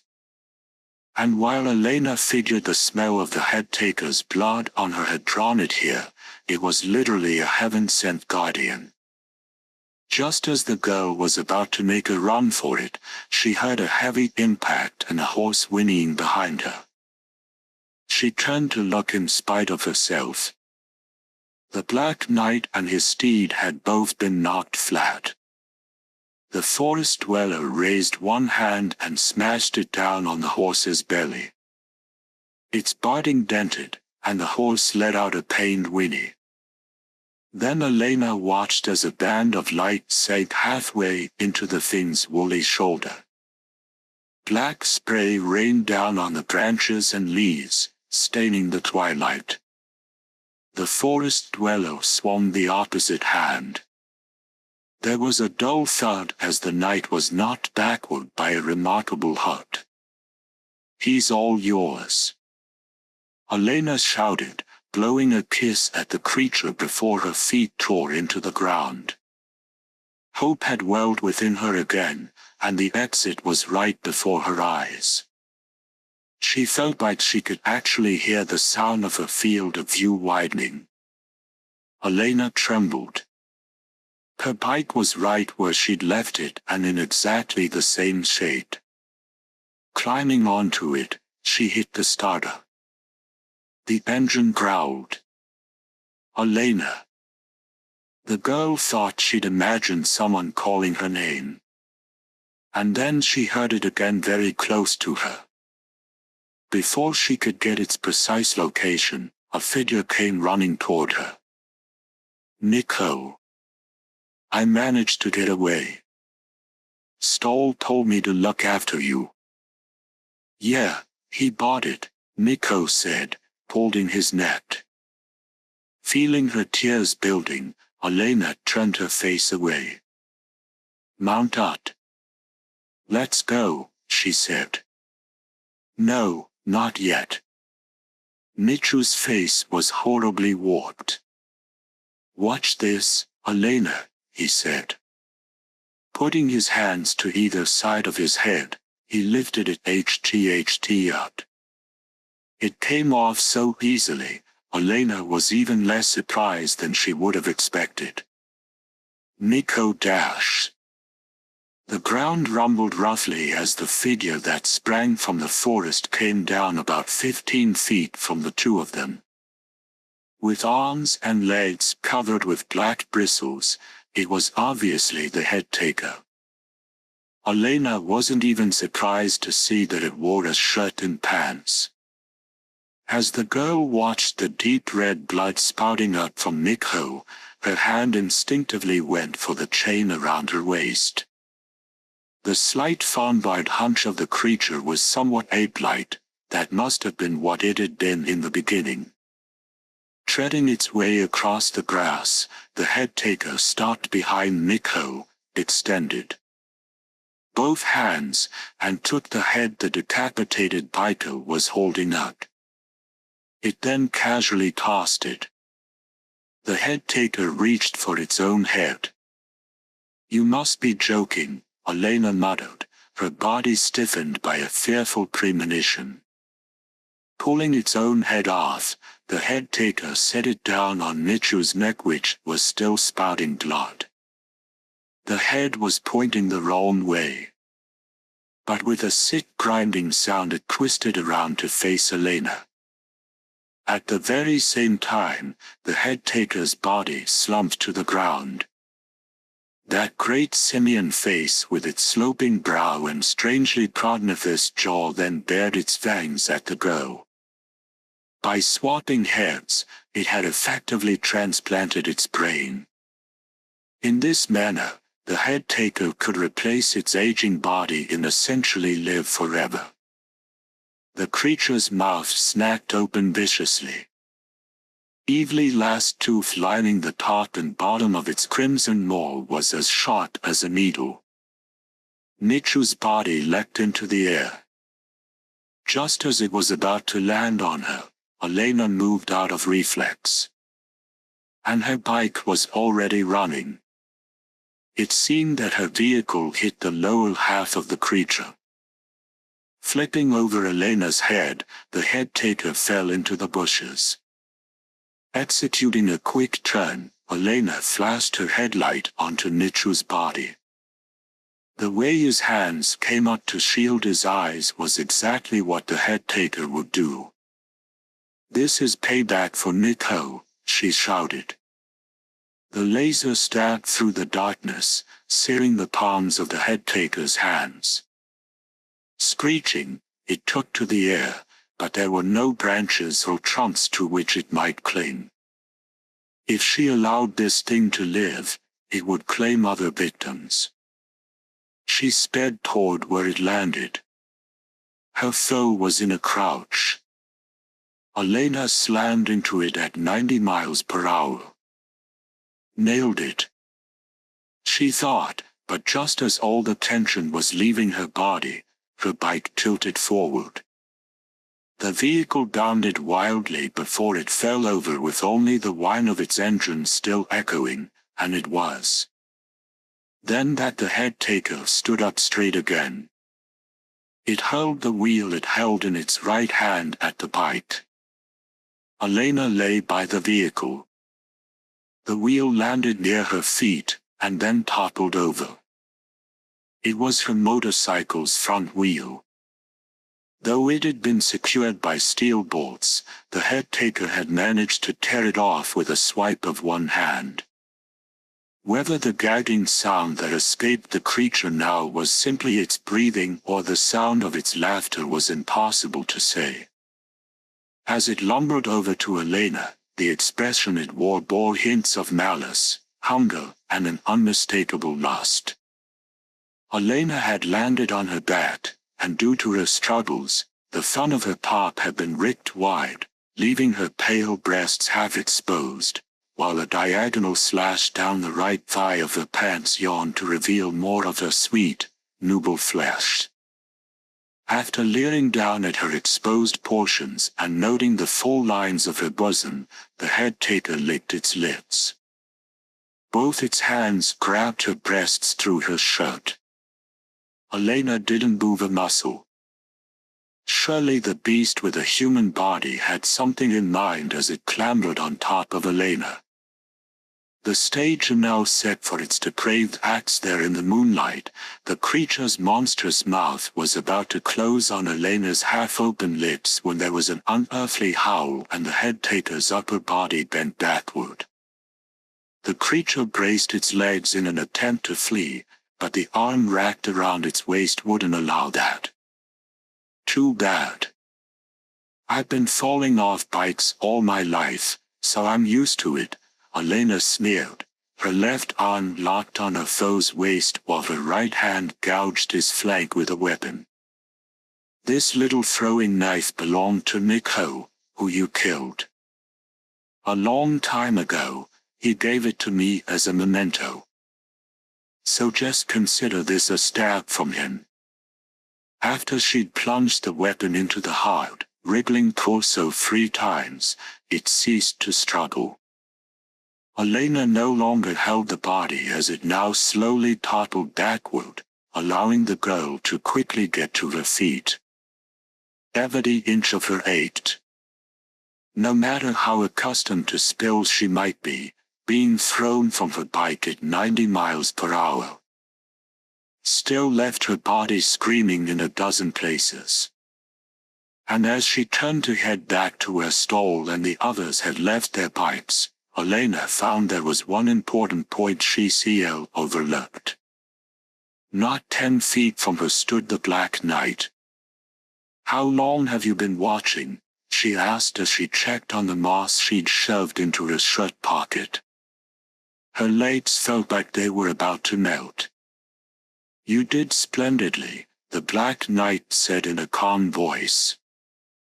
But Elena wasn't in any shape to take that as a compliment. There's nothing lower than a man who'd just stand around watching a woman bust her ass. Drop dead. Elena gauged the distance to the other bikes.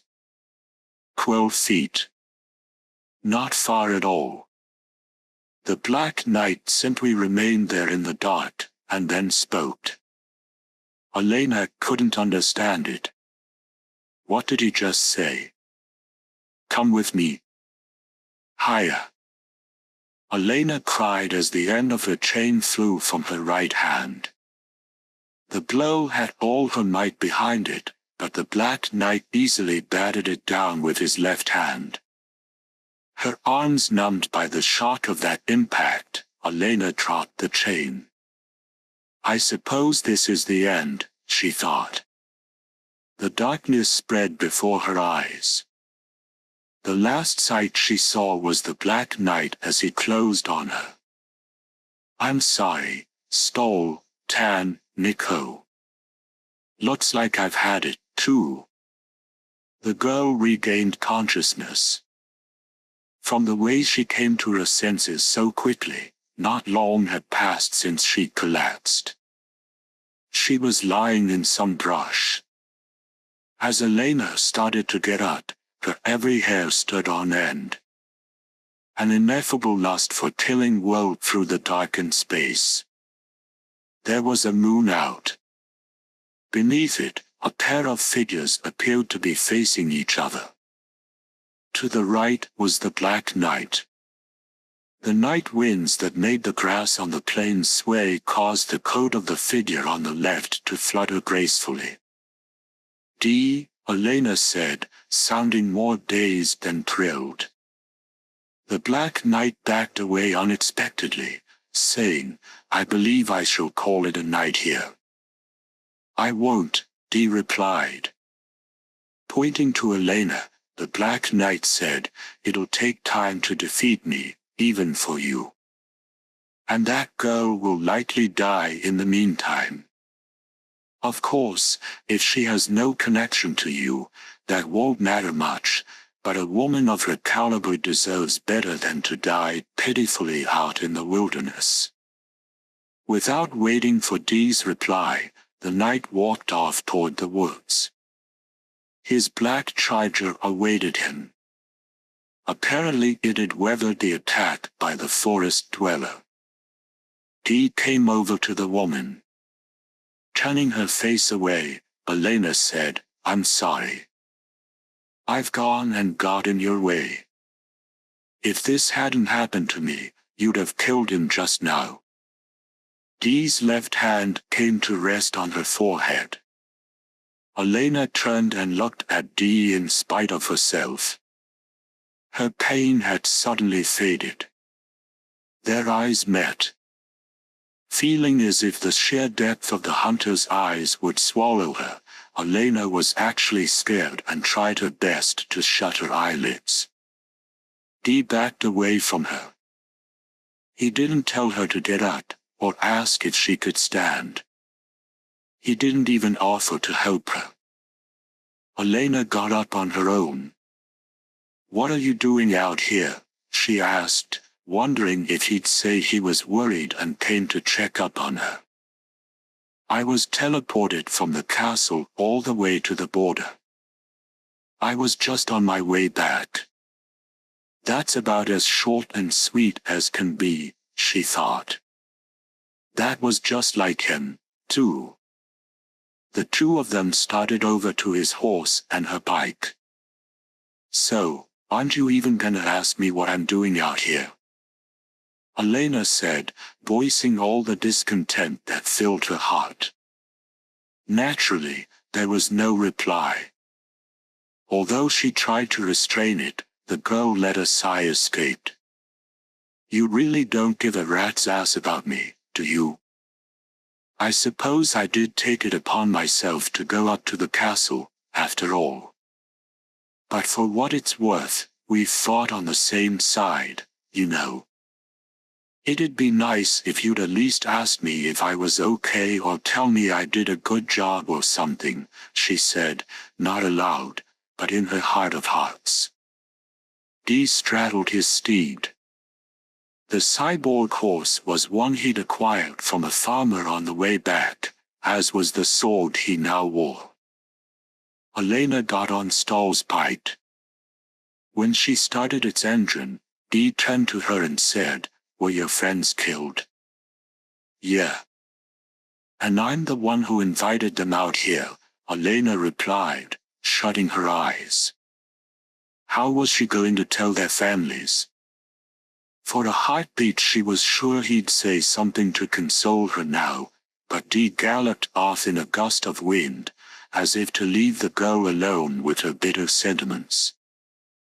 The gates to the village were shut, and shouts arose from inside. The cries came from both men and women. And it sounded like the angry bellows were exceeded by the wails of pain. "Open up," the girl cried, but there was no response. Something was going on.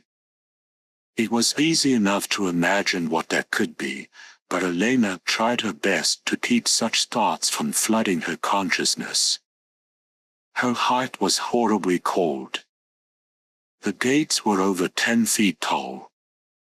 As the girl stood there powerless, an arm like steel wrapped around her waist. But her cry of astonishment wasn't prompted by its grasp, but because she then went sailing high over the gate. Even their landing was quiet. "The square's over that way, isn't it?" asked Dee. For those who didn't know the power that lurked in the blood of a damper, his leap would have been unbelievable. "That's right," Elena cried. Her head was killing her. It pounded with the excitement that always spilled from hope. On the way back to the village, she'd told the hunter about what had transpired the night before. Although she had no problem with his lack of reaction, she had to wonder if her tale had done the trick. There was no sign of anyone on the streets. But as the pair approached the square, the shouting grew louder.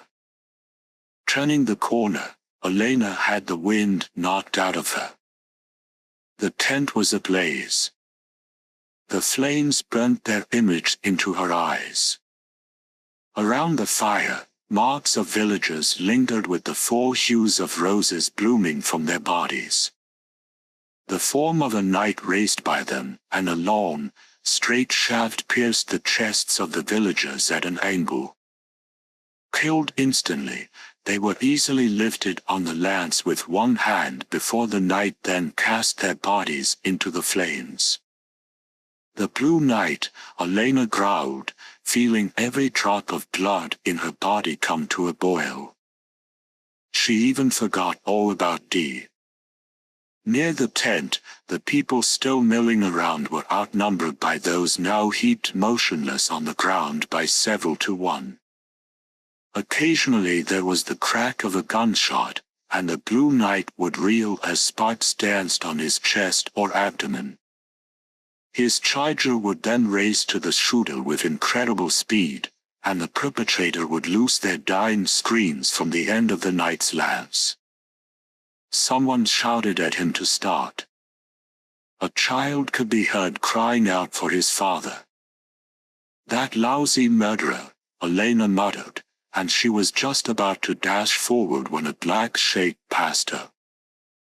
As the man in the long coat headed toward the flames, he looked like some gorgeous idol of a god of war trimmed in crimson lotus blossoms. Engaged in butchery some 40 feet ahead of the young man, the blue figure whirled around on his steed as if he'd been struck by a bolt of unseen lightning. "Where have you been?" he asked with pleasure when he saw Dee. "I came down here because the Black Knight told me to dispose of these scum, but my heart was actually set on doing battle with you. I've already killed 40 or 50 of them. Are you going to try and stop me, Dee?" "That's my job," Dee replied as his blade whined from the sheath on his back. The Blue Knight adjusted his grip on his lance. Both the hues and the crackling of the raging flames seemed to freeze solid from the lethal intent that billowed between the two men. Dee sprinted, his sword streamed along behind him. As the blade painted a silvery arc aimed at the legs of the horse, the blue mount and rider leapt toward the moon. The knight's lance was aimed by turns at Dee's chest and his back. While he held but a single weapon, it looked for all the world like he had two. Blocking both thrusts, Dee made a leap and blocked the second blow in midair. Surely, even the Blue Knight had never considered the possibility of anyone human coming at him from above while he was galloping along on his horse. As the end of Dee's blade was coming down, it suddenly changed direction. The sword swung to the right in a parrying blow, and was assailed by a horizontal arc of black. The Blue Knight had brought a second lance holstered on his horse's flank into play. Dee's blade shattered, and the hunter was thrown through the air. Amid the flames, his coat danced like nightmare-shrouded wings.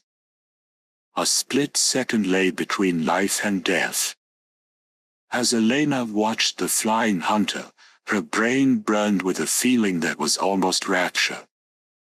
This was precisely the moment the Blue Knight had been waiting for.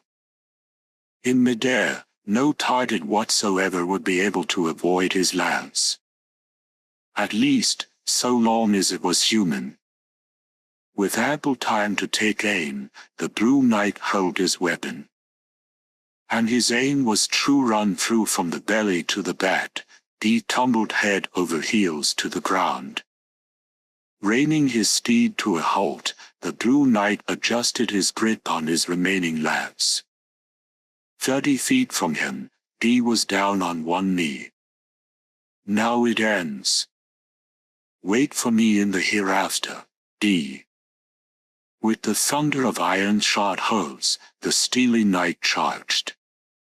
But before the rider could ever bring his lance to bear, Dee would surely be trampled beneath the hooves of his steed.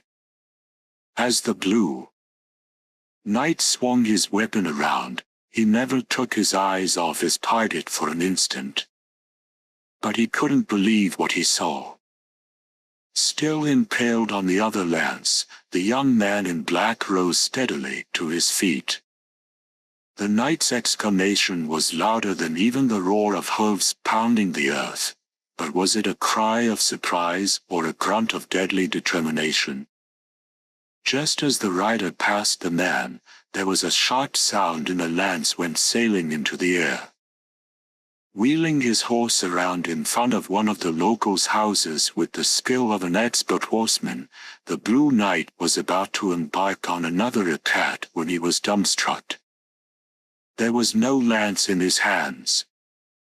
The instant he noticed this, Dee appeared before him like some guardian demon with the very same lance that had previously impaled him in his right hand.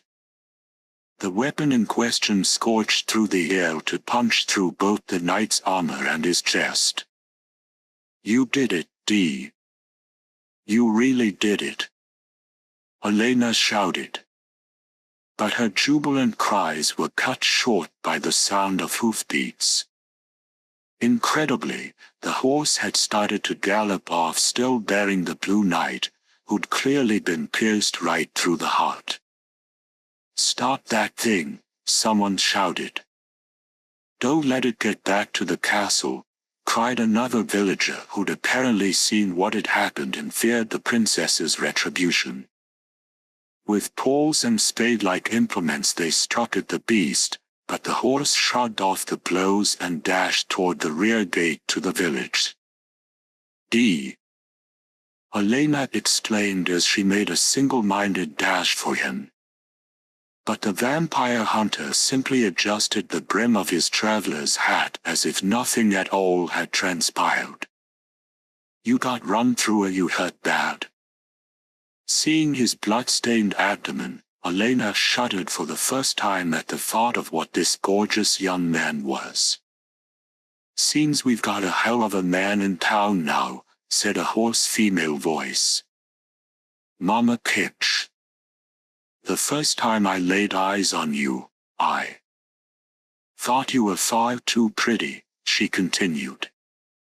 "And now that I see how fast you heal, I'd say you're a damper, aren't you?"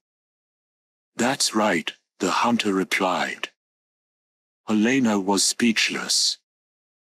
No second-rate warrior would ever think of getting their opponent's lance to replace their own broken sword. "And seeing where you let yourself be impaled to do so, I don't suppose you're an average damper either." "You did say your name was Dee, didn't you?" the old woman asked, staring at him with glittering eyes. "That's right," Dee again replied softly. Shifting her gaze from him, Mama Kitch turned to the tent where the flames were almost under control and saw the corpses littering the area. "From the very start, those fiends never intended to let all of us get through this, I'd say.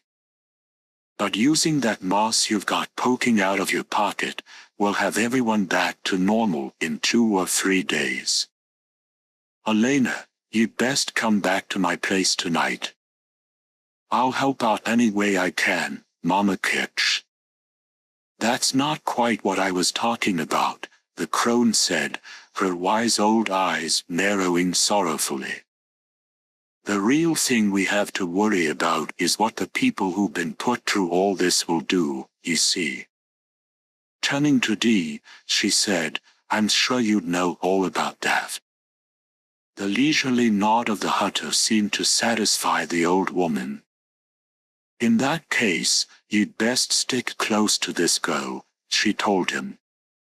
"The real trouble will start once the sun begins to shower its blessings on us again." Mama Kitch's prediction was right on the mark. The next day, every villager who'd been spared the noble transformation came storming out to the witch doctor's house to find Elena. As Elena snorted that she'd go out and give them a piece of her mind, Mama Kitch physically stopped her and tried to talk to them in her place. However, she made no progress, and the crowd remained emphatic that she send Elena out, until the biker finally appeared in the doorway. "This is your fault." "All of it," shouted the leader of the pack, Gary, the guard from the tent. "Yeah, all because of you and that young fellow. Send him on out, too." "He's not here," Elena shot back, and a pain spread through her heart. Dee had ignored her and gone back to village outskirts. "But, don't you get it yet? He's the only one who can destroy those bastards. His strength will free us from the oppression of the nobility." "Who in the world asked him to do that?" one of the women shouted. That was the very question Elena had dreaded. "We've had it pretty good so far, haven't we? We've always managed to coexist somehow with the princess up in the castle and her knights, right? Sure, there's been some ugliness. But if we just grit our teeth through it, there's always peace again later, isn't there? There's a hell of a lot more ugliness in this world we live in. We're lucky we don't have to see most of it." "Sure, just as long as we obey all their rules," Elena snapped back. "We can't leave the village now." They carry off husbands and wives, children and lovers, and we can't say a thing about it. What the hell is so lucky about a life where all our loved ones can be taken away on one of their whims? Well, people die from famine or fires all the time, someone else cried out. They're just like that, a natural calamity us mortals can't do a thing about. Come what may, we've got no choice but to just keep our heads bowed and our voices low, right? When you think of it, Dash. You talk like a fucking slave. Elena groaned in the bottom of her throat as the weighted end of her chain whistled out. Although she shouldn't have been able to see him very well from her location, the man who flicked backward with a cry of pain was the very same person who'd just been talking. His nose was now broken. The crowd backed away, leaving a semicircular clearing just in front of the door asterisk. As Elena hauled back on her chain for another blow, Mama Kitsch caught hold of her arm. "Stop it," the old woman told her. "Don't do anything more to distance them. I knew that crazy bitch would show her true colors." Gary the tent guard howled. "As far as we're concerned, we're in a lot more danger from you down here in the village than we are from the noble in the castle. Hey, take a good look at this." The crowd split down the middle, leaving a single figure between Elena and the others. Seeing the feeble individual crawling across the ground, Elena exclaimed, "McKay." It was one of her compatriots. "Take a good look at him." "He was one of last night's survivors," Gary said with revulsion. "But his right shoulder is broken, his left ear's been torn off, and his left eye popped. And I think you know who did all that." Elena stood stunned, as if she'd just been struck by lightning. Her rose-cursed compatriot had one hand raised to ward off the sunlight as he writhed on the ground. But his fingers were all bent in impossible directions. "You did this. Back in the tent, you beat the shit out of one of your own. Yeah, you talk a good game, but when someone winds up one of the nobility, you don't know a friend from a piece of garbage. There are others that made it through the night, but they're all beat to hell thanks to you.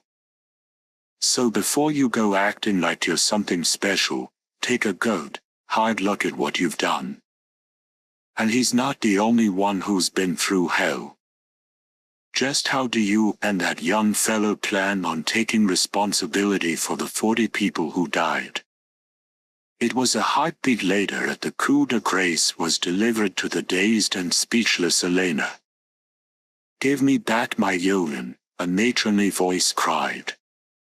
It was that of Mrs. Kaiser, a woman who'd often given Elena milk when she was young. "They killed him yesterday. You used to bounce my son on your knee." "Oh, he was only 8 years old." "I lost my Frida, too," said old Mr. Bangs, who kept a herd of cows on the outskirts of the village. Frida was the same age as Elena, and she'd been an excellent seamstress. "I just want my shove. Give back pout." Elena covered her ears. She didn't even have Stoll or Nico or Tander anymore. McKay writhed at her feet. She wished she were a million miles away, and a keen longing for the forest or the plains of the previous night came over her. "Give her what she's got coming," someone shouted, but to the girl, the cry seemed to reverberate in another world. "Throw her in the stocks on the edge of town. Better yet, leave her chained up by the castle for 3 days and nights." As one, the villagers grunted their approval. In that instant, the group became a bloodthirsty mob. Elena didn't have the strength left to stop the people with bloodshot eyes bearing down on her in a crushing wave. But a single bolt of lightning did it in her place. It had skimmed by the end of the lead vengeance seeker's nose and embedded itself in the black soil. The man gasped in terror and the mob halted its advance. The bolt of lightning had become a blue lance. But the reason the people remained paralyzed like lambs before a two-headed wolf wasn't because they recognized it as the weapon the Blue Knight had left in town. Rather, they'd been frozen by the whistle of it dropping from the sky and the thunder of it sinking into the earth. Not a single one of them dared to turn in the direction from which it had flown. The crowd froze there in the swelling sunlight as they listened to the approaching hoofbeats. "I just knew he'd come," said Mama Kitch. At last, the people turned and saw the gorgeous young man on the horse. Before him on the saddle sat a boy of about 5, while a burly man with gray hairs scattered among the black stood beside the mount. "Blasco. And that's his boy Cusker up on the horse." "What are they doing with?" "They're here because I had need of a blacksmith," said Dee. This was the first time the villagers had ever heard Dee's voice. The cheeks of every last woman flushed, while the men grew dazed and even enthralled. Glancing up at Dee out of the corner of his eye, Blasco the smith said, "When I heard you'd all headed off to string up Elena, I was gonna come out here and stop you. But then this fella came by swallowing hard." The smith continued, "My boy had one of those roses blooming out of him, too. But drinking the medicine Mama Kitch whipped up last night cured him.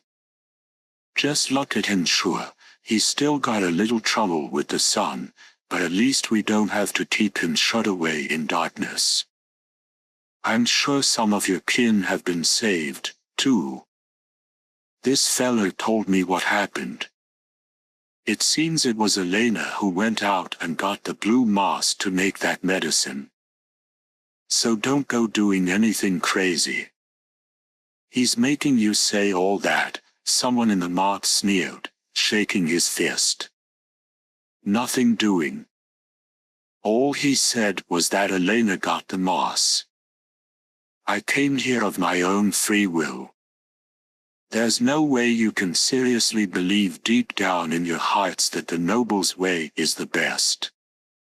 Elena only says what all of us think. And I say that's more trouble than we need. We'd be better off without Elena or that guy. When the night comes, the nobility will retaliate. What the hell are we supposed to do then?" "Me and him will protect you," Elena declared as she pointed at Dee.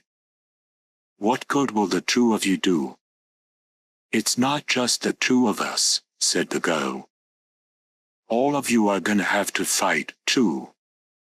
"Don't make me laugh," the man snarled back at her in the most passionate burst of anger so far.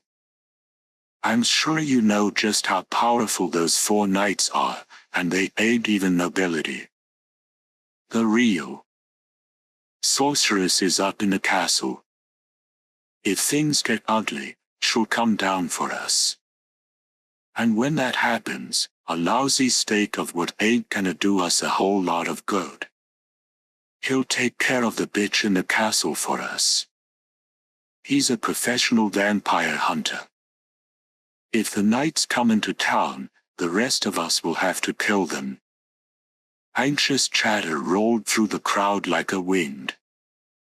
Before the murmur died out, the young man on the horse said in a voice heavy with rust, "All 3 of the girl's friends were killed. Her right shoulder is dislocated, and she's got a crack in her left femur. She's also got countless minor injuries. Yet she still went and got the moss and fought her way back. Isn't that enough?" The crowd fell silent. Dee continued, "I'll be heading up to the castle soon.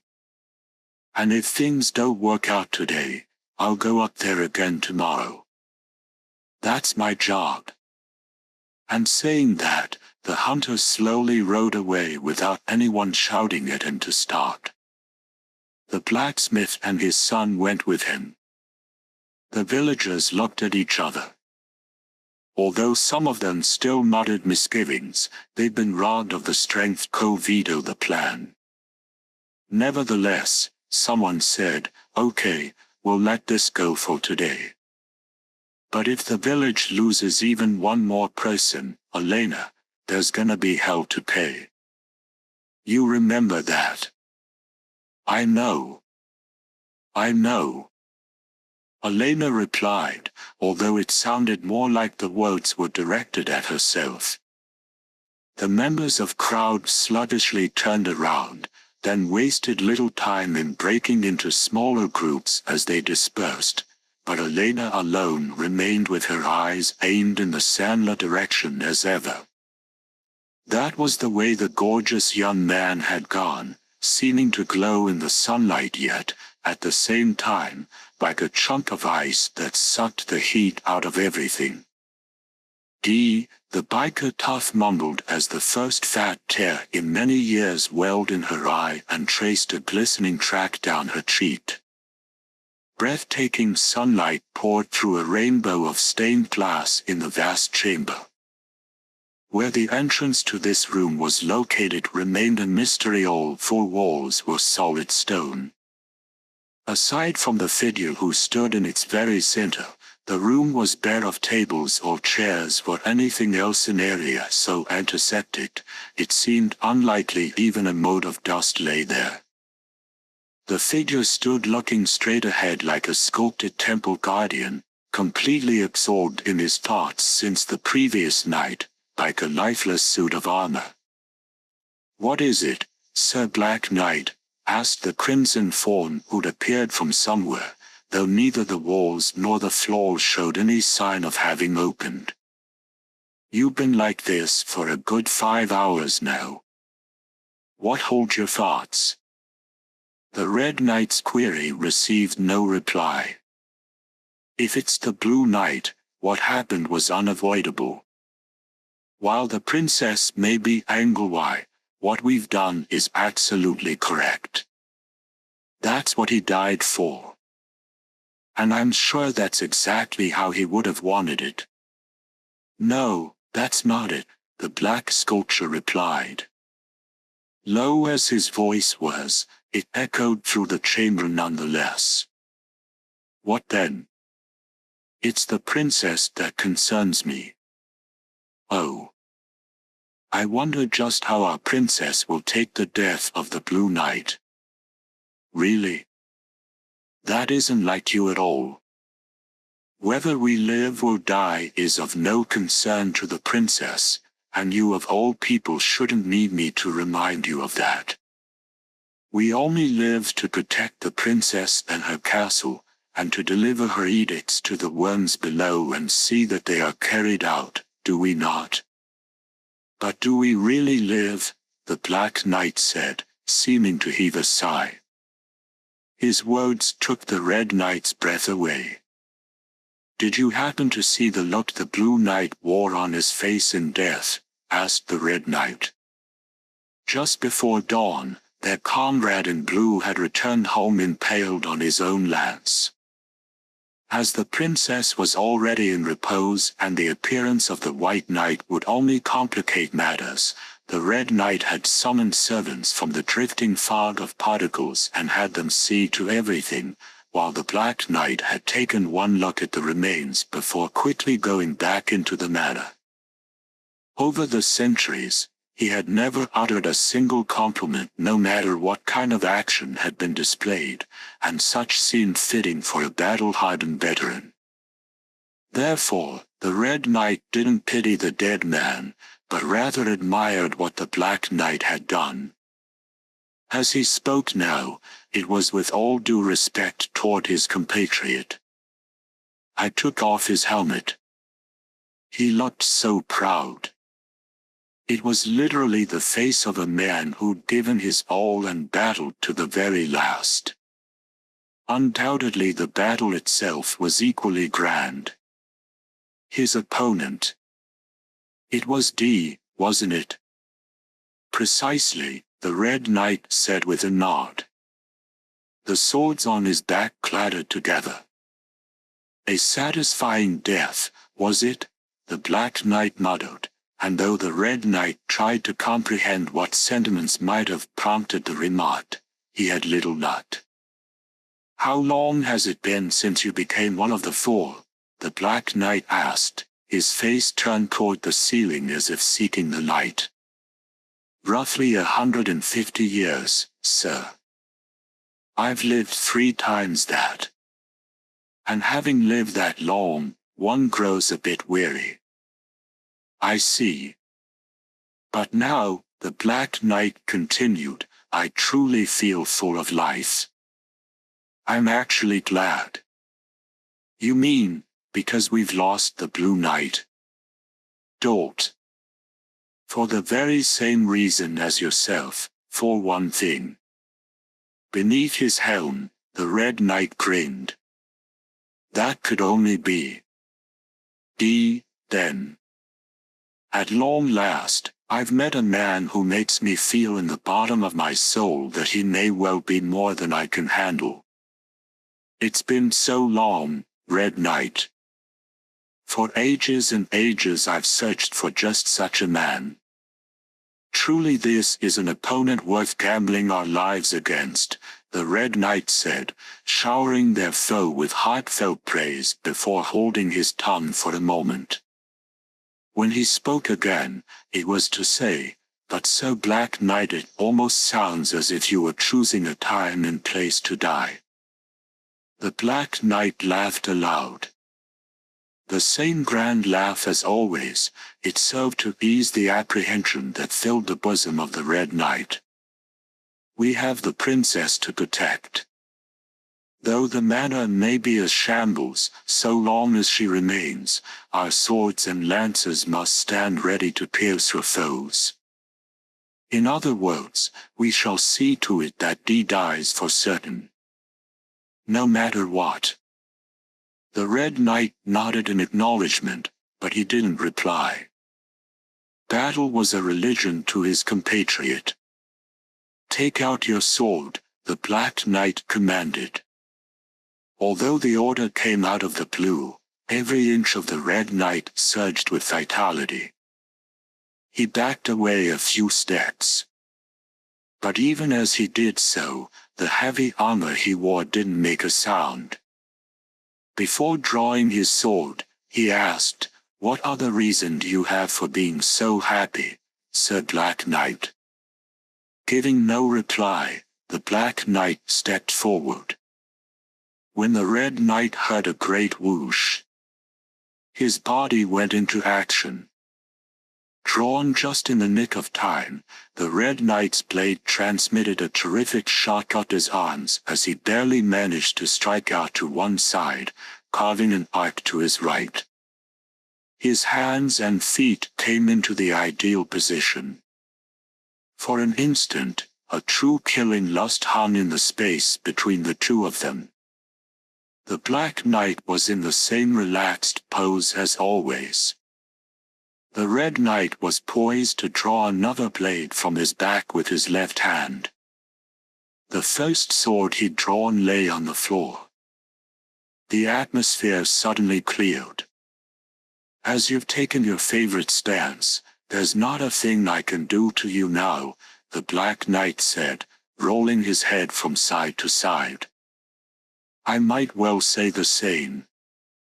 I'm not certain whether I could have drawn in time to meet a second blow from you, sir," said the Red Knight, and the words came from the very bottom of his heart. At just that moment, a hearty laugh echoed from nowhere in particular to surround the pair. "Princess," the knights exclaimed in amazement, both taking a knee in perfect unison. The light from the dazzling human form before them etched their shadows on the far wall. "As skillful as ever," I see, the princess's voice remarked. But was it actually the supposedly slumbering princess that spoke, or was this the work of some noble machinery beyond the ken of even her knights? Please forgive our unseemly display, the Black Knight said gravely. You've taken it upon yourself to do something rather interesting, my Black Knight. Begging your pardon. Don't play coy with me. Last night, you and the Blue Knight ran amok down in the village, did you not? Why, it seems you were trying to destroy all the humans I'd gone to the trouble of blessing with my flowers. Wasn't that a bit presumptuous on your part? The Black Knight had no reply. One would assume you're prepared to accept your punishment. I believe I am. But... oh, my. I don't believe anyone has ever used that word with me before. Whatever could it mean? Once more at a loss for words, the Black Knight remained silent. Even as an illusion projected in the daylight, the lovely princess remained an absolute, godlike being as far as he was concerned. He was no noble. He wasn't even a human enslaved by their bite. If he had to be labeled as anything, then he was a bioman, a human re-engineered by the nobility science for extreme longevity. But that wasn't necessarily what made him their subordinate. The way the nobility inspired a kind of voluntary subservience in humans was an ideal topic for psychologists to research. Why were there people who served the nobility without ever being bitten by them? Though no conclusion had been reached, the most vivid example of that behavior was currently being played out between the princess and her Black Knight. The Blue Knight has been slain. Now you yourself must assume the same risk, the shimmering princess said with a tilt of her glowing head. Oh, I know. I'd like to see you do battle with the White Knight now, she said. At that, the Red Knight looked up at her, and then desperately lowered his gaze once more. The Black Knight solemnly replied, understood. As a matter of fact, I've already summoned him. Come out, please, she said, turning matter-of-factly to where the white figure appeared like a ghost. Here is your opponent, the illusion of the princess said as she indicated the Black Knight. Have at him until I call for you to start. And you to hold nothing back. As for you, Black Knight, you aren't to use your weapon. You shall battle him empty-handed. But that's dash, the Red Knight began to say, his head bobbing up. In amazement. Silence, the princess snapped, her rebuke shaking the very light that poured through the stained glass. Glasgow the smith stared intently at the gleaming blue tip of the lance he'd just put it under a particle spectroscope for analysis.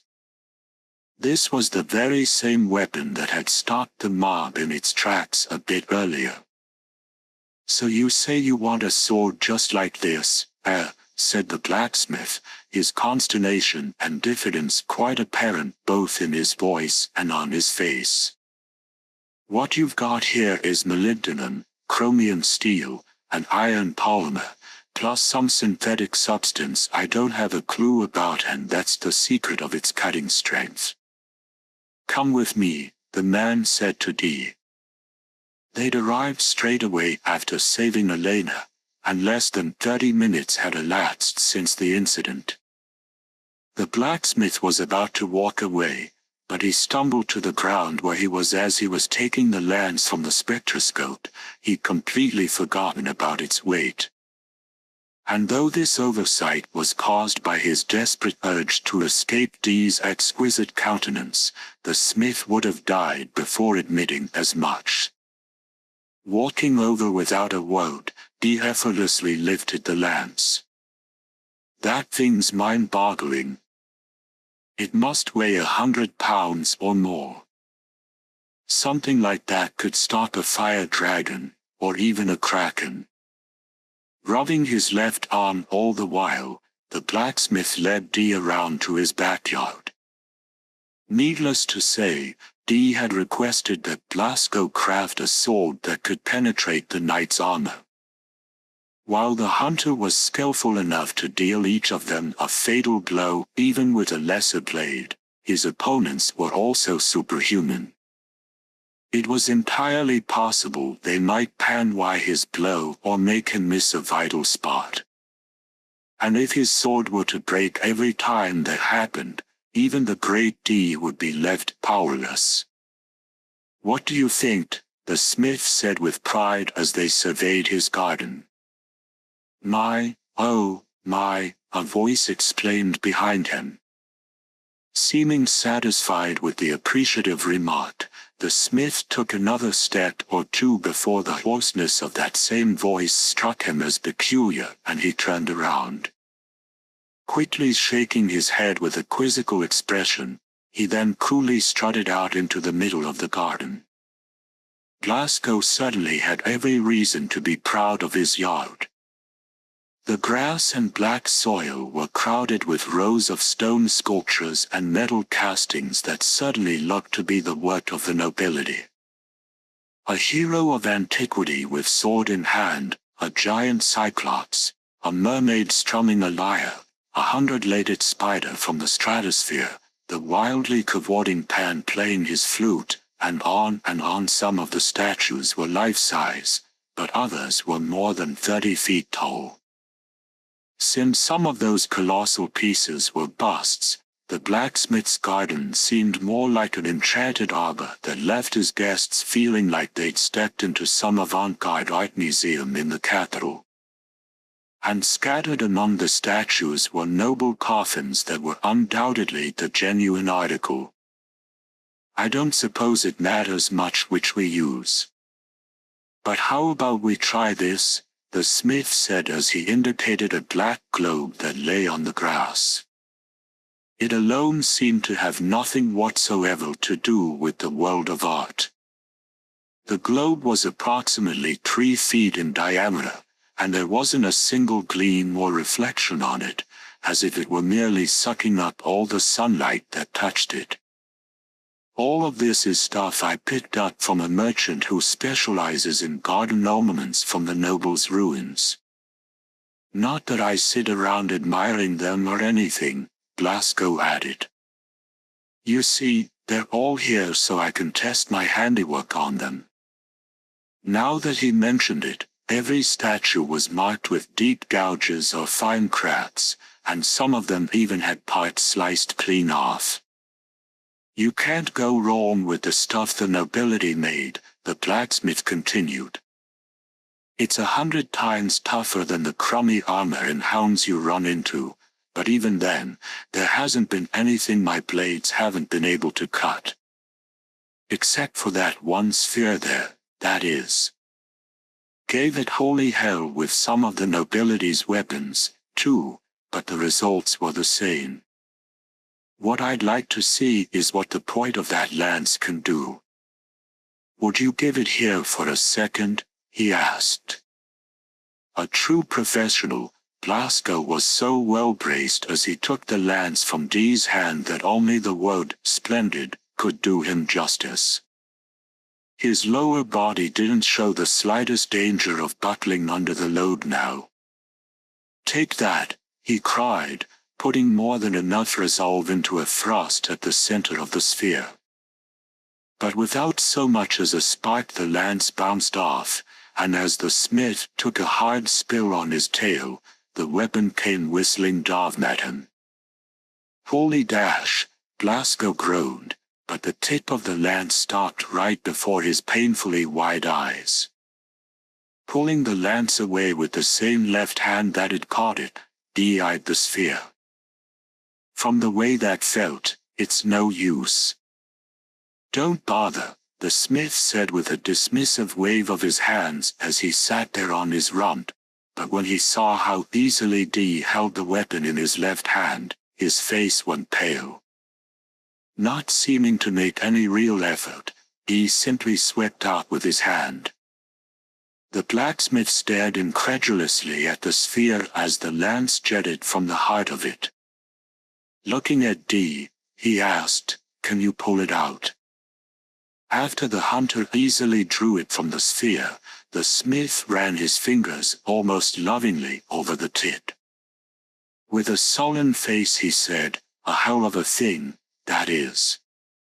I still doubt if I can even do this." "How many days to make a sword from it?" asked Dee. 3, working day and night. "Have it for me tomorrow night." "Good enough," the blacksmith replied.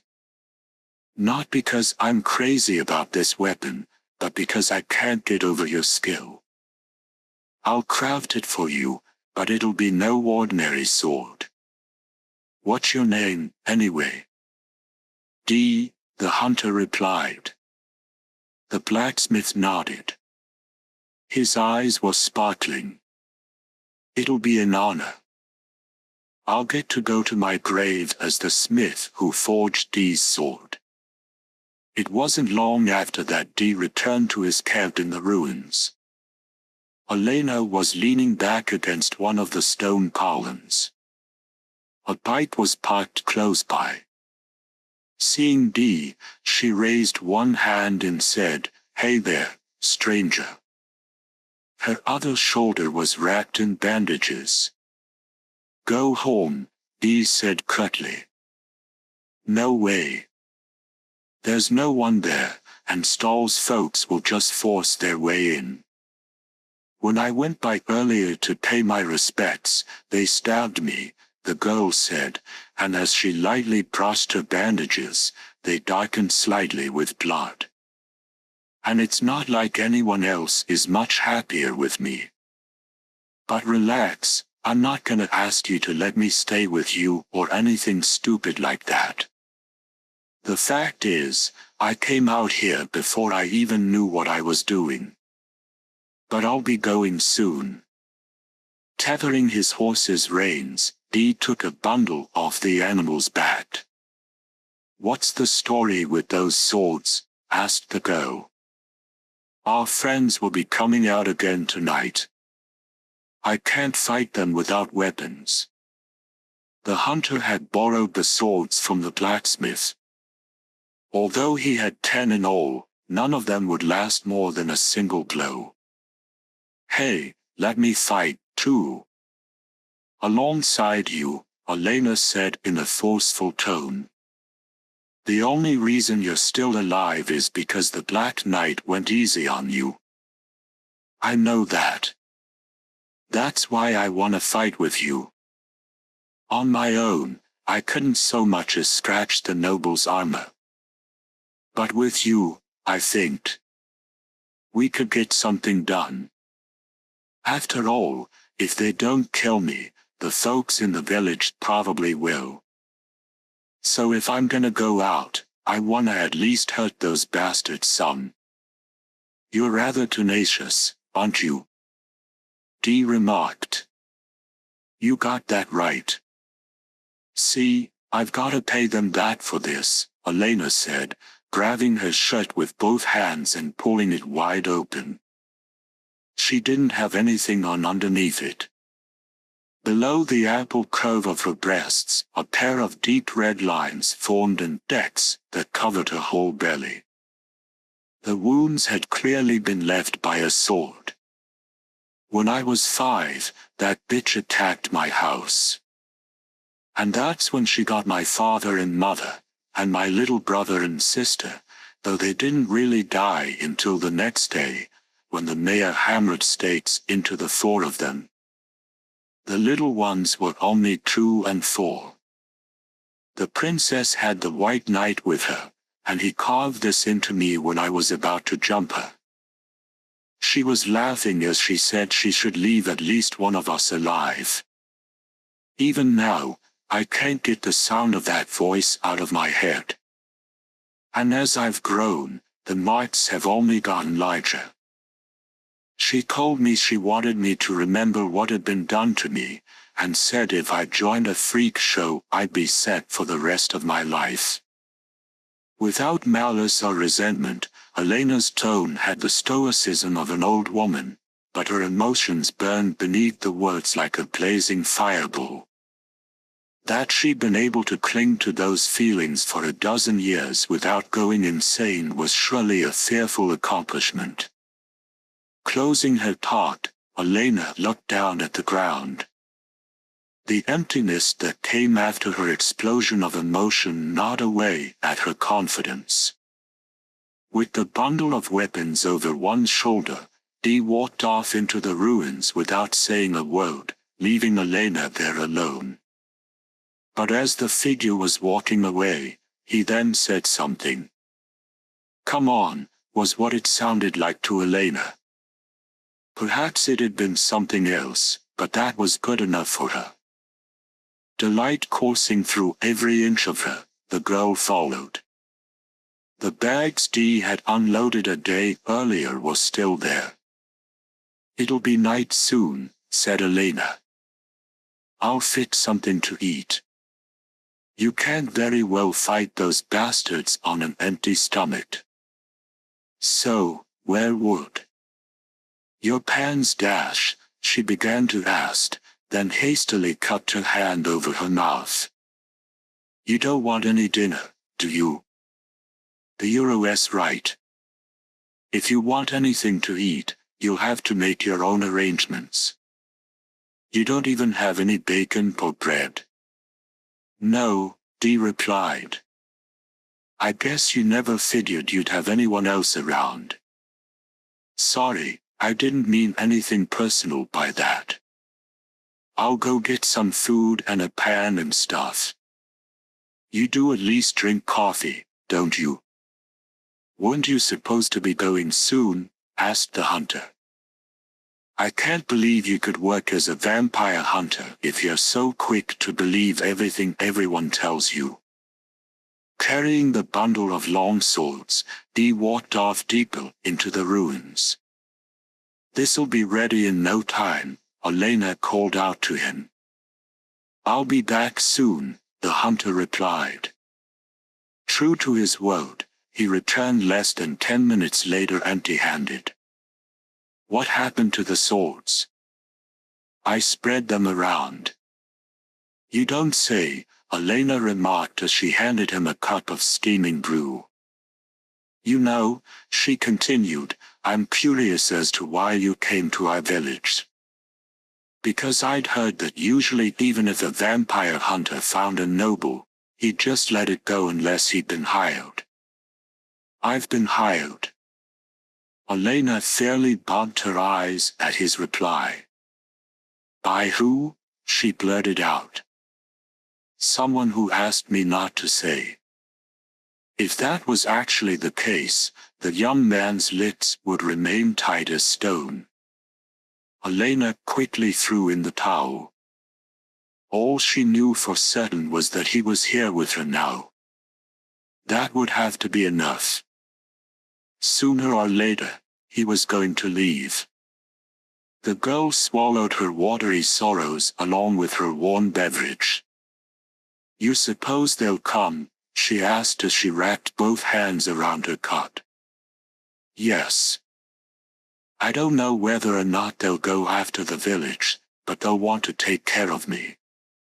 "But that bitch asked you to kill her nights before. And do you believe everything a noble tells you?" "No, so stop teasing me," Elena cried, growing bright red. Although she didn't think he was actually mocking her, she couldn't really be sure when he never smiled and was always such a stick in the mud. It was really hard to say for certain. "If I'm going to kill them, I have to fight them," said Dee. "Given their immense motivation, they'll be ready to fight to the death. What's more, they'll have been punished for their unauthorized attack on the villagers." "I don't get that, either. How could they go against the princess?" "I could understand the nobility murdering villagers, but why would the knights? Is that supposed to be their idea of loyalty?" Perhaps. The hunter's terse answer made Elena forget what she was about to say. Silence descended, and the only thing she could feel was the wind that stroked her cheek. "Are you scared?" asked Dee. "Yeah," she replied. She felt terribly meek. "But being here with you, I should be feeling pretty confident." "Don't look at me. I'm shaking like a leaf. I've been on my own for a dozen years, and I was never afraid of anything in all that time. I always planned on taking out the noble and her knights, even if it meant I got taken down in the process. Nothing anyone in the village said ever bothered me. And yet now, I'm scared. I feel like a baby could whip me. Why did you have to come to our village? And why'd you make such a coward out of me? There comes a time when everyone, man or woman, young or old, has to take up arms. Even the cowards. You're out on the frontier," Dee told her. An incredible scene drifted to the fore in Elena's mind. It wasn't her parents being attacked by a pale young woman. Nor was it herself being slashed by the White Knight. It was the very embodiment of beauty getting back up after the Blue Knight's lance had pierced his abdomen. "I was wondering, are you in pain?" asked the girl. "From last night. That bastard put his lance clean through you even for a damper. That's gotta hurt, right? Does the thought of that bother you?" "It might," Elena replied, trying to be evasive. She suddenly felt she didn't want him to see her as weak. Even she couldn't fathom the turn her emotions were taking. "The pain I felt when it stabbed into me was no different from what an ordinary person would feel," Dee replied. Elena remained gazing intently at him, but for a few seconds she couldn't say a word. He bled. He felt pain, too. How many times over would this gorgeous man die in the course of his life? Elena shuddered. She seemed to shake with every bit of energy she had. And when the shaking subsided, her fear had gone. The intense nature of Dee's answer had changed the very face of the girl. "We've got a few hours until sunset. Take a rest." With those words, Dee set his cup down and stood up. Not speaking as she watched him leave, Elena slowly counted to 10 before starting off after him. Although she didn't really think she could go unnoticed or even manage to trail him very well, she simply had to satisfy her curiosity. There had to be something to these ruins. It seemed to her as if Dee had been aware of that from the very start and had come out here seeking it. In the center of the ruins, Dee knelt before one of the stone columns and ran his fingers around its base. Elena knew that ancient letters and symbols were inscribed there.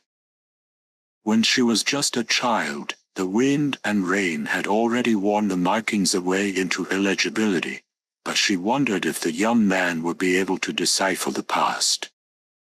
"Come over here," Dee said, the abrupt command knocking the wind from Elena. "You don't believe in keeping much secret, I guess," she said as she walked over to him. "What did this used to be? I mean, I can't believe how interested you are in this place. Don't tell me it holds some kind of secret about the nobility." "That's right," the hunter replied. "Tell me, then. I'll probably wind up dead tonight. I don't want to go out wondering about this."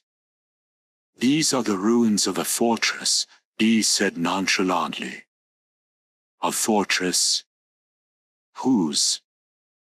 "I don't know. From what I could read of the remaining inscriptions, it belonged to humans. And it's rather ancient, more than 2,000 years old. A fortress from 2 millennia ago. This area must have been a lot wilder back then. I wonder if colonists could have built it. I don't know any more than that. A question suddenly burst free of the girl's brain. Elena made a desperate effort to recapture it, but before she could pop it like a soap bubble, it floated off her lips. When you came to our village, you headed straight out here. You knew about this place beforehand, didn't you? Yes. I don't think a vampire hunter would come all the way out here to investigate some ruins, so I have to wonder if you weren't hired to do this, too. It'll be twilight soon, Dee said as he looked up at the heavens. The sunlight held a tinge of blue. 2 shadows fell on the stone floor. One was vivid, the other faint. I guess so, Elena said, facing the manor. Soon a light sparked in one of its windows. That was the call to arms. I wonder if the princess and her 3 knights will all come, she mused. In her imagination, the ecstatic Elena painted a picture of herself and Dee fighting side by side, soaked in gore. In no time, the moon came out. The moon is out, said the Black Knight. He was in a room in the manor, and the royal blue of the night sky was visible through a spot where the ceiling had collapsed. Are you absolutely determined to go? The princess has given us no such mandate, said the Red Knight, who'd been standing behind his stationary compatriot and watching him for some time. I realize that. And that is why I've waited until night. Given the circumstances, the princess may elect to send us out. Or perhaps she'll give the order for us to accompany her. However, even if she doesn't, I'm going. You yourself saw the way the Blue Knight died. The one who killed him must be made to pay, and those of us who yet live must exact that payment. Even if that means disregarding the will of the princess. The Black Knight replied without a second's hesitation. Gazing at him with adoration, the Red Knight said, I shall go with you. Now it was the Black Knight's turn to ask the same question. Even if it means disobeying the princess. Yes. You'll meet the same fate that I have. I don't care, said the Red Knight. Only now, his voice echoed with a certain something that was neither purely rage nor pity. The punishment that had been carried out in the stained glass chamber had been branded into his retinas. And the ghastly results of it were before his very eyes. The Black Knight's right arm had been taken off at the shoulder. Then you are to follow my directions, the Black Knight insisted as he turned to the Red Knight. I swear it. Obey the princess's instructions. I forbid you to disobey her. If you ever so much as harbor such thoughts again, you'll be marked a traitor. For a moment the Red Knight was stunned, but a second later he began to say, but I. No arguments, the Black Knight stated firmly. The steely gravity of his tone repressed the rebellious fervor in the Red Knight. The princess's tact now is different from that in the past. Perhaps the weariness I feel comes from her. However, I am no noble. I can't imagine what kind of thoughts might instill such feelings in her, or how those emotions might manifest. Most likely, something hidden in the unfinished portion of that last sentence made the Red Knight grow tense.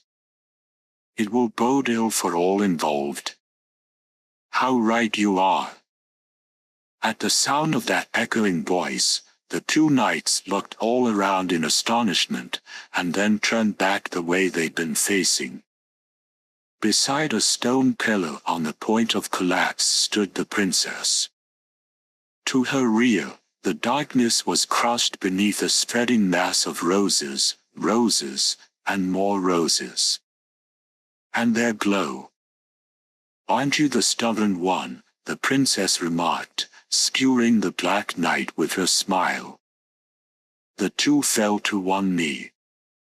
However, the noblewoman continued, "You won't be going anywhere tonight. You're to remain here. If I might explain, princess." "You needn't bother," the woman said with a sweep of the white rose in her hand. Leaving a trail of light behind it, the glowing bloom was swallowed by the darkness. "I understand how angry all of you must be. But that hunter is a formidable opponent. Do you want to end up like the Blue Knight?" "That shall depend on the hunter," the Black Knight replied with all due respect and fealty. "No. I shall be the one to go see him." The two knights looked up at their mistress, and for the first time since entering her service they dared to voice their opposition, shouting, "You mustn't." Although the Red Knight was shaken as the Black Knight glared at him, the princess didn't seem at all perturbed by their outburst. "Never fear. I shall have a different escort," she said. "The White Knight?" "No. A group you've not seen these last 2 centuries." The Black Knight alone seemed to understand, as he looked up at her and said, "You don't mean them?" "None other. Princess, I say this fully prepared to accept any additional punishments. But that is one thing you simply cannot do." "Why is that?" she inquired. "As soon as you let them loose outside, it'll be a scene of bloody carnage," the Black Knight replied. "I'm quite certain they could slay a damper. They could annihilate the villagers as well. However, the bloodthirsty beasts will forget your commands and leave your domain, completely indiscriminate in their unending search for blood. That cannot be. That is not what our wise princess would do." "Oh, princess, whatever has come over you?" "Over me?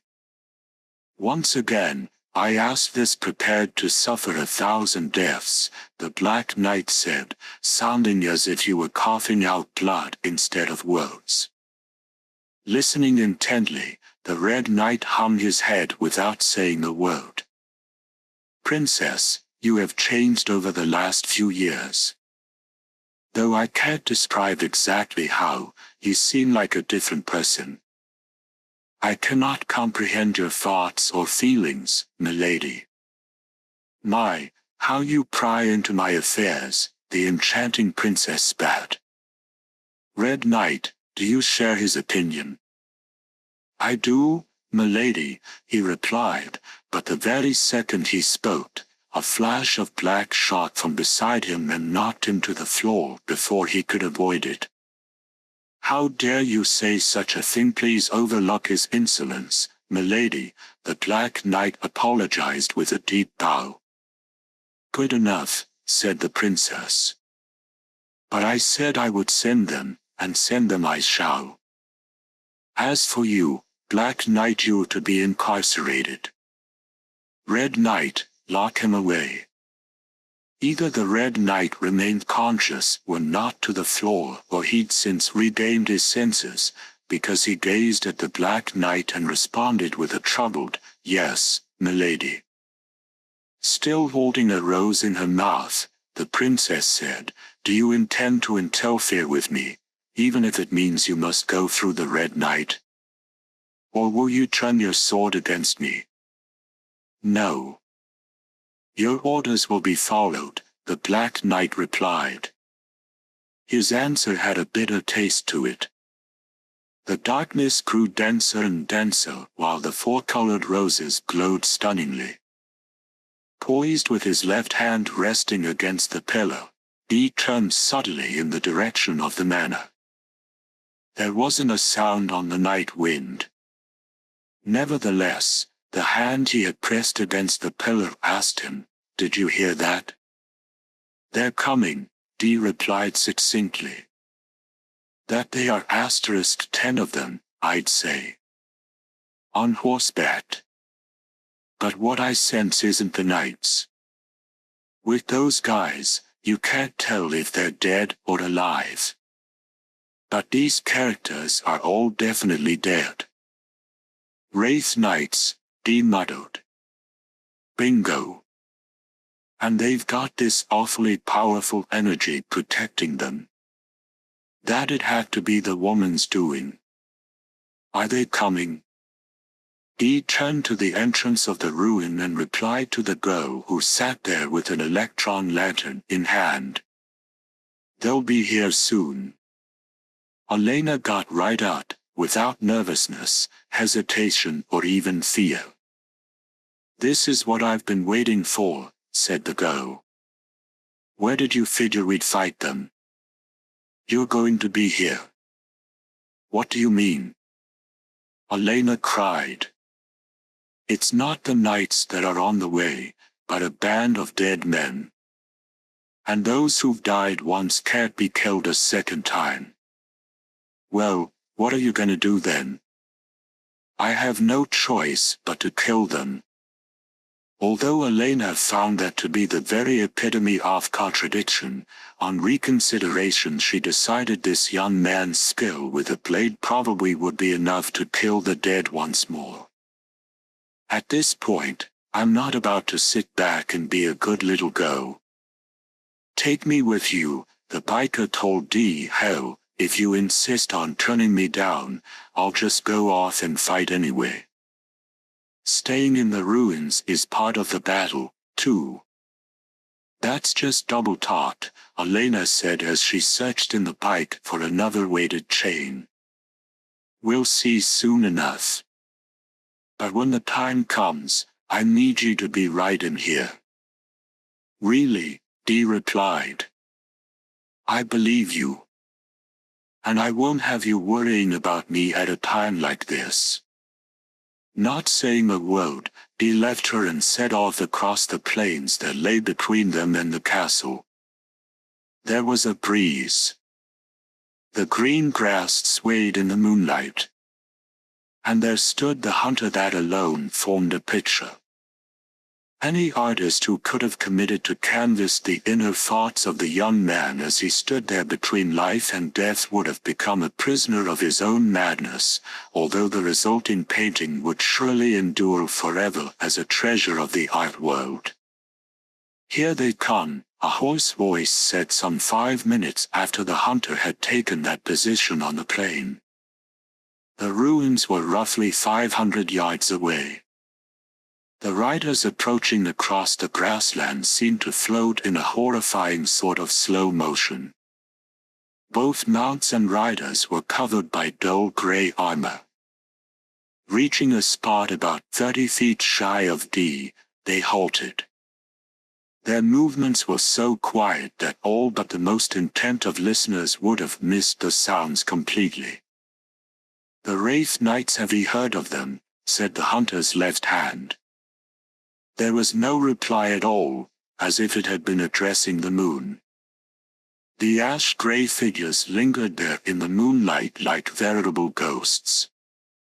"Shri!" squealed the leader's blade as it slid from the scabbard on the knight's hip. At the same time, the other 9 drew their weapons in unison.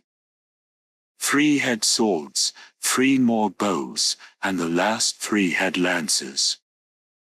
Their weapons differed little from those of the 4 knights. "Where are the princess and the others?" asked Dee. One of riders raised its head and laughed. But no voice came out. Its laughter had stopped. Dee was up over its head. The hunter's steady foot leap had no doubt been faster than the Wraith Knight's eyes could follow. With a grating sound and a shower of sparks, the blade of Dee's sword crumpled, but it also plowed right through the night from the top of its head all the way down to its abdomen. As he came back to earth, Dee looked at his foe. The feeling he'd gotten from his blade hadn't been ordinary resistance. Something like a white fog poured from the crack in the iron. In places, the cloud glittered as if it were laced with silver. Once the fog had fallen from the horse back to the ground, it took on a human form. An insect on the plain came into contact with the fog-light being and suddenly fell over. "Death essence," said the hunter's left hand. Some might have called it a supernatural aura or an eerie miasma. But as it took the life of anything that touched it right on the spot, Death Essence seemed the most fitting name. This was the true form of the band of ghostly riders. The hazy mass moved toward Dee, seeming to be both borne on the wind and fighting it at the same time. The hunter no longer had a sword. And even if he'd still possessed one, it would have been impossible to cut this amorphous and unearthly cloud. As for Dee, he did nothing but stand still. Elena had no knowledge of Dee's deadly battle. The darkness had already grown quite heavy, and her eyes couldn't see more than 150 feet. An unsettling mist seemed to billow up around her, covering her skin with goosebumps. Giving a shudder, Elena held out her electron lantern. Something suddenly dampened the light. A single white rose had landed on the top of the lantern. And Elena discovered that its thin stem had sunk right through the metal roof of her light. "But this is Dash," she began to say, and then her lantern went out. There in the darkness, with nothing save the moonlight, the rose alone glowed as if it were ablaze. "A gift to replace that boorish light of yours."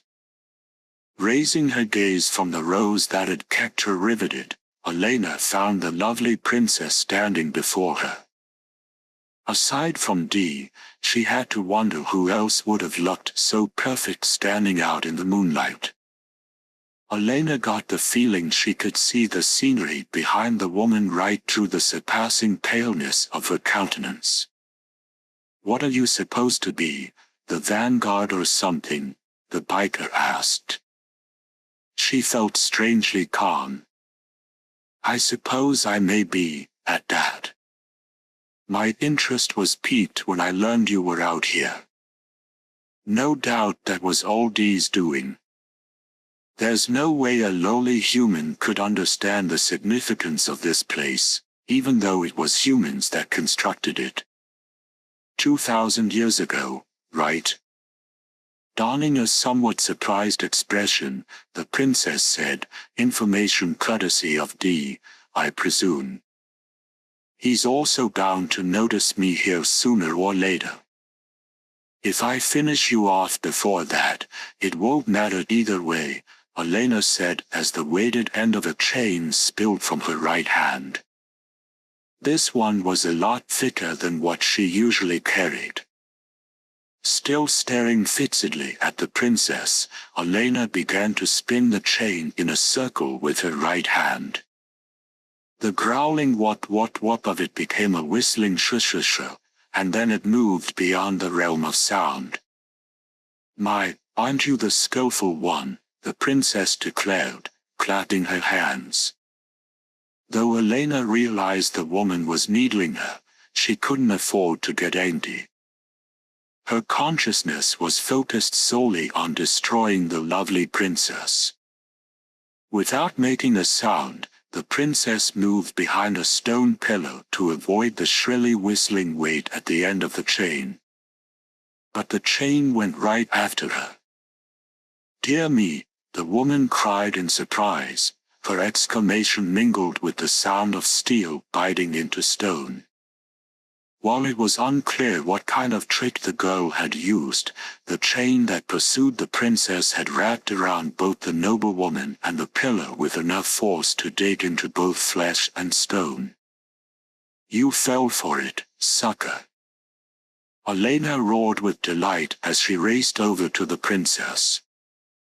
There wasn't a shred of mercy in the girl. In her right hand she held a finely honed stake of unfinished wood. Raising it high over her head, she shouted, "Here's your ticket to the afterlife, your majesty." But as Elena brought the weapon down, for shades of light shimmered before her eyes. "Oh!" the girl cried when the hand she waved through the glowing glass told her they were no illusion. They had substance. There were red roses. And blue. And even black. Though Elena batted them away time and again, more and more new flowers surrounded her, obscuring her view and, worse yet, forming a dazzling riot of color that assailed her brain and left her dizzy. "Damn it all," the biker growled. From the madly eddying flowers a length of chain looped out and wound around a lintel that connected two of the stone columns. As Elena swung up on it, the four-tone stream flowed after her. Up on the lintel, Elena pulled a tiny oil paper packet from her shirt pocket and shook the white powder it contained over her own head. And it was a sight to see as every flower that touched her then curled its petals and lost its color before falling back to earth. "Mama Kitcha's special herbicide. Have some."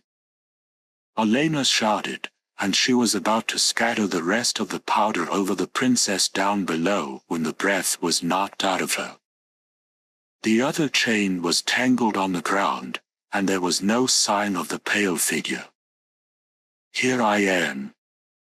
Over here."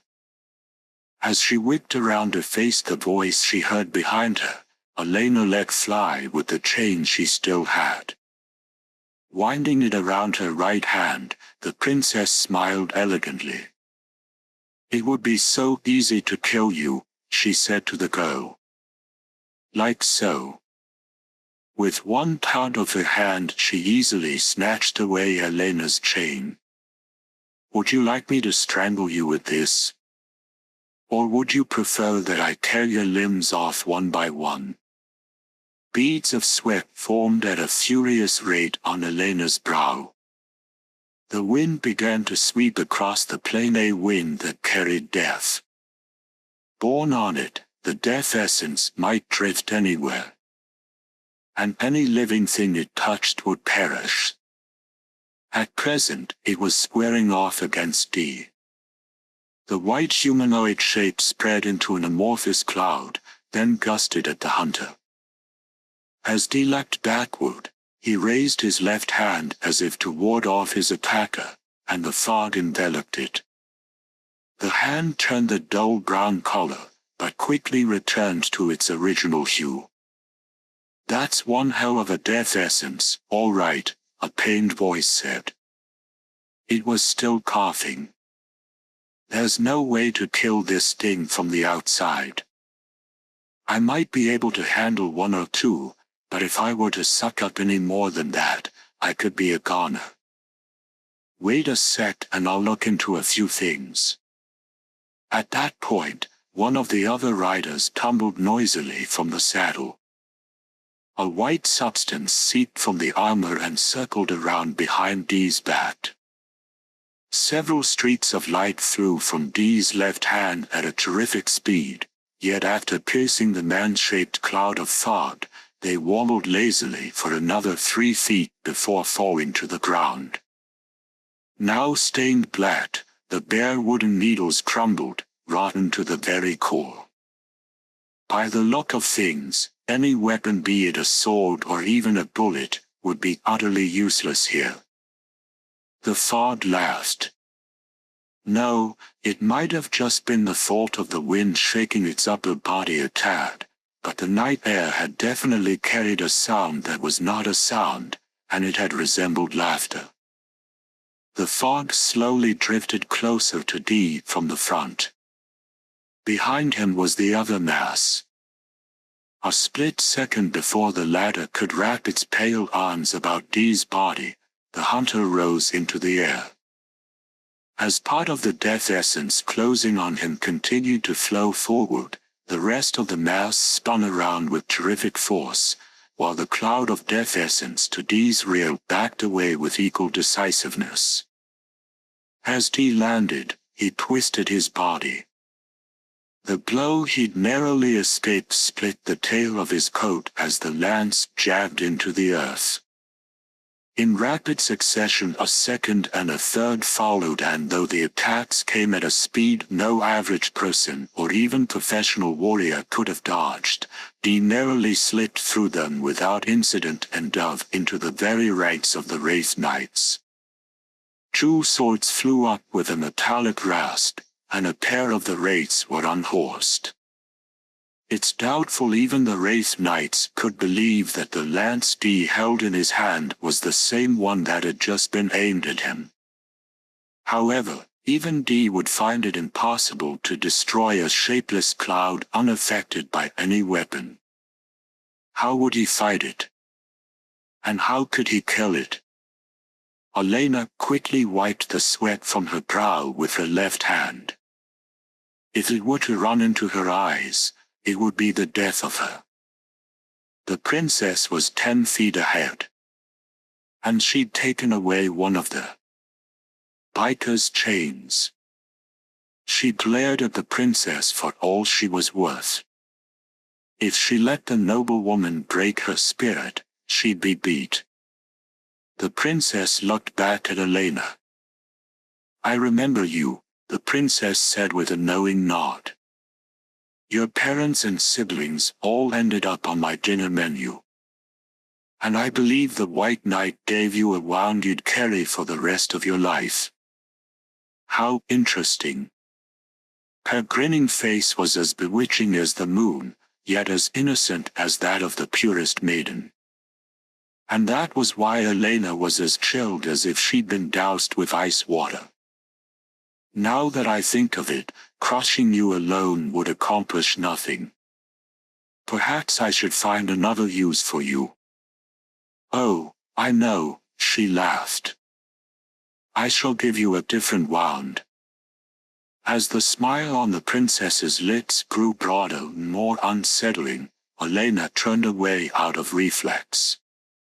The more beautiful a noble smile was, the stronger the human urge was to look away. And because of that, the girl didn't notice the white rose flying from the princess's right hand. When it stuck in her left breast, she felt a slight pain and looked down. But the rose was already gone. "What did you do?" "See for yourself, look at your chest." Like a woman possessed, Elena tore open the front of her shirt. The revolting Bex was fading. But in return, something smaller but even more terrifying had been etched on her left breast, a tattoo of a white rose so exquisitely detailed it seemed it could only be the handiwork of an angel. Despair sucked the strength from her very cells. For in Elena's eyes, nothing could have been crueler than being marked with this symbol of the nobility. Staggering, she fell from the rock lintel. The princess's hand caught her by the scruff of the neck. But even as she was hauled back out, Elena couldn't so much as manage to ask the princess to kill her. Her face was like that of a corpse, and a cheery voice whispered in her ear, "No need to be so despondent. Soon you'll feel ever so much better. Once you've experienced the privileges of one of my servants with your own flesh, that is." And as she finished speaking, the princess suddenly looked down below her. A slight tremor had reached her through the ground. "An earthquake," she muttered as a shadow spread across her beautiful countenance. "Does this hateful fortress yet live?" Impossible. Her body swayed as the quaking of the earth and its related rumblings overwhelmed the night. "Oh, my, this is quite a pickle," the princess said, although where she'd learned such an expression was anyone's guess.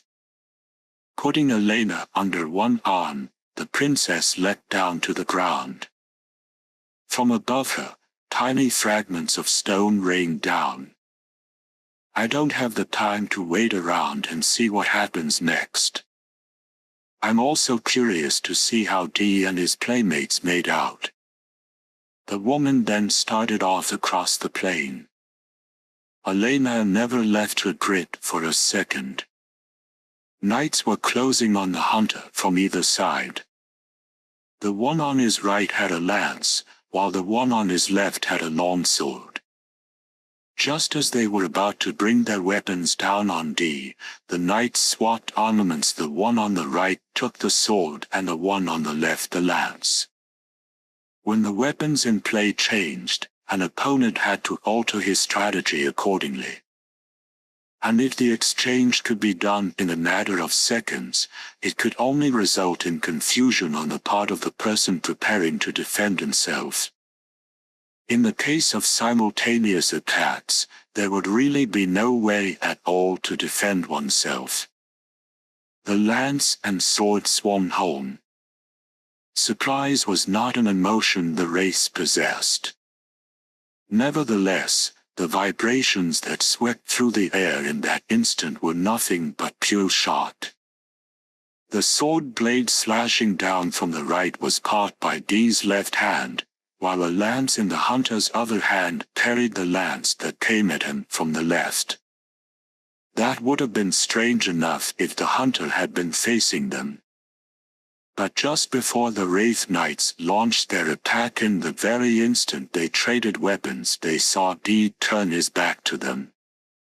Though they realized he'd seen through their plan of attack, they'd been unsure of what to do next. They'd already struck at him with the lance and sword. Once he'd snatched away the long sword, Dee made a bound. But who in the world could leap onto the back of a horse as it was galloping by? Dee could, and he did. Standing on back of the steed carrying the sword-wielding knight, he kicked the rider off the mount and seized the reins. Seeing this, the other knights charged him en masse.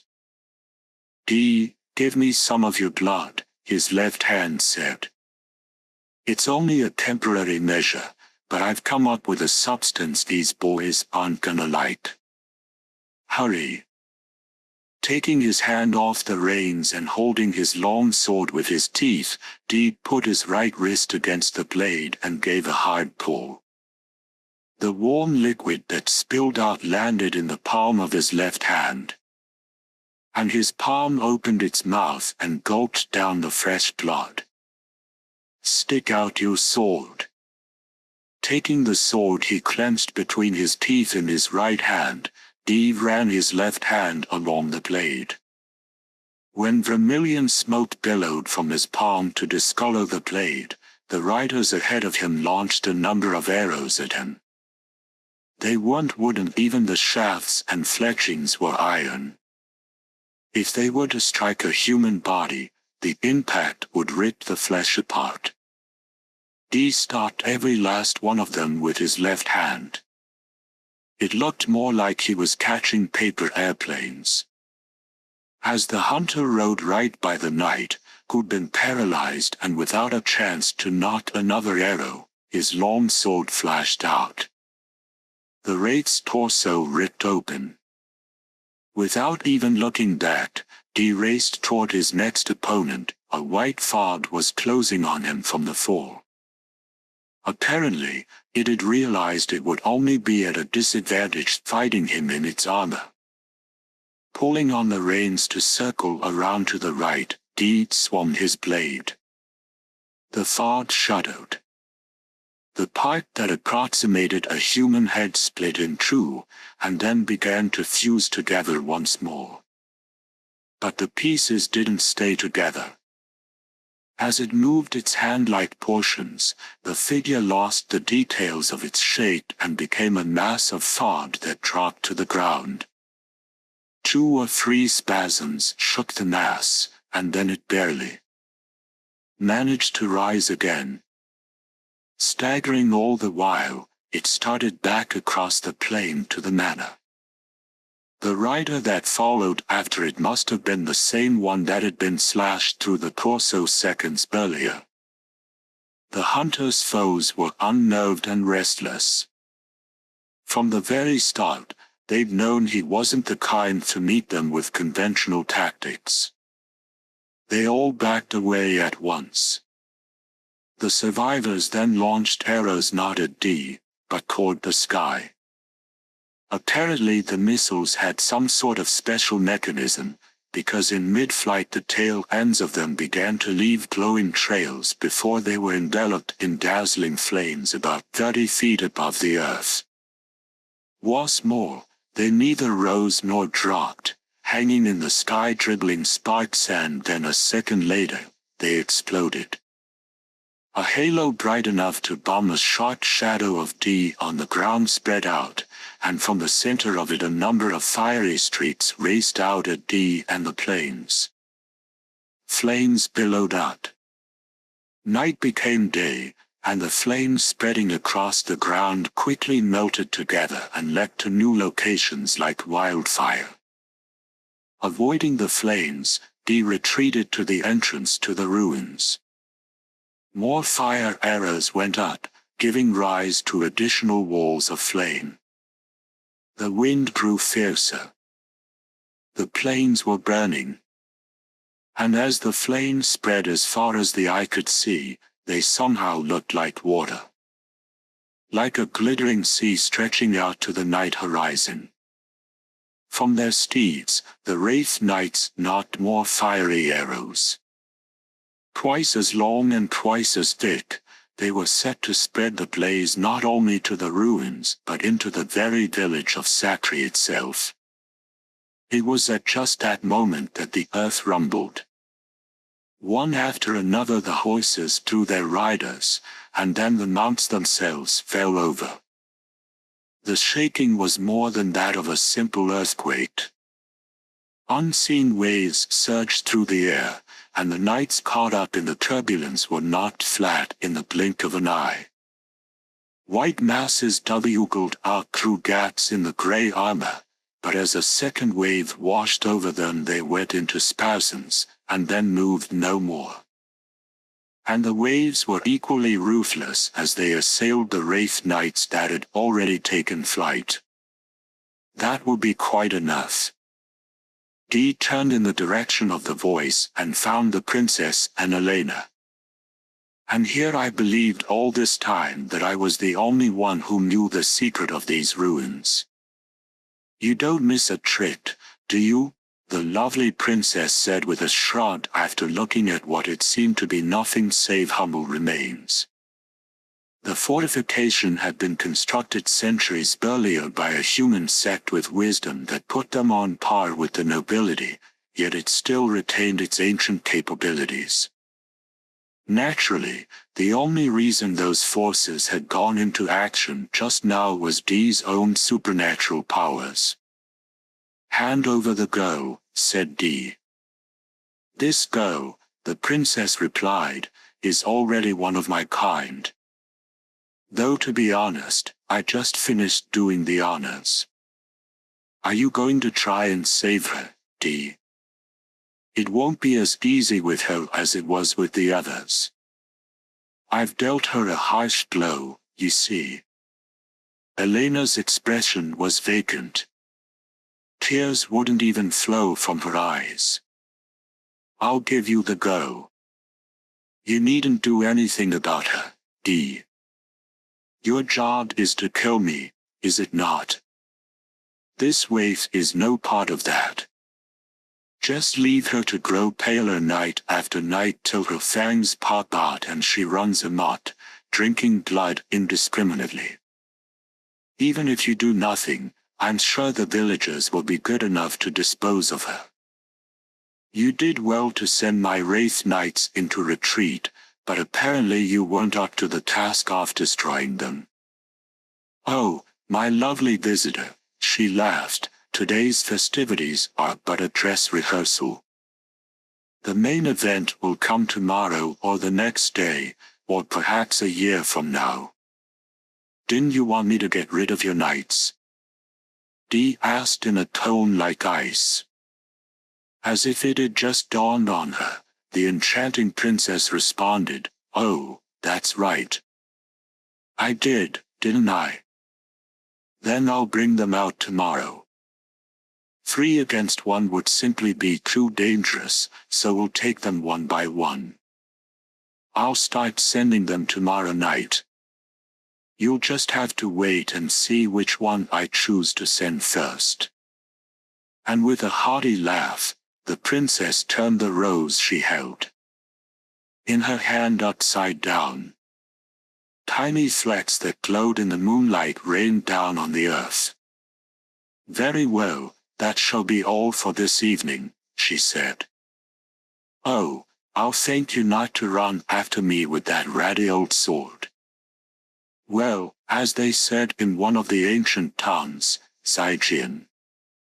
As the princess headed for her manor, Dee galloped after her. Although her horse practically flew, his mount was swifter. But he'd only chased her for a few yards when the ground suddenly swelled out before him. The soil had taken on 4 hues. It was a wall made of roses. High and wide it stretched, like a barricade to check Dee's advance. "That's my rose rampart. Can you get by it?" the princess sneered in the distance, and Dee halted before a wall of flowers easily 30 feet high and half a mile long. Even the very presence of the noblewoman faded away. "There's just no figuring that woman," his left hand said. "She's seriously out to kill you, yet she also meant it when she asked you to take out her knights. I don't have a clue what she's really thinking. Anyway, what are you gonna do about the girl? You just gonna forget about her?" He carried Elena's limp form to Mama Kitcher's place. The crone who'd come out rubbing sleepily at her eyes had performed an examination on the girl and immediately discovered the rose on her chest. "This is much more serious than those flowers the other night. Based on what I've just seen, it looks like it goes all the way down to the bone." "Can you cure her?" asked the hunter. Looking at Dee with visible surprise, the old woman said, "Are you worried about her? I'd gotten the impression that the life or death of anyone else was a world away from you. You mean to tell me our cries actually reach your ears? I just asked if you can cure her." Shrugging her shoulders, Mama Kitch replied, "You should know a lot more about that than me. As things stand, there's not a thing that can be done for her." "Well, I leave her to you," Dee said, and then he turned and headed for the door. "Hold on there. You are the only one who can make her better." "I thought you said nothing could be done," Dee remarked. "I was talking about the way things are right now. With the right trappings, I should be able to do something." Although the woman truly expected some sort of response, she grimaced on receiving none and said, "On the western edge of this domain there's a village called Zamba. In the temple of the inner body, there blooms a single prismatic rose right about here in what would be someone's gut. And it's been there for the last 2,000 years. Bring it back here. The village and temple haven't known human habitation for a good 3 centuries. The only things to get in your way would be monsters and evil sprites and the beasts of the plains. And that stuff should be minor lead to you. My job is to destroy the Lady of the Manor," Dee stated flatly. "Heck, I know that. At my age, I wouldn't ask anyone to step into the jaws of death just out of the goodness of their heart. I'll offer compensation. The princess has put that tattoo pretty deep on the girl. In trying to get the same result as biting her without doing it the old-fashioned way, she's drained a lot of the life from her victim. Seeing how sharp the tattoo is should be proof enough of that. I could try to get rid of it, but the girl would just wind up an invalid. Of course, she'd be a noble invalid, but even I've never seen anything like that before. Here the witch doctor gave a big belly laugh, but when they didn't so much as crack a smile, she awkwardly continued, "At any rate, it doesn't matter how good of a hunter you are. Getting rid of an invalid noble must be a heck of a lot easier than taking out a healthy one. Here's your compensation. What do you say?" "You've got a deal," Dee replied easily. With a wry smile, Mama Kitch said, "You know, you've got a very, very unfortunate character. At this rate, you'll go through your whole life being chalked up as a cold-hearted brute. Granted, I'm sure you probably don't give a rat's behind about that. Count on no one but yourself. Of all the folks I've ever met, only you and 2 others could honestly say they live that way. And I don't think I'm likely to see another anytime soon." And then she stood up and placed her hand on Dee's shoulder. For some reason, he made no attempt to avoid it. "I know you think you're doing this as a cut-and-dried business deal, but that's just not the feeling I get. I was banking on that when I asked you. Do what you can for us." The crone suddenly realized she couldn't feel anything under her fingertips. The youth of heavenly beauty had disappeared through the door out into the darkness that suited him far better. The muttered name made Mama Kitch turn. Elena stood in the doorway of the examination room. One look at her eyes was enough to show that her consciousness was fragmented. In her present state, the only thing that could have carried her this far was the man whose name had just spilled from her bloodless lips. "Please, don't. Leave me," Elena mumbled as tears began to roll from her eyes. It was dawn by the time Dee arrived in the village of Samba. The kind of pony express that handled ordinary mail deliveries would have taken an estimated 8 hours to make that run, but he'd done it in less than 5. During the trip, a number of people had seen Dee and hidden themselves by the side of the road.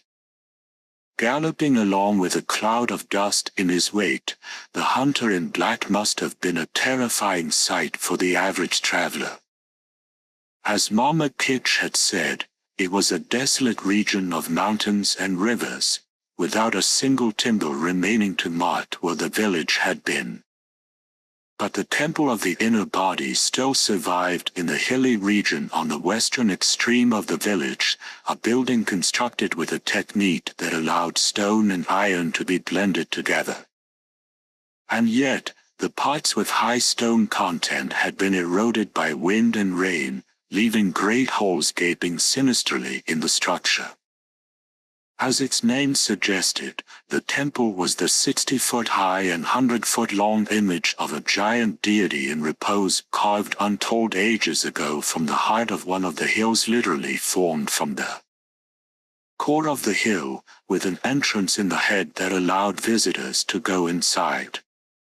But in this case, inner body also had a second meaning. Similar structures dotted the frontier in the southwestern sectors. They were particularly prevalent, but the fact was that none of them were very well preserved, and almost all had become the dens of supernatural beasts or the lairs of criminals. Leaving his overworked cyborg horse outside with its cooling systems on, Dee entered the body/temple of the gargantuan god with nothing save the sword on his back. His weapon was one of the blades he'd hidden around the ruins on the outskirts of Sakri. As he was leaving the village, he'd swung by the blacksmith's place, and a woman who must have been his wife appeared to tell the hunter her husband had gone off to a special site known to him alone to put a soul into the sword he'd been charged with making. He'd left the night before, she said, and still hadn't returned. A strange sight greeted Dee. If an artist or sculptor of exceptional talent were to visit this place, the supreme heresy inherent in its design and the wealth of horrifying imagery, not the stuff of nightmare, but bold-faced reality, couldn't help but drive them to lunacy. A human being couldn't conceive of what the inside of a god looked like. If they wanted to find out, they had no choice but to come here. Opening the door in the top of its head and stepping inside what must have been the brain of the deity, the hunter found row upon row of plates in a barely translucent wax-like alloy. The creases housed statues of this god or other deities with a rich patina, as well as talismans carved with unsettling pictographs. The passageway suddenly narrowed into what was apparently the esophagus, and once a visitor had passed from there into the torso, the human sense of direction could no longer be trusted. Was this actually how the internal organs of a god were laid out? The terribly flat floor suddenly became a series of wild grooves. At one point Dee was actually walking across the ceiling, and the passageways that had clearly existed vanished when he took his eye off them for a second. Nothing here had been constructed in a straight line, and yet the curves didn't really feel like they curved either. While he was certain he'd been advancing in a straight line, he also got the feeling he was going around in circles. The very fact that he could feel like he was going in a straight line and running in circles at the same time was truly bizarre. Neither the human body nor its mind were meant to deal with this. As proof, the skeletons scattered at Dee's feet had rusty red knives and swords poking from their chests, either wounds they'd inflicted on themselves or each other. The remaining human and monster bones were most likely left by creatures who'd wandered into this maze that defied Euclidean geometry and had fallen to exhaustion and starvation. Dee advanced down that inhuman, maddening path without the slightest delay. What manner of being had carved all this? As if to praise the greatness of their faith, the ceiling, walls, and floor were all engraved with secret incantations or covered with colorful murals. Finally, Dee halted in a certain vast section. Apparently light from the outside world was somehow channeled into this chamber, as there was sufficient illumination. What Dee saw was a gaudily hued dais of a lumpy, misshapen material like cold lava with a metallic altar set on top. The altar in turn was crowned by a clear, prism-shaped container enclosing a single rose that evinced the loveliest hues. Reaching out for the bloom with his hand, Dee then stopped as if he had some portent. The mistress of the rose garden that bloomed in splendor on moonlit nights, and the prismatic rose that could be considered the symbol of the very deity around it, it didn't seem likely these two could both exist in the same remote area and not be related. There had to be a common thread connecting them somewhere. There's an awfully primitive trap built into the altar. It has the odor of machine oil, said a hoarse voice. I'm aware of that, Dee replied, once again reaching out for the container and touching it. Before he'd even raised the bloom, a switch must have been triggered, and there was the whine of a motor that then quickly died out. Looks like it'd be best to get out of here fast. Not appearing to have any objection to the hoarse voice's suggestion, He started back the way he'd come without so much as a backward glance.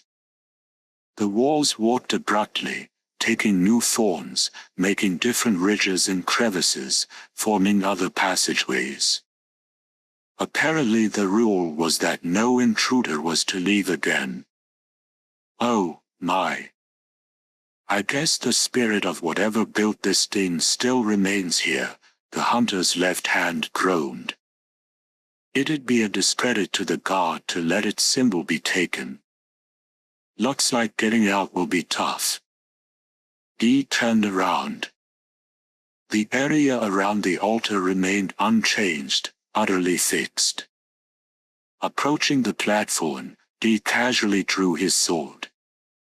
The blade he was about to sink into something was then crossed by a band of light that raced toward the altar. Split in two, the altar thudded to the floor. Turning to the wall where the light had originated, Dee said, "Black Knight."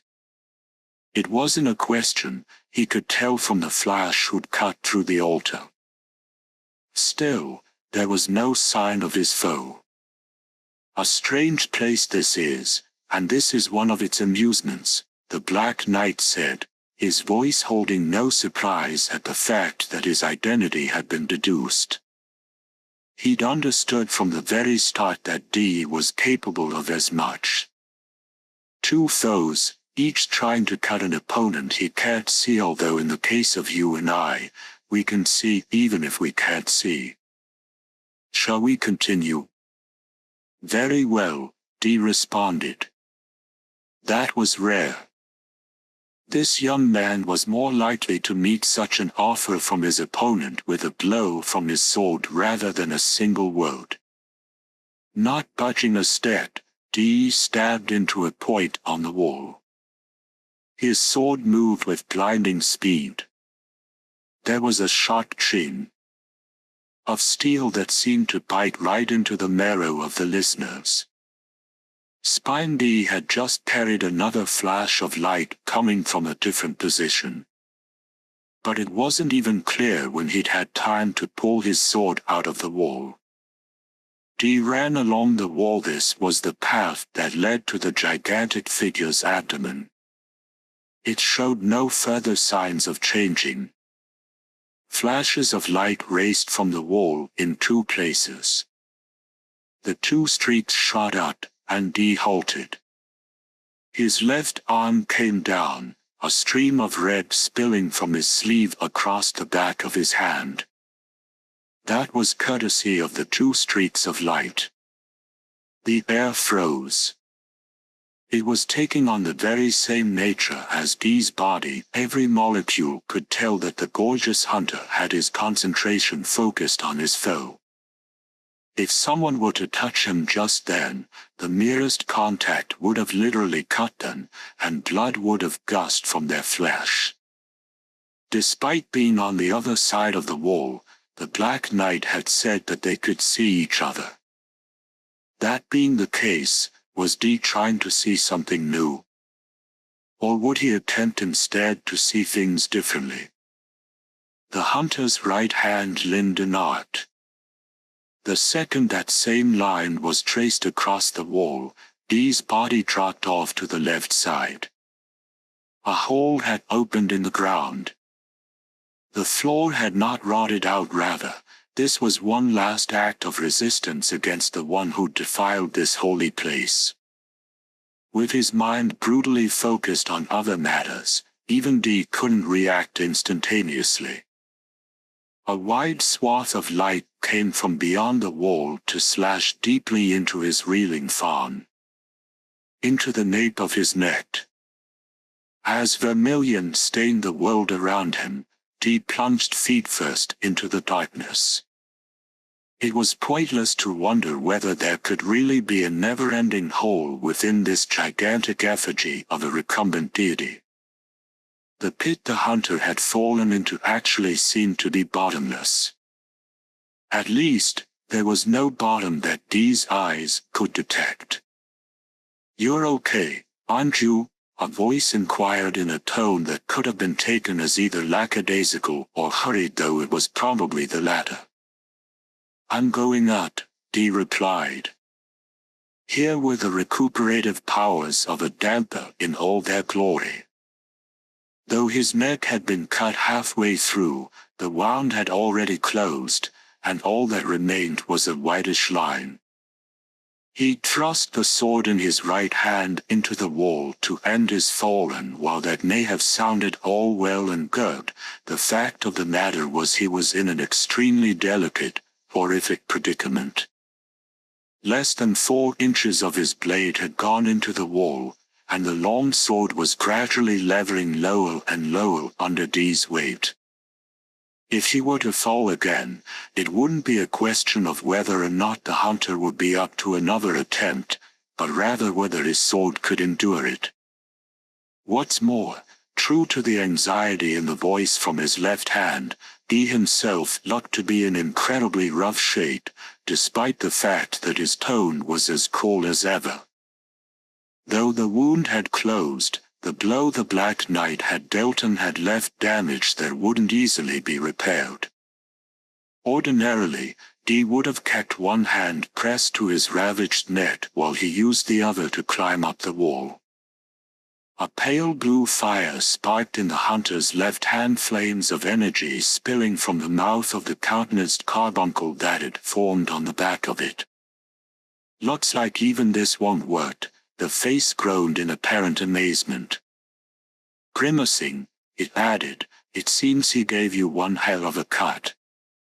I'd say that knight's not your average customer at all. Can you climb out?" But even as the face on his hand questioned him, it felt Dee's body beginning to rise.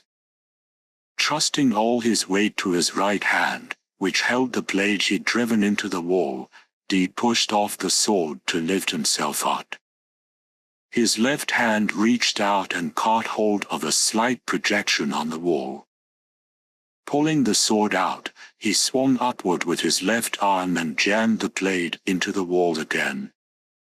From a human perspective, it was something only a Superman could have done. Viking without a break, he climbed more than 300 feet in no time, and suddenly there was a circle of light above his head. A shadow fell across Dee's face. His countenance free of emotion, Dee looked up at the Black Knight, who stood at the brink of the pit.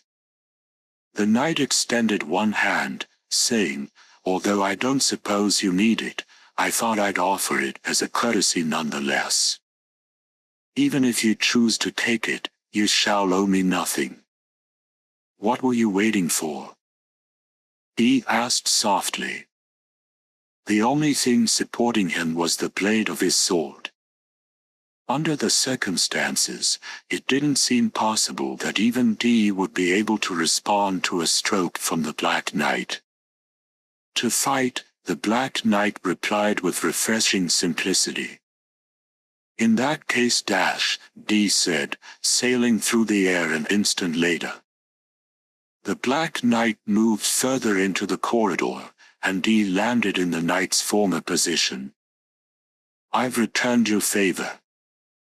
The gigantic black tree of a knight nodded at Dee's words. He had genuinely intended to pull Dee up out of the hole. As for Dee, his blade had been invested with an unvarnished will to kill as he leapt from the pit. If he'd brought it down then, the Black Knight would have been powerless to keep it from slashing him in two. What's more, the knight hadn't even known what Dee's intent was. Dee's choice not to cut the Black Knight down when he had the chance was in repayment for the hand the knight had offered him in aid. However, to the handsome hunter who'd come through fields of slaughter and storms of blood, this was essentially a business transaction. He did it the same way he'd fulfill the conditions of any contract. "It's a bit cramped in here. Perhaps it would be best if we settled this outside," the Black Knight suggested. Dee saw that his opponent's voice and form were now shrouded in the unearthly aura of someone else entirely, for the knight was cursing himself for underestimating his foe. "There's an exit not far from here. Follow me," the Black Knight said, and then he turned sharply. Was it because he figured Dee wouldn't come at him until they were outside? Did he still trust Dee, or was there another reason? The exit the pair appeared from was in the long, muscular swell of the deity's thigh. There was a plaza in front of the temple for worship. The two of them squared off against each other in that relic of the past where now only green turf remained. 15 feet lay between them. One of the combatants would have to step forward at this distance. The Black Knight remained with his weapon undrawn, and Dee held his blade out straight at eye level. The tip of his sword was pointed ever so slightly down. And it didn't move. The perfectly natural pose of the Black Knight wouldn't allow it to do so. On the other hand, the Black Knight found his soul awash in admiration. For while Dee's stance was a common enough posture, the hunter himself had vanished, leaving the white glint of his sword tip alone to occupy the knight's field of view. The instant Dee fell into the pit, the knight was certain he'd felt his blade make contact. For an ordinary person it would have been a critical wound, and even for a dapper it'd take roughly 6 months to recover from such an injury. There was no way the hunter was in top physical shape. And yet he was still so. As if in synchronization with his own overawed thoughts, the knight's field of view suddenly expanded. Dee had lowered his sword. The Black Knight stepped forward. Part of his mind screamed, "You shouldn't have done that," and a shudder ran through him. But even as he warned himself it was an open invitation, his right hand reached around to his back with ungodly speed. In point of fact, the Black Knight didn't know exactly what the weapon on his back was. The next thing the warrior knew, it would be there in his hands, and he'd know how to use it and what to expect from it. Of course, to get to the point where he was now, he'd undergone hellish training that had not only left him spitting blood, but had made the very flame of life gutter within him more than once. Nevertheless, he didn't understand the principles on which his weapon operated. There was only one thing he did know: it was going to slay the vampire hunter right now. A split second before he sent the blade of light flying from his weapon, the Black Knight saw that Dee had his arms impossibly extended above his head in the high position. But his flash got off first in a horizontal swipe at the hunter. Splitting the band of light in two, Dee's sword continued on to sink into the Black Knight's helm. There was a silvery flash end with a dull chun. The blade snapped off at the hilt. The Black Knight fell to his knees. A thin crack split his helm from the crest to the forehead. However, Dee slumped forward at the same time. For the blow he'd just delivered had required all the physical and mental strength he could muster. Making its way across the wild plains, the wind fluttered Dee's coat. Beneath the blue sky, the two black figures were both on their knees, motionless. One of them rose, like a black mountain. It was the Black Knight. The fresh blood dripping from his head wound sullied his armor, stained the grass, and seeped into the earth. Ordinarily, you'd have defeated me. However, it looks like this time victory is mine. Farewell, Dee. Both the knight's hands went behind his waist. There was no conceivable way the kneeling Dee would be able to guard against his next attack. The hunter's hands were empty. Somewhere, the Black Knight heard a voice. An elegant half-moon-shaped knife through shade blue sky over Dee's head. Howling, a flash of light sliced through the wind, slashing from the upper right down toward Dee's carotid artery. The indescribable sound of steel making contact rang out and fresh blood shot into the air. Pattering against the ground like a driving rain, the blood actually sprayed from the left arm of the Black Knight. Forgetting to even stagger, he stood dumbstruck, looking at Dee. Still down on one knee, the vampire hunter had a black scabbard in his left hand, while a sword jetted from his right. Strangely enough, the words that suddenly brought the curtain down on this deadly performance came from a third person. "Like it?" asked the stout man who'd appeared from behind a rock. "I do," Dee replied. Even though the Black Knight recognized the man at a glance as the village blacksmith, he never would have imagined that Blasco used these ruins for his purification rites. "As promised, I got it done overnight. I had intended to be home by noon, but as I was hurrying back, I happened to see you. I sure am glad I was worried enough to come out here and find you." From what the smith said, he must have been one of the figures who'd hidden by the side of the road as the hunter was on his way here. "I, the famed Blasco, have never had as much confidence in anything I've ever crafted. It could cut through 1,000 suits of their armor like it was nothing. Well, go ahead and finish him off now." Hearing the smith's exuberant cry behind him, Dee got to his feet. Though blood poured from the stump of the Black Knight's arm like a waterfall, he still stood there proudly. "Do it," the knight said. There was strength in his voice. "I need you to do me a favor," said Dee. "I'm heading back to the village now, and after that I'll go up to the castle. Tell the princess to make whatever arrangements are necessary." Not waiting for a reply, he turned his back to the Black Knight and walked off to where he'd tethered his horse. Looking at the blacksmith, he asked, "You coming with me?" "You bet."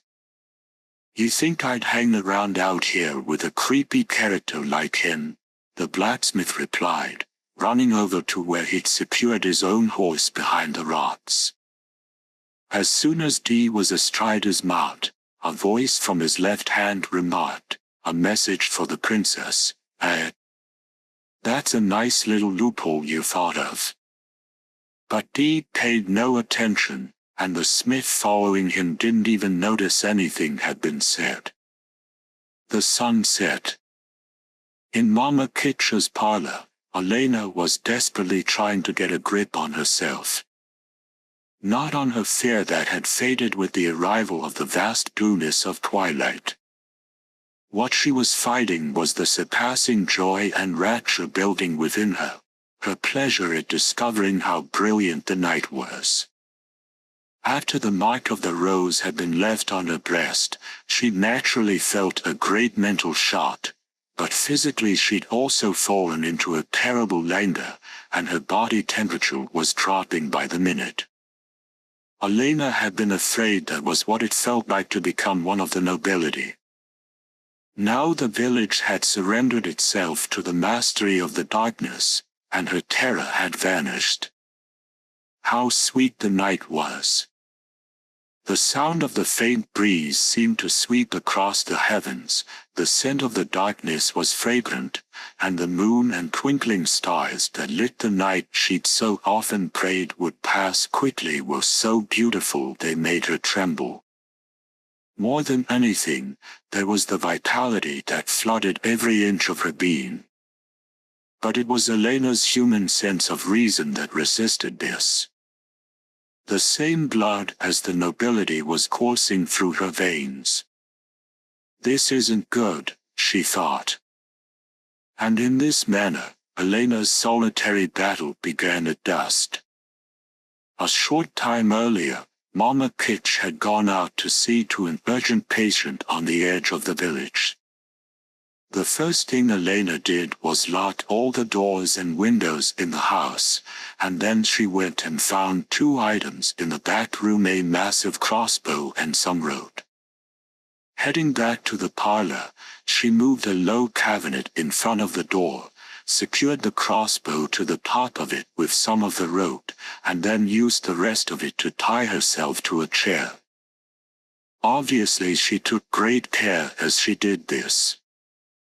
Once she'd fastened the rope to the crossbow's trigger, she placed heavy urns and books around the weapon and set it so that if she were to pull on both arms, the crossbow would put a quarrel right through her heart.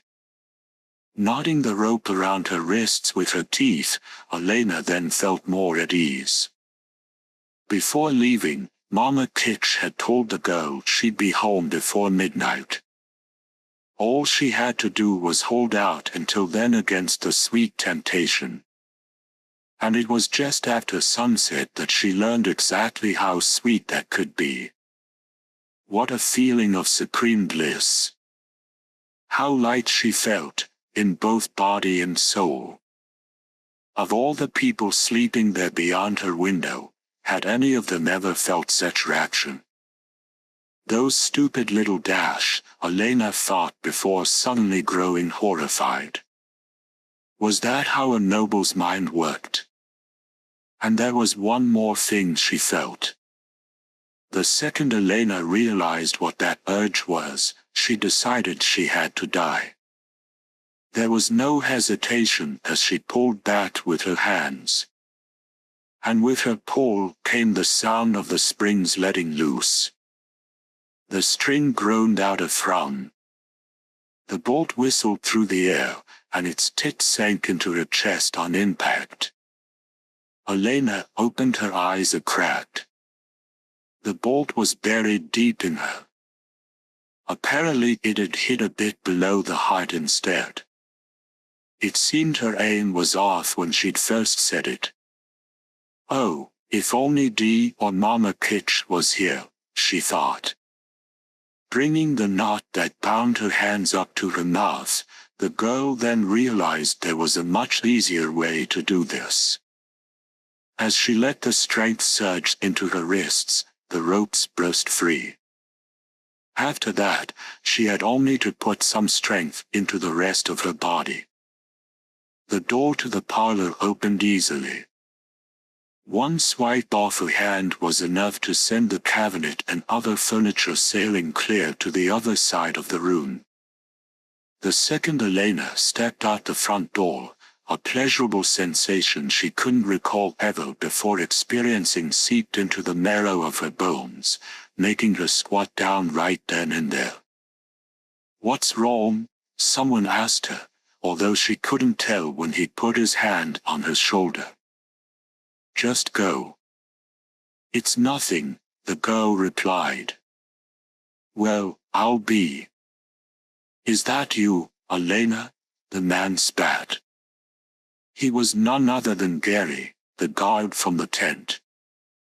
"Well, we don't have any obligation to help the embarrassment of the whole village. You can lie there in pain for all we care." The other man on patrol with him guffawed, and then Gary started to walk away. Something wet flew right by Elena's face. Spit. Elena smiled. What fools! How dare they mock me now?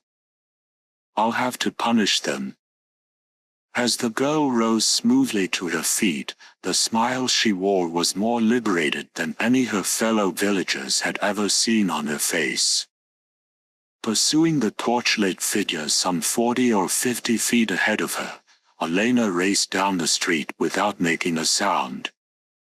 Her movements were so effortless that it was more like skating. Her arms and legs moved with the merest thought, and it didn't really feel like they were working at all. She could run 100 miles or even 1,000 at full speed. When she was just 10 feet away from them, the two men turned. A shocked expression on his face, Gary leveled his rifle and pulled the trigger.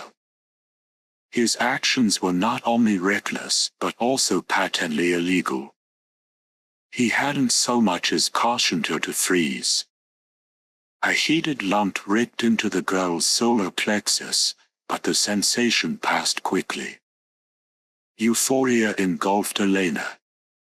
I can kill, she thought. I could kill this bastard. I'm stronger than he is. As Elena reached for Gary's throat, he batted her hand away with the barrel of his rifle. There was no pain at all from the blow for her, and she didn't feel the shock of the impact, but the man still tottered from it. Swinging the gun around, he slammed the stock into the girl's temple. To her, it felt like a kiss from the wind. Not seeming to mind in the least, Elena stuck to her original intent, grabbing Gary's throat with one hand while the other locked onto his left shoulder. Her fingers sank into him as smoothly as if she were wringing a sponge. Some part of her mind screamed at her that this was wrong. Driven by an outdated urge she no longer comprehended, Elena shoved Gary aside. His body sailed a good 30 feet through the air, a fair amount of his clothes and the flesh on his back then being scraped off as he skidded across the ground and blacked out. The other man had been stock still as he watched this atrocity, but when he realized Elena's attention had turned to him, he snapped back to his senses. From various parts of the village, a crazy mix of shouting and footsteps could be heard. Elena stepped forward. The other desire she'd felt earlier came into play. For an instant, she wondered what kind of look she must have had on her face. "Keep away from me," the man shouted, forgetting to reach for the gun on his hip. "No matter where I split him open, there'll be blood," Elena thought to herself. The man crossed his arms in front of his face, making an X.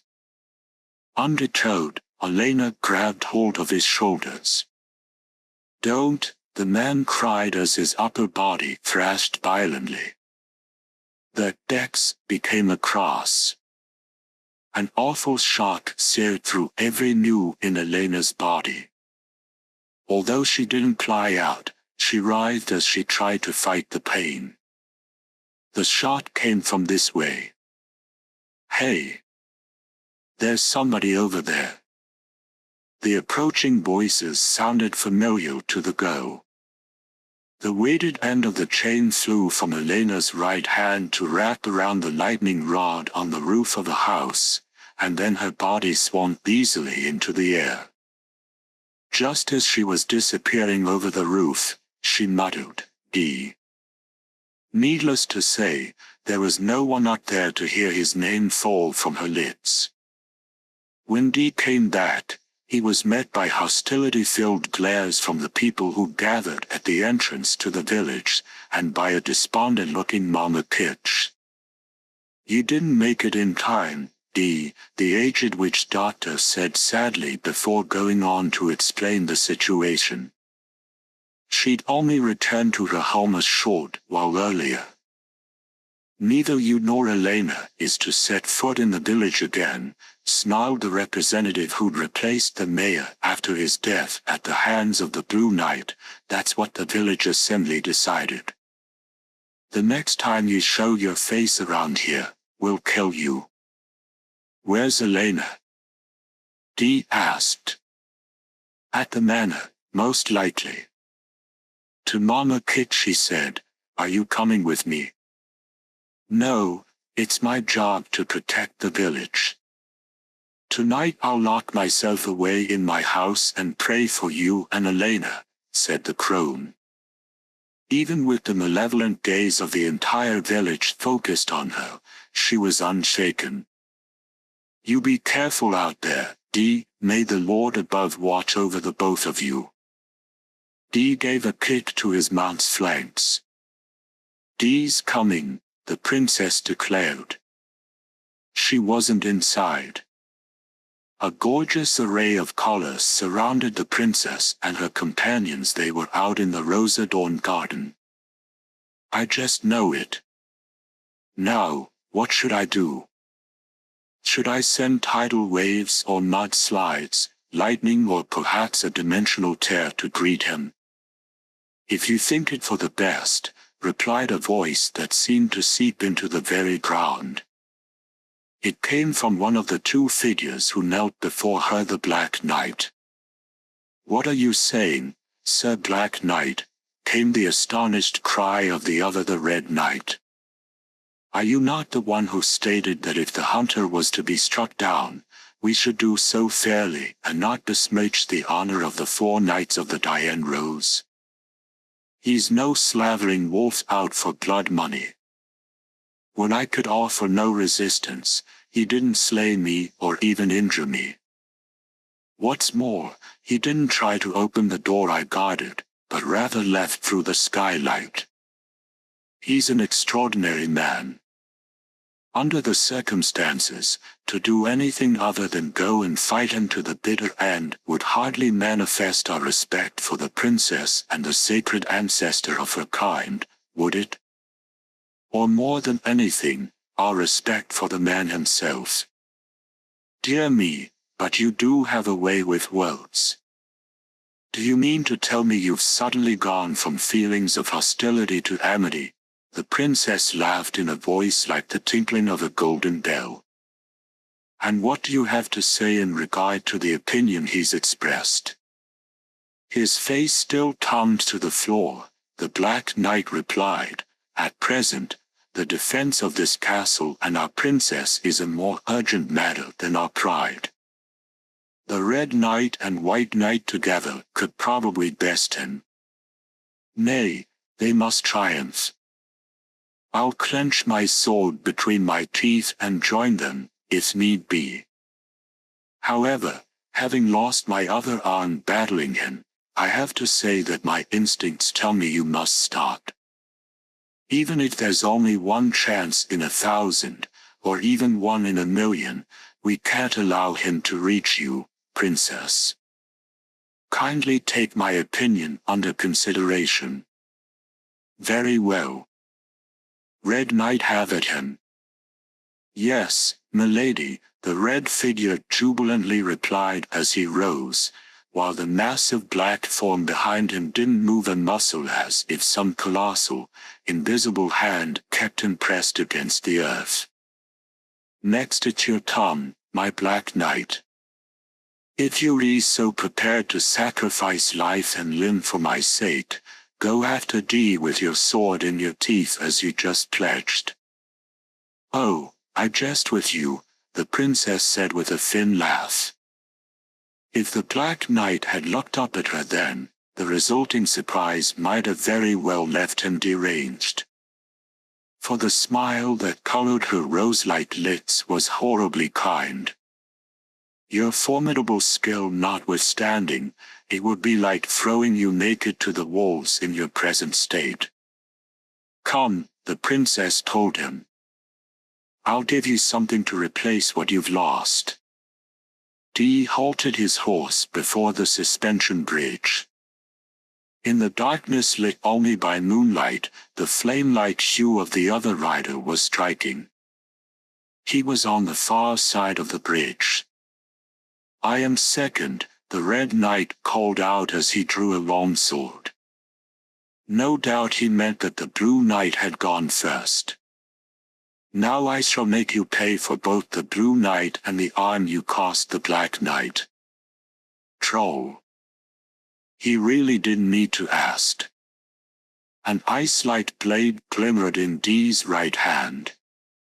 Though the Red Knight had been rendered unconscious by an agonizing blow from D in their first encounter, it was only because his orders from the princess had left him unable to defend himself. With a sword in his hands, he could be every bit as good as the hunter. After all, hadn't the Black Knight conceded their close duel when faced with the Red Knight's troll? And a voice that wasn't quite a voice whispered to the hunter, "Are you gonna be okay?"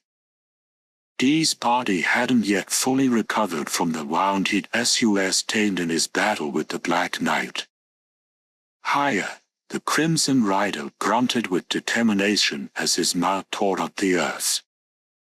At the same time, the young man in black raced forward, scattering the moonlight. Each proceeded an equal distance to the center of the fridge, and then there was an angry shower of sparks. As if propelled by the crash of that impact, the two figures flew into the air, once more clashing their blades together before they landed in the center of the bridge.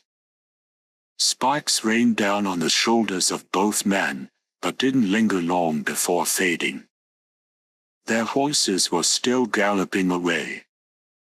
The Red Knight reached for a second sword in his right hand.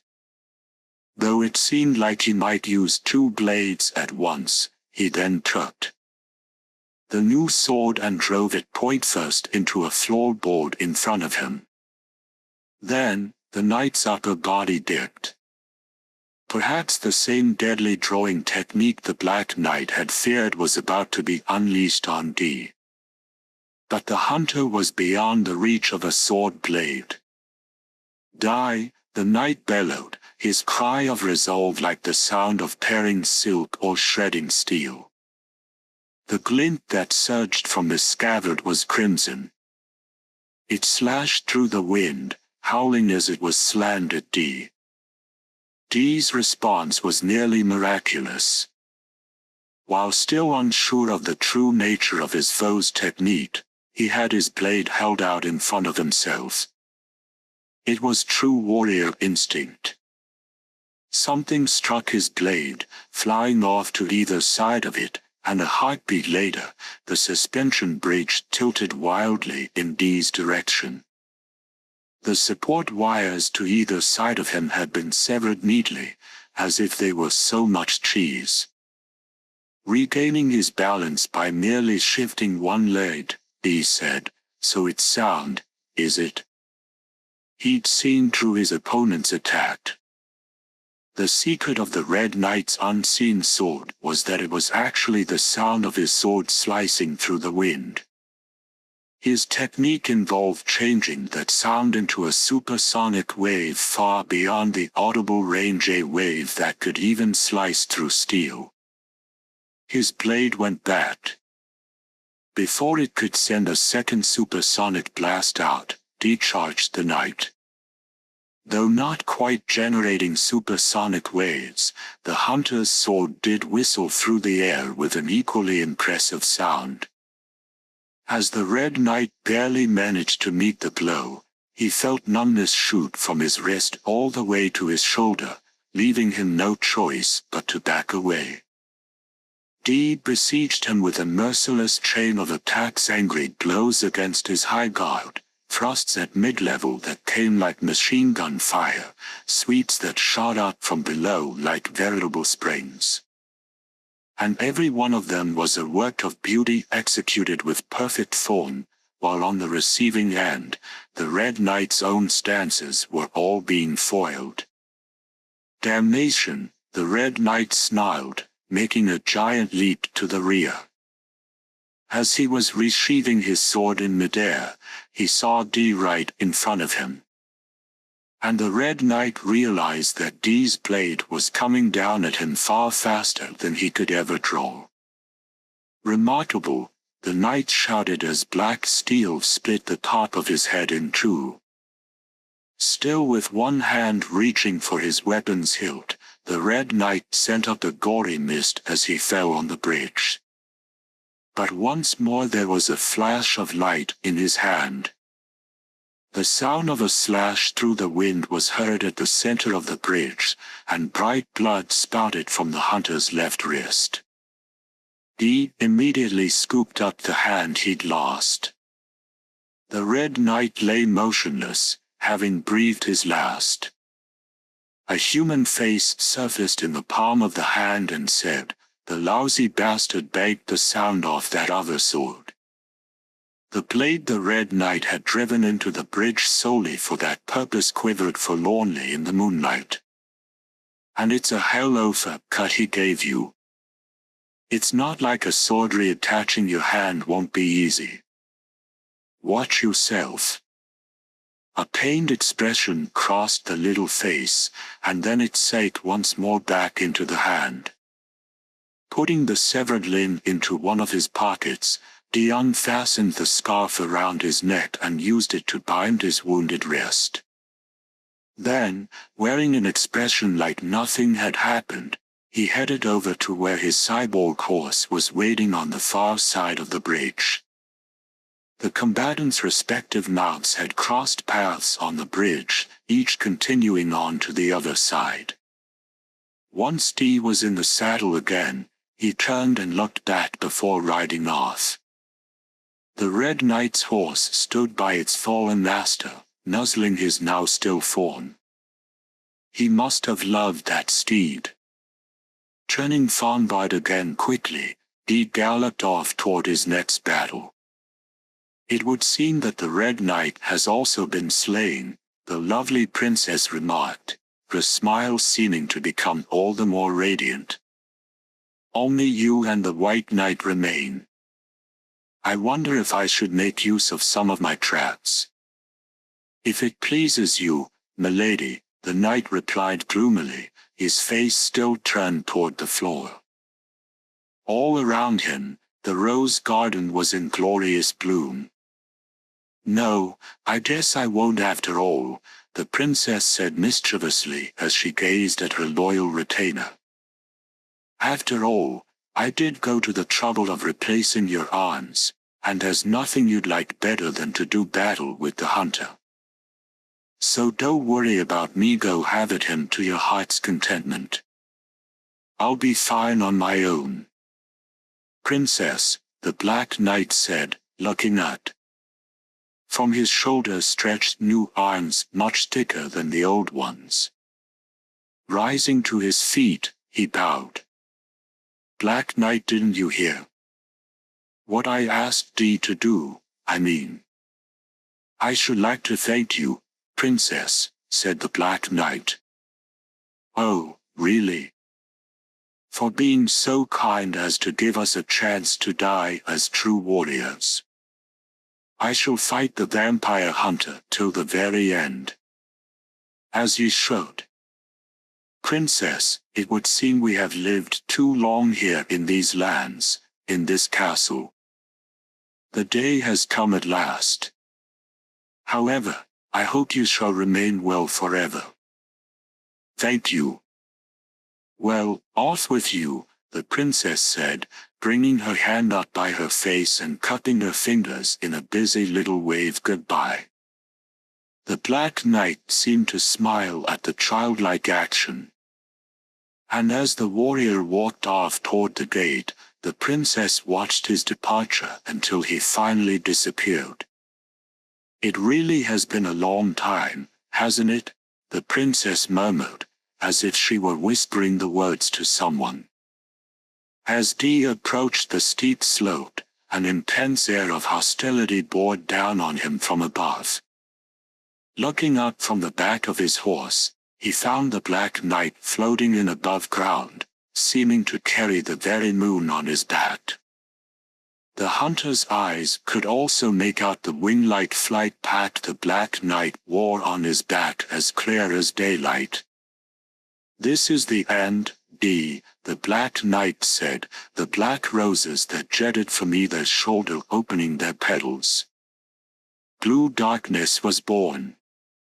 The 5 million volt blast of electricity released by the twin discharge devices ionized the air as it assailed Dee and his mount.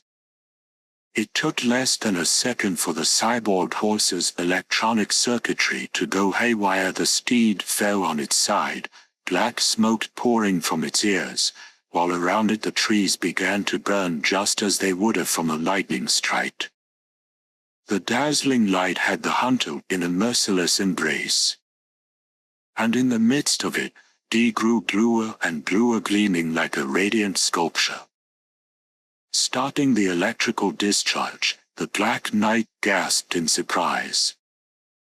The brilliance that comprised this light sculpture quickly broke away from the main figure, and as the darkness grew deeper and more lustrous, the young man in black stood there serenely. On his chest, a blue pendant quietly reflected the darkness. The Black Knight realized he'd accomplished nothing, save creating a moment of surpassing beauty. "Dee, can you reach me up here?" the Black Knight shouted, his wings taking a new angle, one that sent him diving straight down at Dee. Greeted with a shower of sparks as their steel met, the Black Knight easily soared back into the sky, using a sweep of his arm to stop the needles that flew at him. As he gently descended in a spot halfway up the hill, he had no weapon in his hand. Dee dashed. The slope was so steep that walking itself became impossible, yet he charged up it at the same speed he'd run on perfectly level ground.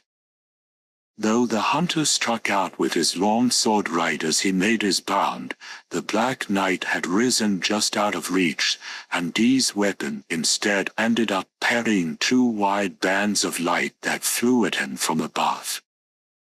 "You're good," the Black Knight said, his voice coming from a massive branch on one of the many trees that edged the slope. A quick look up confirmed that the tree itself was over 300 feet tall. "But my next blow shall be on the mark, Dee," he declared. One combatant above, the other below in terms of dynamics, the former was clearly at an advantage.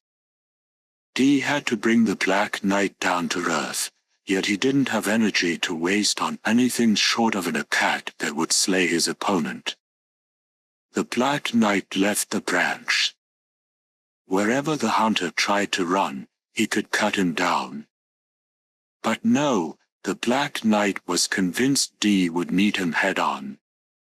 Sure enough, Dee kicked off the ground. One man dropping, the other rising in, the Black Knight had the edge in both strength and speed. When Dee reached the peak of his leap, the Black Knight unleashed an attack. Deflecting it, the hunter backed away quickly. Fall. The Black Knight was just about to issue a cry of victory when his eyes bulged in their sockets. Dee remained in the air. To be precise, he was flying. His black coat had become wings that helped him hang like a gorgeous mystic bird, or a massive black bat. Barely dodging Dee's sword as it came right at his face, the Black Knight was unable to do the same when the blade swung around swiftly for another blow that sank into his chest and came out through his back, draining the strength from his body. "So, this is how it ends, as I expected," the Black Knight said in a bracing tone. "I'll no longer bother to ask that you spare the princess. I'm sure she wouldn't want me to do so. But it's so strange, there were a million things I wanted to ask you, and now I can't say anything." Dee was slowly descending. It simply wasn't possible for him to remain airborne very long. "It's been so long, Dee. What I've waited for is finally here. And I'm sure the same is no doubt true for her as well." Touching back to earth once more, Dee gazed up at the sky. As the Black Knight hung in the air, his head drooped lifelessly. Climbing the slope, Dee let a single needle fly from his right hand to strike the flight path. There was the sound of a switch being thrown, and then the Black Knight began to rise. The anti-gravity device would probably carry the warrior right off the planet. "Two to go," Dee muttered as he turned toward the manor that sprawled in the moonlight. But as the gorgeous young man sent his formidable opponent off into the heavens, his voice and his expression had maintained the same sternness that braced him for his next deadly battle. The castle gates were open. Inside, Dee was surrounded by startling hues and a succulent aroma. The wind set the flowers swaying, and the roses seemed to sing.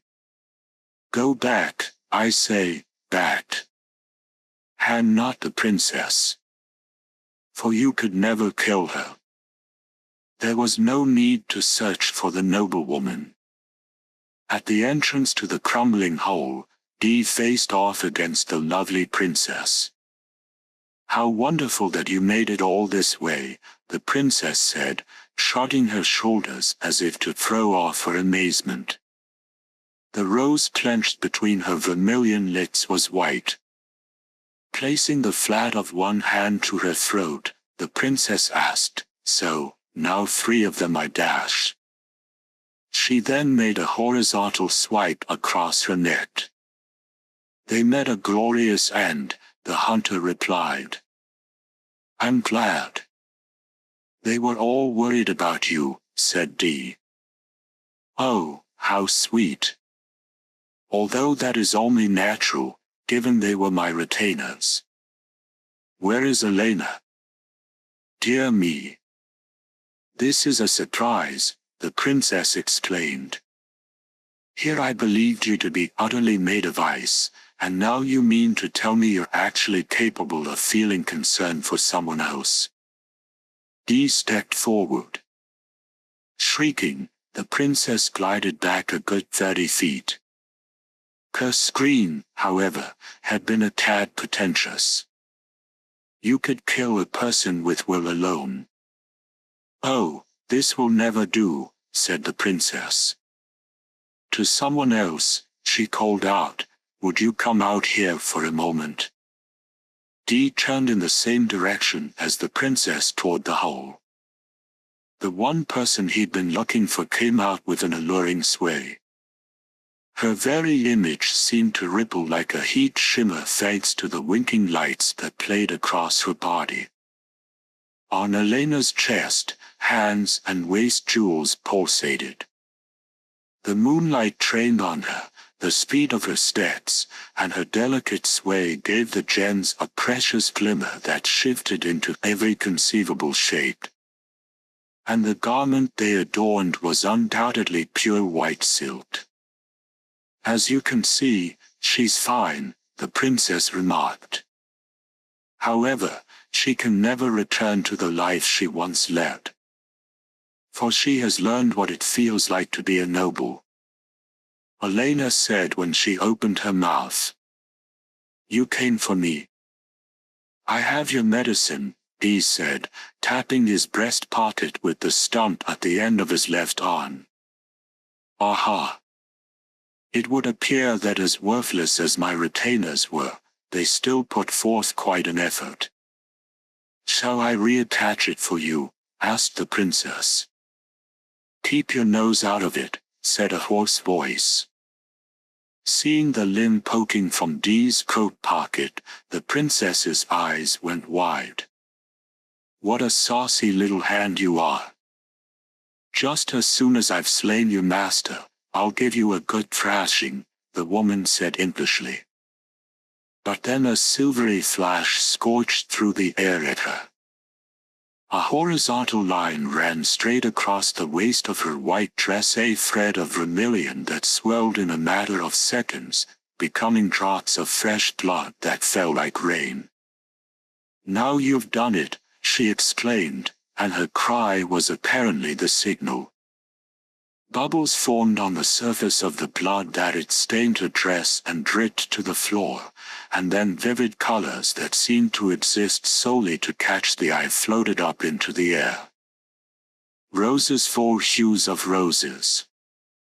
They formed a dazzling stream around Dee and then flowed faster and faster into a whirling vortex. Another flash of light slashed through the stream.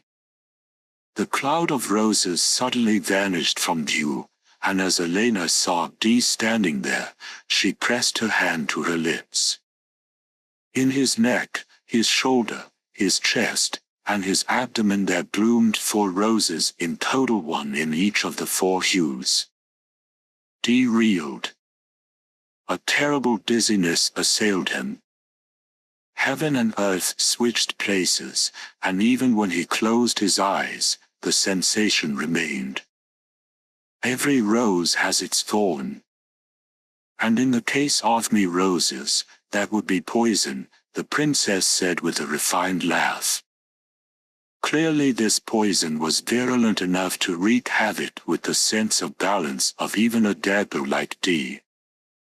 Finally, Dee was forced to rest his sword against the floor to support himself. It looked as if the very weight of the moonlight on his back was more than he could bear, driving him down on his knees. Before I deliver the clue, I suppose I should slake my thirst from you. The princess walked over to Dee without any sign of fear and touched the rose in the nape of his neck. Though initially blue, the blossom suddenly turned crimson. It had sucked up Dee's blood. Pulling the rose from him in one smooth motion, the princess then inserted it into her own carotid ivory. Your blood is flowing into me. Oh, how sweet. How strong.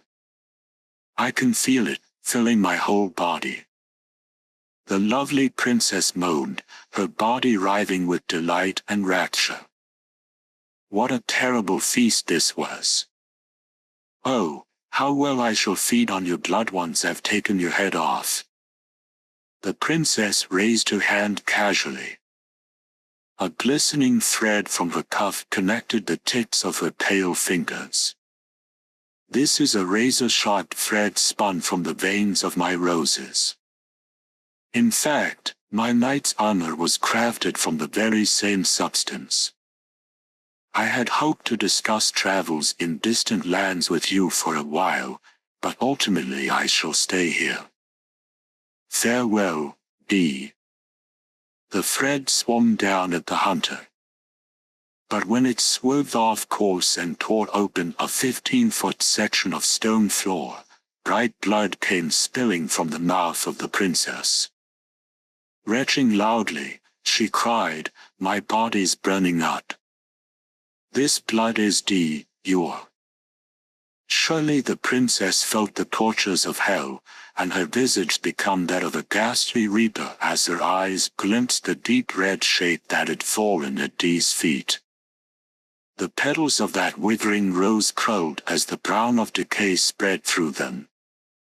Apparently, even my blood can be a weapon, Dee remarked. The moonlight shone down on the handsome man, burning his gorgeous silhouette onto the floor. As Dee approached the princess with blade in hand, there wasn't an iota of compassion on his face. But it was just then that there was a clang like dragging chains. The body of the princess rose, and then sank into the floor an instant later. Some sort of mysterious force had destroyed the stone flooring from below, causing her to fall. Dee, Elena said as she ran toward him. Stay there, the hunter bade her as he leapt into the hole that yawned in the ground like a jagged, von-rimmed maw. Before Dee reached the bottom of the subterranean chamber, his coat fluttered out. Having dropped more than 1,000 feet straight down, the man landed on the floor without making a sound. Dee knew exactly what this place was. The lachrymose, eerie aura that buffeted him from the instant he landed told him it was the White Knight's chamber home to the last of the 4 knights. Dee focused on one region in the darkness. Again. And this time, it seems we're to battle, said the White Knight. Slayer weeps for joy. You know, he keeps saying, he wants to kill you. Oh, and how you could hear it, the delicate metallic rasp of iron on steel in the depths of the darkness. It was the wriggling of Slayer clamoring for Dee's blood. As the white-armored form emerged from the darkness, he already had his long sword in hand. Long has it been, my princess, he said, his groan of a voice creeping across the ground. He, too, had said it had been a long time. Those long years during which the manner of the nobility had prospered, then decayed, the length of time they had supported their enchanting princess. At last, at long last, I fight a true foe for 500 years. I have been down here, waiting for this day. Was the princess actually there?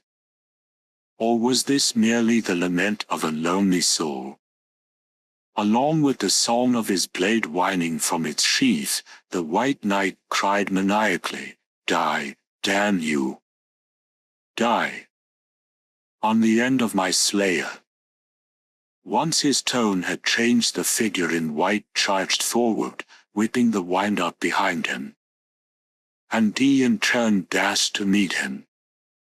Black and white crossed. Advancing a few steps further, Dee then turned. The blade of the long sword was buried deep in his right side. Had the white knight actually let go of Slayer? Had Dee's blade proved ineffective? No, the white knight dropped roughly to his knees. Oh. At last, the time has come. The rest. One leave to you, Slayer. The knight croaked, seeming to wring the very words from his throat before he fell face down on the ground. Due to his madness, the murderous swordsman had been locked away in this subterranean world, but his time had also come. Dee took hold of Slayer and tried to pull the long sword out of his torso, but the weapon wouldn't budge an inch. "What's this?" a voice muttered in the hunter's coat pocket. Dee's upper body swayed. The blade of the sword had just pressed deeper into his flesh. This sword had a mind of its own, and the enchanted blade squirmed as it attempted to fulfill its tireless craving for slaughter. "A hell of pig sticker this is," said the hoarse voice from his coat pocket. "I can't reattach myself yet, but I'll try to manage something." "Okay, Dee." There was no reply. At that moment, Dee had caught sight of the unearthly princess standing in the depths of the darkness. As he started to walk toward her, the ground beneath his feet twisted. Once more, roses filled his surroundings. Moonlight poured down on the courtyard. No doubt it was the very same light that had shone when every window in the manor had been illuminated. And women in white dresses and men in black attire had danced here with light steps. Dee gazed at the princess before him. "I won't run any more," the princess said, sounding like a completely different person as she looked out over the wild profusion of blooms. "But I won't allow you to leave, either. If I did, it simply wouldn't be fair to the four of them." Dee didn't say anything, almost as if he were watching the lovely princess undergo a transformation. "Were you looking for a chance to die?" he asked after a short time. Fate had caught up with the nobility. Even I understood as much, as did my four knights. But, you see, their pride wouldn't allow them to watch the world fall into human hands. Knowing there was no place left in the world for the nobility, realizing that their control extended only to the most worthless and remote outposts, they wanted me to live as a noble and rule over the humans like some great empress of the darkness. What an empty existence it is to live forever, knowing all the while that your life is meaningless, as I'm sure you must understand, you, an honored descendant of our sacred ancestor. Dee staggered. Slayer's blade had just buried itself deeper in his flesh. "I chose to live here with them. And so I became the princess who did nothing but love her roses, trusting my retainers to do everything necessary to support my noble lifestyle. That was the only way I could give my 4 knights a purpose and the will to live. But you see, there's more to living than simply having life. The 4 knights said they were defending the princess. However, wasn't it more a case of the sage woman protecting them? And then you came. I'm certain one look at you was all the 4 knights needed to realize they'd found an opportunity to die. I ordered them to fight. Paradoxically, you were the whole point of their lives. Whether or not they knew what was in my heart of hearts no longer matters. I will run no more. Come and get me. If you wanted the 4 knights to fight me, then why did you use the Wraith Knights, too? Asked the hunter. Do you think anyone would seriously believe they could have slain you? Still, I dispatched them on a mere whim, wishing to see if I could make you and the villagers sweat a bit. There the lovely princess broke off. The next time her voice was heard, she was in midair, sailing right for the hunter. It's been so long, Their silhouettes overlapped, and the blade of a sword sprouted from her pale back. Her lithe arms trembled as she wrapped them around I wanted to travel with you. Looking over the whispering woman's shoulder, gazed at Elena as she approached. Elena takes Slayer, the princess cried, but her words became a moan. When the village maid came over, she'd reached for the enchanted sword in Dee's side and easily pulled it free, but then she'd suddenly driven the blade right through the princess's back. The way the razor-sharp Slayer slid into the noblewoman was a fearful sight to behold. Not only did the blade impale the princess, it also went all the way through to jut from his back. When Elena removed Slayer from the hunter had tried to pull away from the noblewoman. But his body was immobilized, kept still as a stone by the frail arms the princess had locked around him. Gazed at Elena. I'm sorry, the simple biker girl apologized in a low voice. Her eyes were invested with a dangerous determination. The princess showed me the way how the nobility live, how they think. I want this manor and its tracts and its treasures all for myself. And for the rest of their lives, I want to terrorize all of those bastards in the village that treated me like shit. I want to be a noble. Do you really mean that? Asked bloody foam spilled from the corners of his mouth. Yes. See for yourself. Taking her hand off the enchanted blade, Elena undid the front of her top. Her breast had no rose emblem on it. Right after we got here, the princess took it away. Now I'm the very same Elena you met when you first got here. But you're in Lily Way, Elena said, almost seeming to shout the words as she took a few steps away. Slowly, both Slayer and the princess's body fell over. Behind them stood At some point his left hand had been reattached, but Elena couldn't see how the blood-smeared face that had surfaced in its palm was exhaling pale blue flames. You said you wanted to be a noble, didn't you? As approached, Elena backed away from him. That was just. Spare me, I fought with you, after all.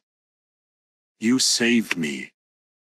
Really, I don't know what got into me just now. Elena saw the flash of light from Dee's right hand sink into her own chest. For some reason, she didn't want to look at his face. Sheathing his sword, Dee looked around the courtyard. So, she wanted to be a noble, a hoarse voice said. Without so much as glancing at the two corpses, Dee began to walk toward the front gate in a horribly weary way. A tiny object fell at his feet. A withered rosebud. Now deprived of their mistress, the flowers drooped their heads as if to respectfully mark her passing, their colors fading before they fell to the ground. After Dee walked away, countless dead blossoms rained down on the body of Elena and the ash that was all that remained of the princess, burying them both.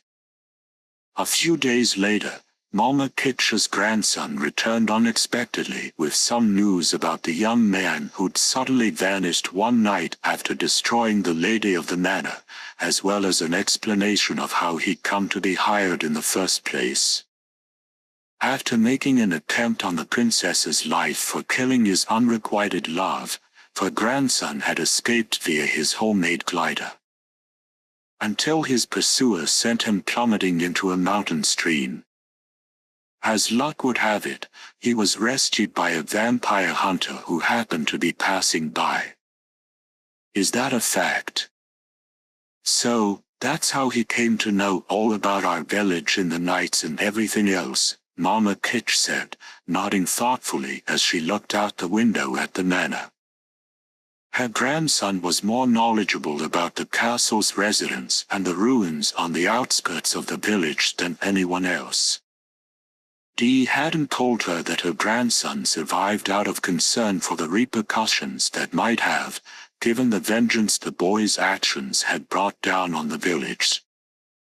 After the villagers were through punishing his grandmother, they probably would have tried to discover his whereabouts, too. There was still a chance they'd want to exact revenge even now. He'd probably do well to leave the village before the night was out. Whatever became of the young fella? Mama Kitch inquired. After he told me he'd finished the job, he immediately took off. I've never seen anything half as lonesome-looking as the sight of him riding away. No, I don't suppose you ever would, either. But he was smiling at the very end. Smiling. Nodding, her grandson pointed proudly to the base of his thick neck. All sign of it's gone now, but when I was little, I got one of those roses planted in me, remember? And for 2 or 3 months after that, I was in a daze until you concocted one of your secret recipes for me, Grands. Well, I can tell you now after all these years that back then, I wanted to suck everyone's blood so bad I could hardly stand it. As it happens, I told him about that as we were parting company. And then he suddenly got all serious looking. Wait, he always looked serious. At any rate, he asked me, did you want to be a noble?